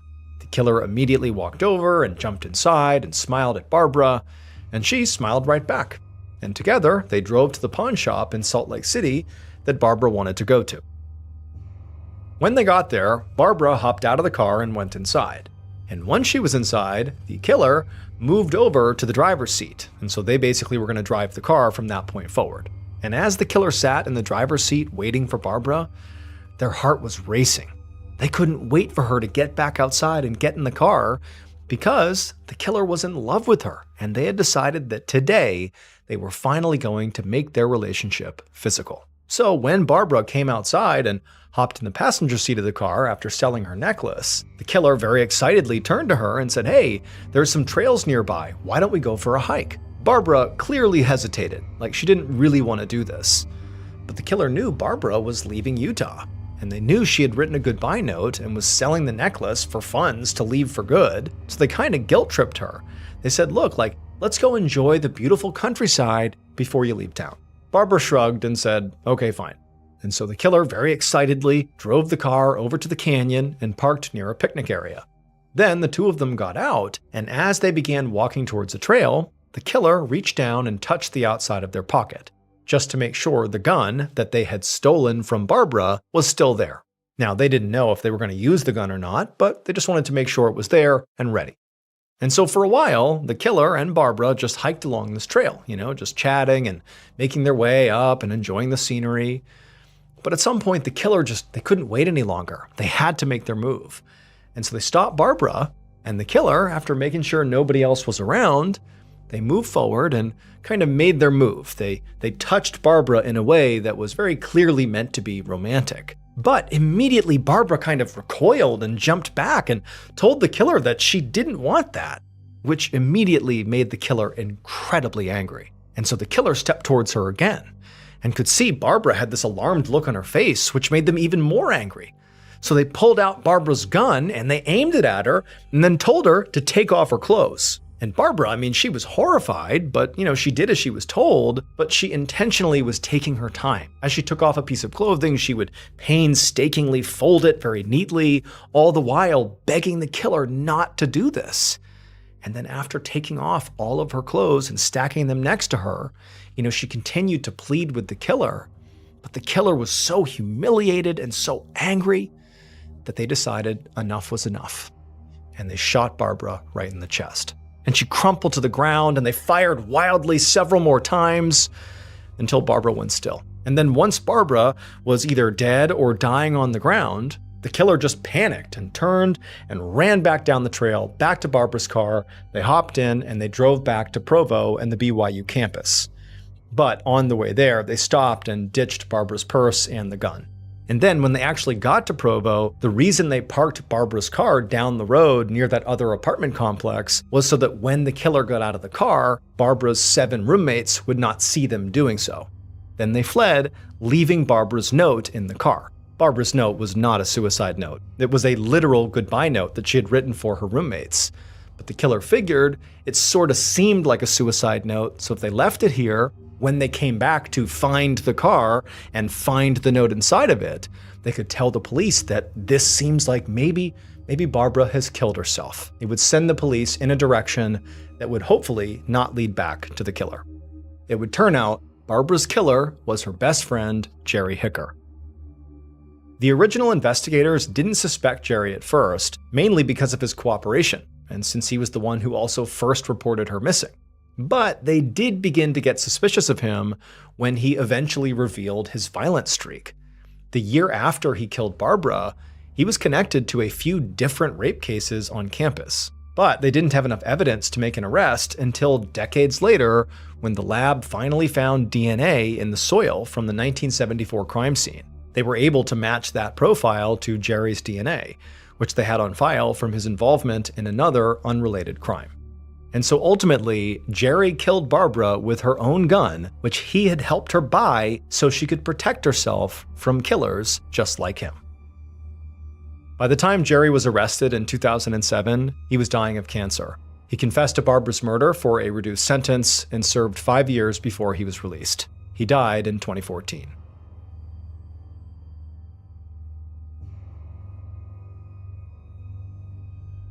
On a Saturday afternoon in February of 2011, 18-year-old Michael Peary was 1,000 feet underground, crouched inside of a dark cave in Lafayette, Georgia, along with 4 of his friends. As Michael looked around, his headlamp beam bounced off all the low-hanging rocks and underground waterfalls and deep crevices, and it all just kind of felt like some kind of dark and otherworldly planet down here. So this cave that they were in was a famous cave called Ellison, and Michael and his friends had driven over 400 miles from their college town in Gainesville to see it. Ellison was almost 12 miles of tunnels and shafts and crevices, and thousands of cavers went through it every year. It was very popular. Now, to be clear, caving as an activity was not really Michael's thing. He was a marketing major at the University of Florida. And he mostly considered himself to be a pretty quiet person and liked studying or playing in his school band or volunteering with his church youth group. And so crawling through a tiny, pitch black, very claustrophobic hole hundreds of feet underground was not really his first choice for fun. But Michael was not there today for fun. He was there because his close friend, a guy named Grant Lockenbach, had suggested it. So he had said, okay, I'll go with you. Just now, Michael looked over to where Grant was sitting with his girlfriend, whose name was Carrie, and also they were sitting with two of their other friends. And the group of them were all looking through a backpack and sort of taking stock of the various pieces of gear that they had brought along with them. Now, they'd only entered Ellison just a few minutes ago, but already the group had stopped because there was something in this area that Grant really wanted to see. And when Grant wanted to do something, it usually happened. Hence why Michael capitulated and wound up in this cave, because Grant wanted him to. And so, like normal, he went along with it. So Grant, he was the president of their school's Fellowship of Christian Athletes, which Michael, Carrie, and the other two friends were also members of.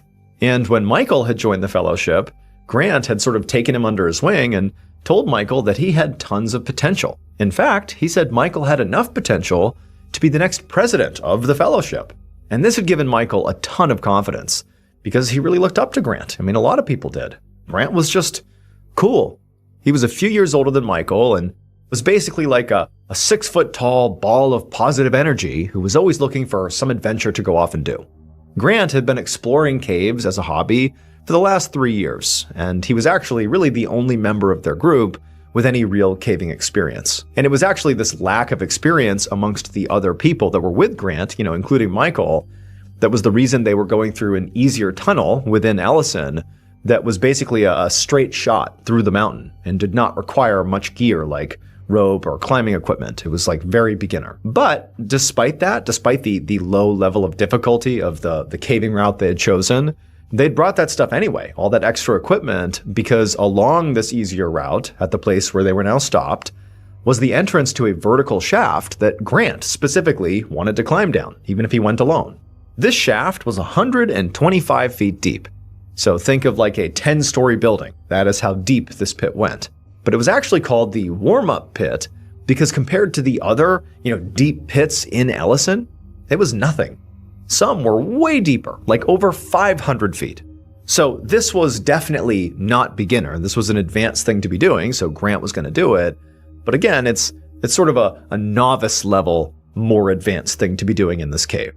Now, Michael watched Grant take the backpack with all the equipment in it over to this pit's entrance, which was basically just a very large hole in the ground that was over near this waterfall, and it was only about a few feet away from Michael. And so Michael walked over to Grant to help set him up, which involved attaching a climbing rope to the rocks that Grant could then use to lower himself into this pit with. This process is called rigging, and it took them a while since really Michael had to wait for Grant to instruct him on every step, because Michael, again, is not an experienced caver at all. But as Michael worked with Grant to get him all rigged up, he found himself peering into the pitch black hole, and as he looked down into what just felt like this bottomless abyss, he felt his stomach kind of flip.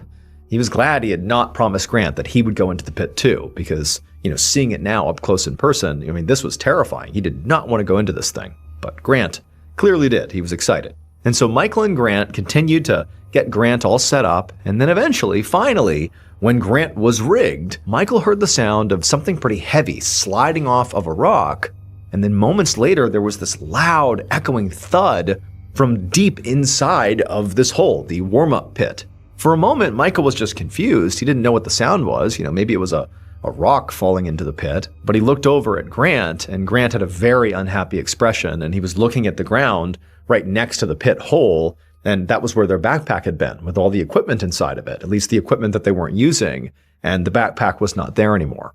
The backpack had just fallen 125 feet down into this pit. Now, obviously, this was not good. They did not want their backpack in this hole, but it was actually worse than just losing their equipment potentially, because in that bag was their only cell phone that they had brought with them.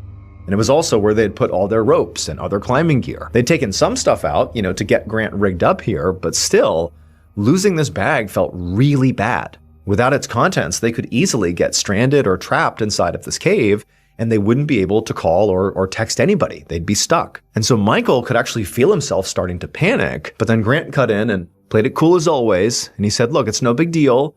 He would just go down there and he would get it. I mean, he was going into the hole anyway, and he was rigged up after all. So he would just go down and retrieve the bag. It would be fine. And then before Michael or, Grant's girlfriend or the other friends could say anything, Grant just, strapped on his harness and a pair of ascenders, which were climbing tools that would help him move down the rope in a controlled way. And he began sort of positioning himself to go down into this pit. And Michael just watched Grant in complete awe. I mean, Grant was so confident that he was able to basically make everybody else around him feel calm too. And I mean, Michael felt himself calming down just watching Grant. And this was not the only time that Grant had projected calm in the face of danger.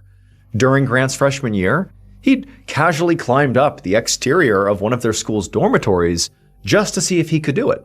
And he did do it. And he also had joined the school's ROTC, which is a military reserve training program, and learned how to jump out of planes. So he had skydived, sort of a thrill-seeking activity. And so this moment in the cave seemed like yet another example of why Grant was really such an incredible leader. And Michael found himself hoping that by the time he potentially took over as president of the fellowship, that he could be just as fearless as Grant. But for now, Michael watched as Grant very calmly lowered himself into the hole and then disappeared into the abyss below. And for the next few minutes, it was very quiet, and all Michael could hear was the sound of the waterfall. So he and Carrie and the others just sort of talked amongst themselves and waited for Grant to call back up that he was down there and had successfully grabbed the backpack. And finally, they did hear Grant, and he did call out from somewhere down in the hole.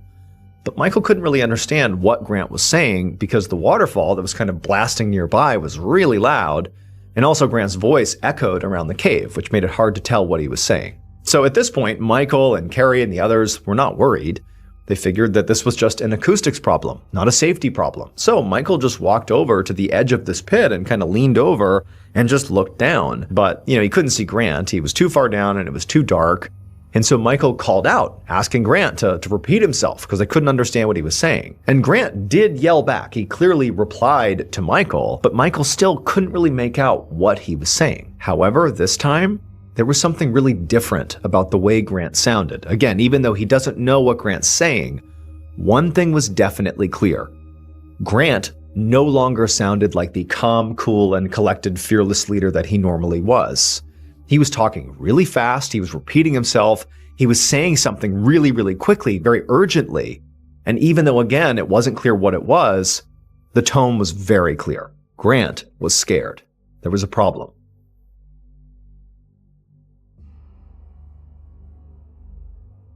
Now, obviously, problems arise when you are rappelling into a 125-foot hole underground in this cave. That, problems can happen. But for Michael and the others, when they sort of realized that something was wrong for Grant, it was really shocking. I mean, Grant is the guy that got other people out of problems. He was the calm guy. Nothing rattled him. And so just to hear him basically panicking, it was really unsettling for those at the surface. And so Michael and the others, they're kind of hit with this sudden realization that, one, it's very unsettling to hear Grant sounding this way, but worse, two, is they're not cavers. They can't go into this pit and save Grant if he needs saving. Not only because they lacked experience, but also all the caving, all the climbing equipment was in that backpack that fell into the pit that's down there with Grant. So there's no way they can realistically help him if he is in any sort of trouble down there. And also, their one cell phone is down in that backpack in the pit. And so unless Grant can figure out whatever problem he's got and get back up here on his own, Michael and the others, without even saying it, knew like they were kind of helpless. And so as this realization is setting in for Michael and the others, Grant goes from trying to talk to them, even though, again, they can't tell what he's saying, he just sounds sort of panicked, just straight up screaming. He's screaming for them. Something is horribly wrong. And so Michael and Carrie, they start yelling down to Grant, trying to get him to clarify what's going on, but you have this waterfall that's causing all this noise and splashing everywhere. It's dark, and Grant clearly is so panicked that he's not even listening to them, and so it's chaos, it's madness. And so Michael and Carrie, they turn to the other two friends, and they say, look, we're gonna stay here at this hole and wait for Grant. You two leave the cave, go get help. And so the other two, they rushed off to do just that, while Michael and Carrie just sat there listening to Grant getting more and more hysterical by the second, somewhere down in this hole. They still have no idea what's wrong, but clearly there is an emergency here. And so for a little while, after the friends have gone off, Michael and Carrie, even though they're not really talking to Grant because he's just kind of rambling and yelling and screaming, they can't understand him, they're just kind of shouting down into the hole that everything's going to be okay. We've sent to get help. It's going to be okay. You're going to get out of here soon. They have no idea if he can hear them or understand them. I mean, they're assuming that the acoustics are bad down there too. Again, the sound of that waterfall is so loud. It's so dark. And so they're just like having this awful moment. But then what cut through all this chaos was at some point, Michael heard Grant say something that he really did understand. Grant, at some point, in a very high-pitched, almost screaming voice, yelled out Michael's name. Like he was directly yelling to Michael, like, I need you, Michael, to help me. Now, at this point, obviously the situation has escalated dramatically and already, like, things are bad. And for Michael, this felt like a big deal. I mean, before that, all the yelling and screaming was obviously bad. But Michael, he kind of views himself as, Grant's successor, potentially. He's going to be the next, president of this fellowship. And he looked up to Grant so much, primarily because Grant was like this fearless leader. And so Michael sort of felt like when he heard his name called out, that Grant was specifically sort of challenging him, like, you, Michael, I need you. Michael took on that responsibility. And he felt like, I can't just sit here. I can't just wait. Something needs to be done, and I need to do it. I need to save Grant. And so Michael, he jumped up, and he grabbed the extra harness they still had, and he put it on. And as he was doing that, he could hear Carrie, who, she's seeing what's happening, and she's telling him, don't do it. You don't know what you're doing. You don't know how to go down this thing. Like, this is dangerous. Or what are you doing? Don't go. And Michael, he just looked at her and he said, I have to do this. I know Grant would do this for me. I'm doing it for him. He needs me. I'm going down. And Michael, he's listening to Carrie, still trying to tell him not to go, but he just said to her, please pray for me. And then he walked over and he attached his harness to the same rope that Grant presumably was still attached to down at the bottom, but stuck for some reason, and into the pit he went. As soon as Michael disappeared into this hole, Carrie knelt down beside the pit, she put her hands together, and she prayed as hard as she could for Michael and Grant to be okay. And after a few minutes, she heard Michael call out from somewhere in the hole. And for some reason, she could actually understand what Michael was saying, which was basically that he and Grant were okay. He was with Grant, but they were just very, very cold. Relief flooded over Carrie, and as she exhaled all the tension she'd been holding in, and as the adrenaline kind of began to leave her body, because now she's thinking everything's okay, she also realized that she too was very cold. She just hadn't been thinking about it. She was so fixated on the safety of her boyfriend and also Michael. After all, she was only wearing a t-shirt, and the cave was very damp, and there's this waterfall kind of spraying water everywhere. It was cold. It was a damp environment. And so she's, her teeth are chattering too. She's cold. And so Carrie naturally yelled down into this hole. She can't see them, of course. She's just yelling into the darkness. What's going on? What's wrong? Is Grant okay? But Michael just shouted back to her, I'm fine, but didn't answer her question about Grant. And at this, Carrie could tell clearly there's something really wrong down there, and it probably has to do with Grant. And so she stood up, she began pacing back and forth, her stomach's in knots, and she's periodically yelling down into the hole to Michael, like, what's going on? Is Grant okay? Are you okay? But Michael, all he would say back to her is, I'm fine. He would just say that back to her. But his response time began to slow down. He wasn't responding to each and every one of her calls. He would just, yell out, I'm fine. But it began to become more and more spaced out as Carrie began to ramp up her questioning, asking more and more what's going on, until finally Michael just stopped answering altogether. There were no more voices coming out of the hole. And so the minutes ticked by, and Carrie, she continued to pace around, yelling out to Michael and Grant, but the only reply she got was the sound of the water from the waterfall lapping up against the cave walls. About an hour and a half later, just before 4 p.m., a man named Anmar Mirza, along with 2 other men, ran into the Ellison Cave with a bag of climbing equipment and medical supplies. Now, there was a bigger team of rescue workers on their way up the mountain behind them that had more gear and more personnel, but that group was moving slowly because it took time to respond to a cave accident, because typically there were a lot of people and a lot of equipment, specialized equipment that was required, And also usually the victims were trapped in, pretty remote and difficult to access places, like tunnels and shafts deep inside of these caves. So Anmar and his team were the initial smaller group that went ahead of the larger one to just kind of get the rescue started. A few minutes after entering the cave, Anmar saw a headlamp beam up ahead in the darkness, kind of bobbing around. And as soon as he reached the origin of this light, he found a young woman who was sitting by a large hole, and she was shaking and terrified. She explained that her name was Carrie, and that her boyfriend, whose name was Grant, along with one of his friends, whose name was Michael, were down in this hole. And that Grant had gone in, there had been some issue, Michael had gone in after him, and now, when she called out for them, neither of them were responding. After hearing this, Anmar directed one of his team members to take Carrie and bring her out of the cave, and then once they had left, Anmar put on his climbing gear, and as soon as he was ready, he began to rappel down into this pit. As Anmar rappelled, he's looking straight down into this dark shaft, and at first he can't see anything. But after a little while, he began to see somewhere down below were what appeared to be two lights towards the bottom of this pit, which he assumed belonged to the two men. But before he could actually reach them, he felt something wet and freezing cold splash his cheek. Then he saw something emerge out of the darkness right below him. It would turn out, when Grant rappelled down into this warm-up pit, he had made a terrible, terrible mistake. He had attached his rig to a section of rock that was directly in the path of a freezing cold waterfall. Now, this alone could have been okay. You can rappel effectively through a waterfall if you're careful. Except what happened with Grant is, as he was rappelling literally through the water, like the water is coming off this waterfall, it's hitting him, he got stuck. His rope got tangled. And where he got stuck was literally in the path of the waterfall. So he's stuck in the cave, he can't go up, he can't go down, and he's just getting pounded by freezing cold water. Now, at first, what Grant likely did is kind of flail around to try to get out of the path of this water, but there was nowhere to go. He's in this shaft, there's nowhere to go, and he's just dangling there, and he began trying to scream out for help, but that was why his words were muffled, because the water was hitting him in the face, so he couldn't speak clearly. And then also, as he's just dangling there, very quickly, having that icy water hitting him nonstop would have actually sent his body into shock. And it's like he wouldn't have been able to speak or think anymore. I mean, he was becoming hypothermic. And then, in what was possibly one of his final moments of clarity, he managed to belt out Michael's name. And he said it really clearly, kind of managed to get his face out of the water for a second.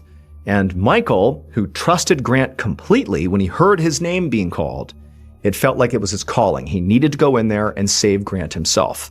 And so into the hole he went, and he hooked his rope up into the same exact spot that Grant had, and down he went. And Michael, he did an incredibly brave thing by doing this. And it was something that Grant very likely would have done for him too. But again, Michael really had no idea what he was doing. He was basically just going in blind. However, unfortunately, because he just kind of followed Grant's lead and went down there without a plan, well, in the darkness, as he went down, he eventually reached where Grant was, but got stuck as well, also in the path of the waterfall.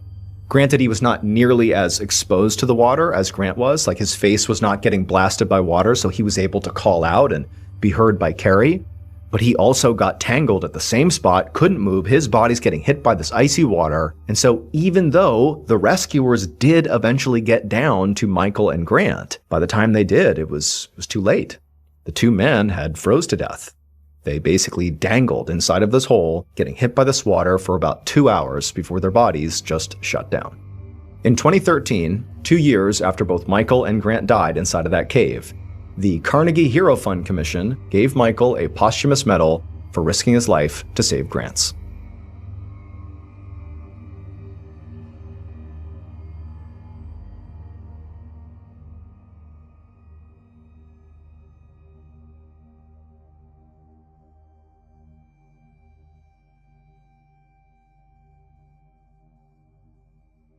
On a Friday night in late March of 1980, an 83-year-old man named Harry R. Truman sat on his couch in his Washington State Lodge with a whiskey and Coke and turned on his battery-operated radio to listen to the news. And just a second or two later, he found himself having to jack up the volume of the radio because he couldn't hear it anymore because a couple of his cats in the other room were fighting and yowling and it was causing a whole commotion. Harry had lost track of how many cats he actually had. but it was a lot, maybe a dozen. And even though at this moment he yelled and cursed at them and told them to knock it off, he was actually glad they were out there with him because he liked their company. 5 years earlier, Harry's wife, Edna, had died. And since then, he had lived alone, minus all these cats. And he also didn't have a lot of neighbors either, so for the most part, he had been fairly isolated the last few years. Also, Spirit Lake, the lake that his lodge was on, was 4 hours south of the major city of Seattle and pretty far into the wilderness. The lake did get busy in the summer with tourists, but at this time in March, there were only about 60 people that lived there, and they were very spread out. But Harry didn't really mind the solitude. He missed Edna a lot, but he had his cats, and he had his radio, and the jaw-dropping mountain scenery and lake, and he had his whiskey and cokes. So overall, even though he was sort of a gruff guy, he was actually quite happy with his life. But just then, there was a loud knock on Harry's door. And Harry was not surprised by this. I mean, yes, he lives way out in the middle of nowhere, and he did not expect visitors, but in this case, he knew who it was. And as soon as he thought about that, his face contorted into a scowl. He was really annoyed. At this point in Harry's life, he really had only one problem, and it was a major problem, at least to him, and that was the government. And for the last few days, government agents, like almost certainly the ones that were knocking on his door, had been harassing him, trying to get him to leave his lodge in the wilderness that he loves so much, because they needed to conduct some kind of federal operation and they wanted everybody to clear out. Now, Harry loved his country and he'd even fought for it during the First World War, but he really did not like authority and he could not tolerate being told what to do. During Prohibition, for example, which was a period of time in the 1920s when alcohol was illegal in America, Harry had simply ignored the law and made his own booze, like he just didn't care. So, over these last few days that these federal agents had come to his house trying to get him to leave, Harry had not been intimidated, he had simply stood his ground. And he figured it was really only a matter of time before the federal government sent a local police officer over in hopes that Harry would be more cooperative with somebody that he likely already knew. But what they didn't know about Harry is that Harry really didn't cooperate with anybody. Not with the government, certainly, not with local police,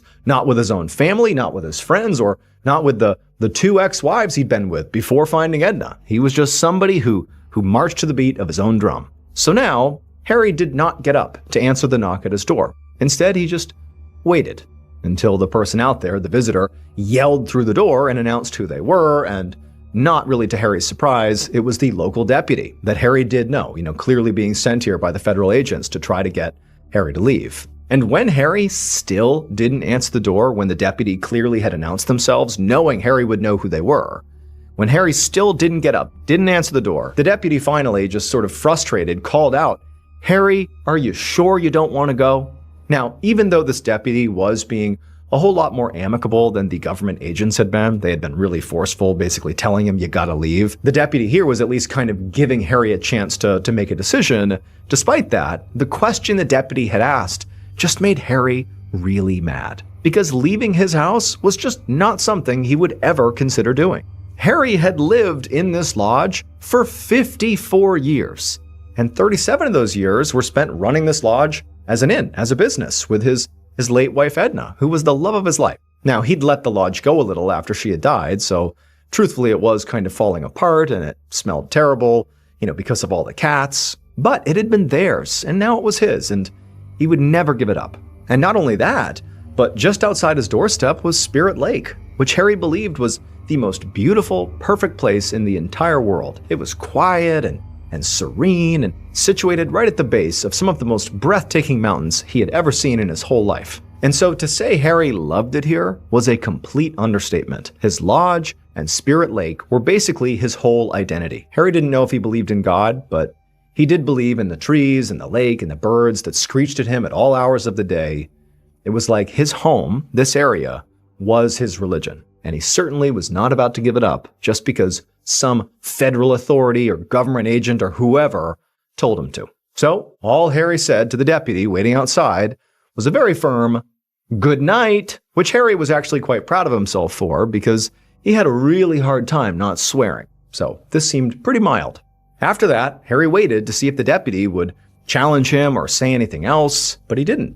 And moments later, Harry heard the deputy's footsteps crunching down the gravel driveway and heading back towards his cruiser. After that, Harry leaned back into his couch and smiled to himself and picked up his drink, kind of toasting himself for standing his ground, and at the same time sort of hoping that maybe now, finally, officials would understand that he was not going to change his mind. But that's not what happened. A little more than a week later, on the morning of April 5th, Harry sat in a folding chair in a clearing by his house with his binoculars pressed to his eyes and a glass of whiskey in the cup holder of his chair. This was an area of the woods near his house he called his cocktail lounge, where he'd often go to relax with a drink. It was covered by a thick canopy of evergreens, but it also had a great view of the mountains and also the lake.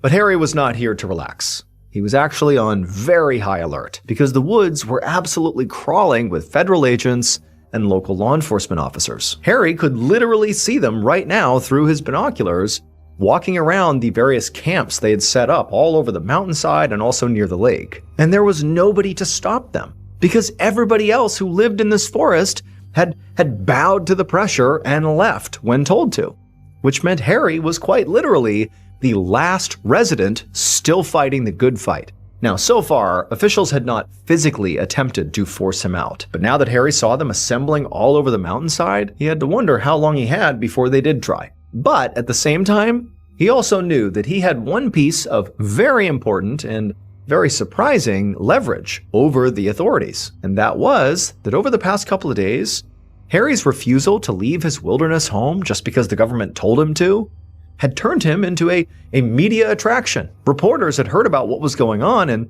they'd started coming to his house. Now, usually, Harry just did not like the press. Even though he clearly listened to the news himself, he still thought of the press, thought of the media like they were vultures, always looking for dead meat and chaos. But Harry also really liked to talk, and he had a lot of very strong opinions. And now, seeing his beautiful lake inundated by outsiders, Harry realized he had to take full advantage of this media interest in him if he wanted to stay in his home. Because the way he saw it was the government could really not make him do anything against his will if the whole world was watching. So over the next month, Harry gave a lot of interviews. And pretty quickly, he became kind of an international celebrity. He was this single older man standing up to something way bigger and way more powerful, which was sort of admirable, although people didn't really understand it, but it was still a big story. It was very interesting. But more than that, it seemed like the public just sort of liked Harry. In his interviews, Harry would swear and yell and rant and rave and tell reporters about how no authority figure would dare try to get him out of his house. No, I'm not going to leave. Damn right I'm not going to leave. I'm going to stay here. Damn right, this is my home. It's going to have to come and get me. And no authority could take me out of here. No authority dare. And he'd also talk about his life, just telling these crazy stories that had nothing to do with the wilderness, like about the whiskey that he'd bottled and distilled during his Prohibition days, which he called Panther Pee, and about his relationship with his late wife and how they used to dance together at the edge of the lake, or his war stories from World War I. I mean, this guy was just really quite fascinating. And so by the time May rolled around that year, Harry went from being bombarded by the government to being bombarded by the media. Today, this would be like going crazy viral, where everybody's seeing you on their feed. But this is 1980, and so people got their news from newspapers and the television and the radio. But those mediums were all full of Harry, and people were kind of obsessed. Everybody from average citizens to school kids sent Harry fan mail, and reporters and news crews came to Harry's in droves, and some even took helicopters just to get there more quickly. And Harry, if he was being honest, he sort of relished all the attention. A few months earlier, he'd been happy with his quiet life, no phone, and he just had his 1,000 cats for company. But now, it's like the whole world cared about him, and it was pretty cool. A few weeks later, though, everything changed.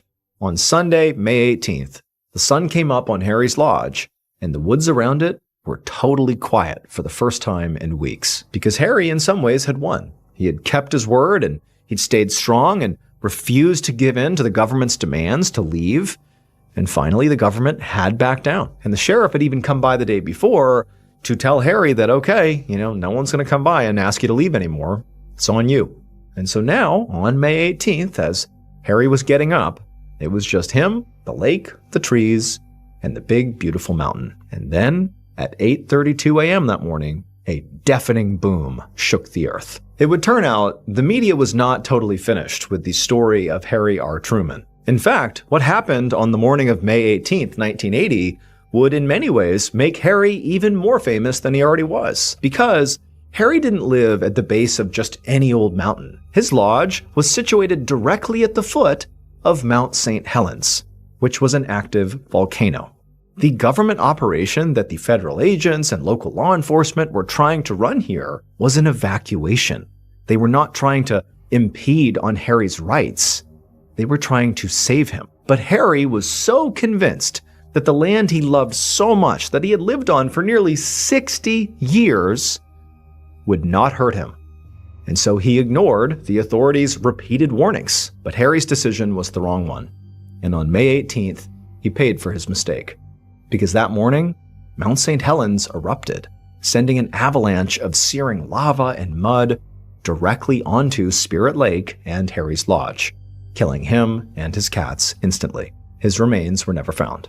57 people died during this eruption, including Harry. Today, in that area, Harry has both a trail and a ridge that are named after him. So in a way, he remains a part of the mountain that he loves so much.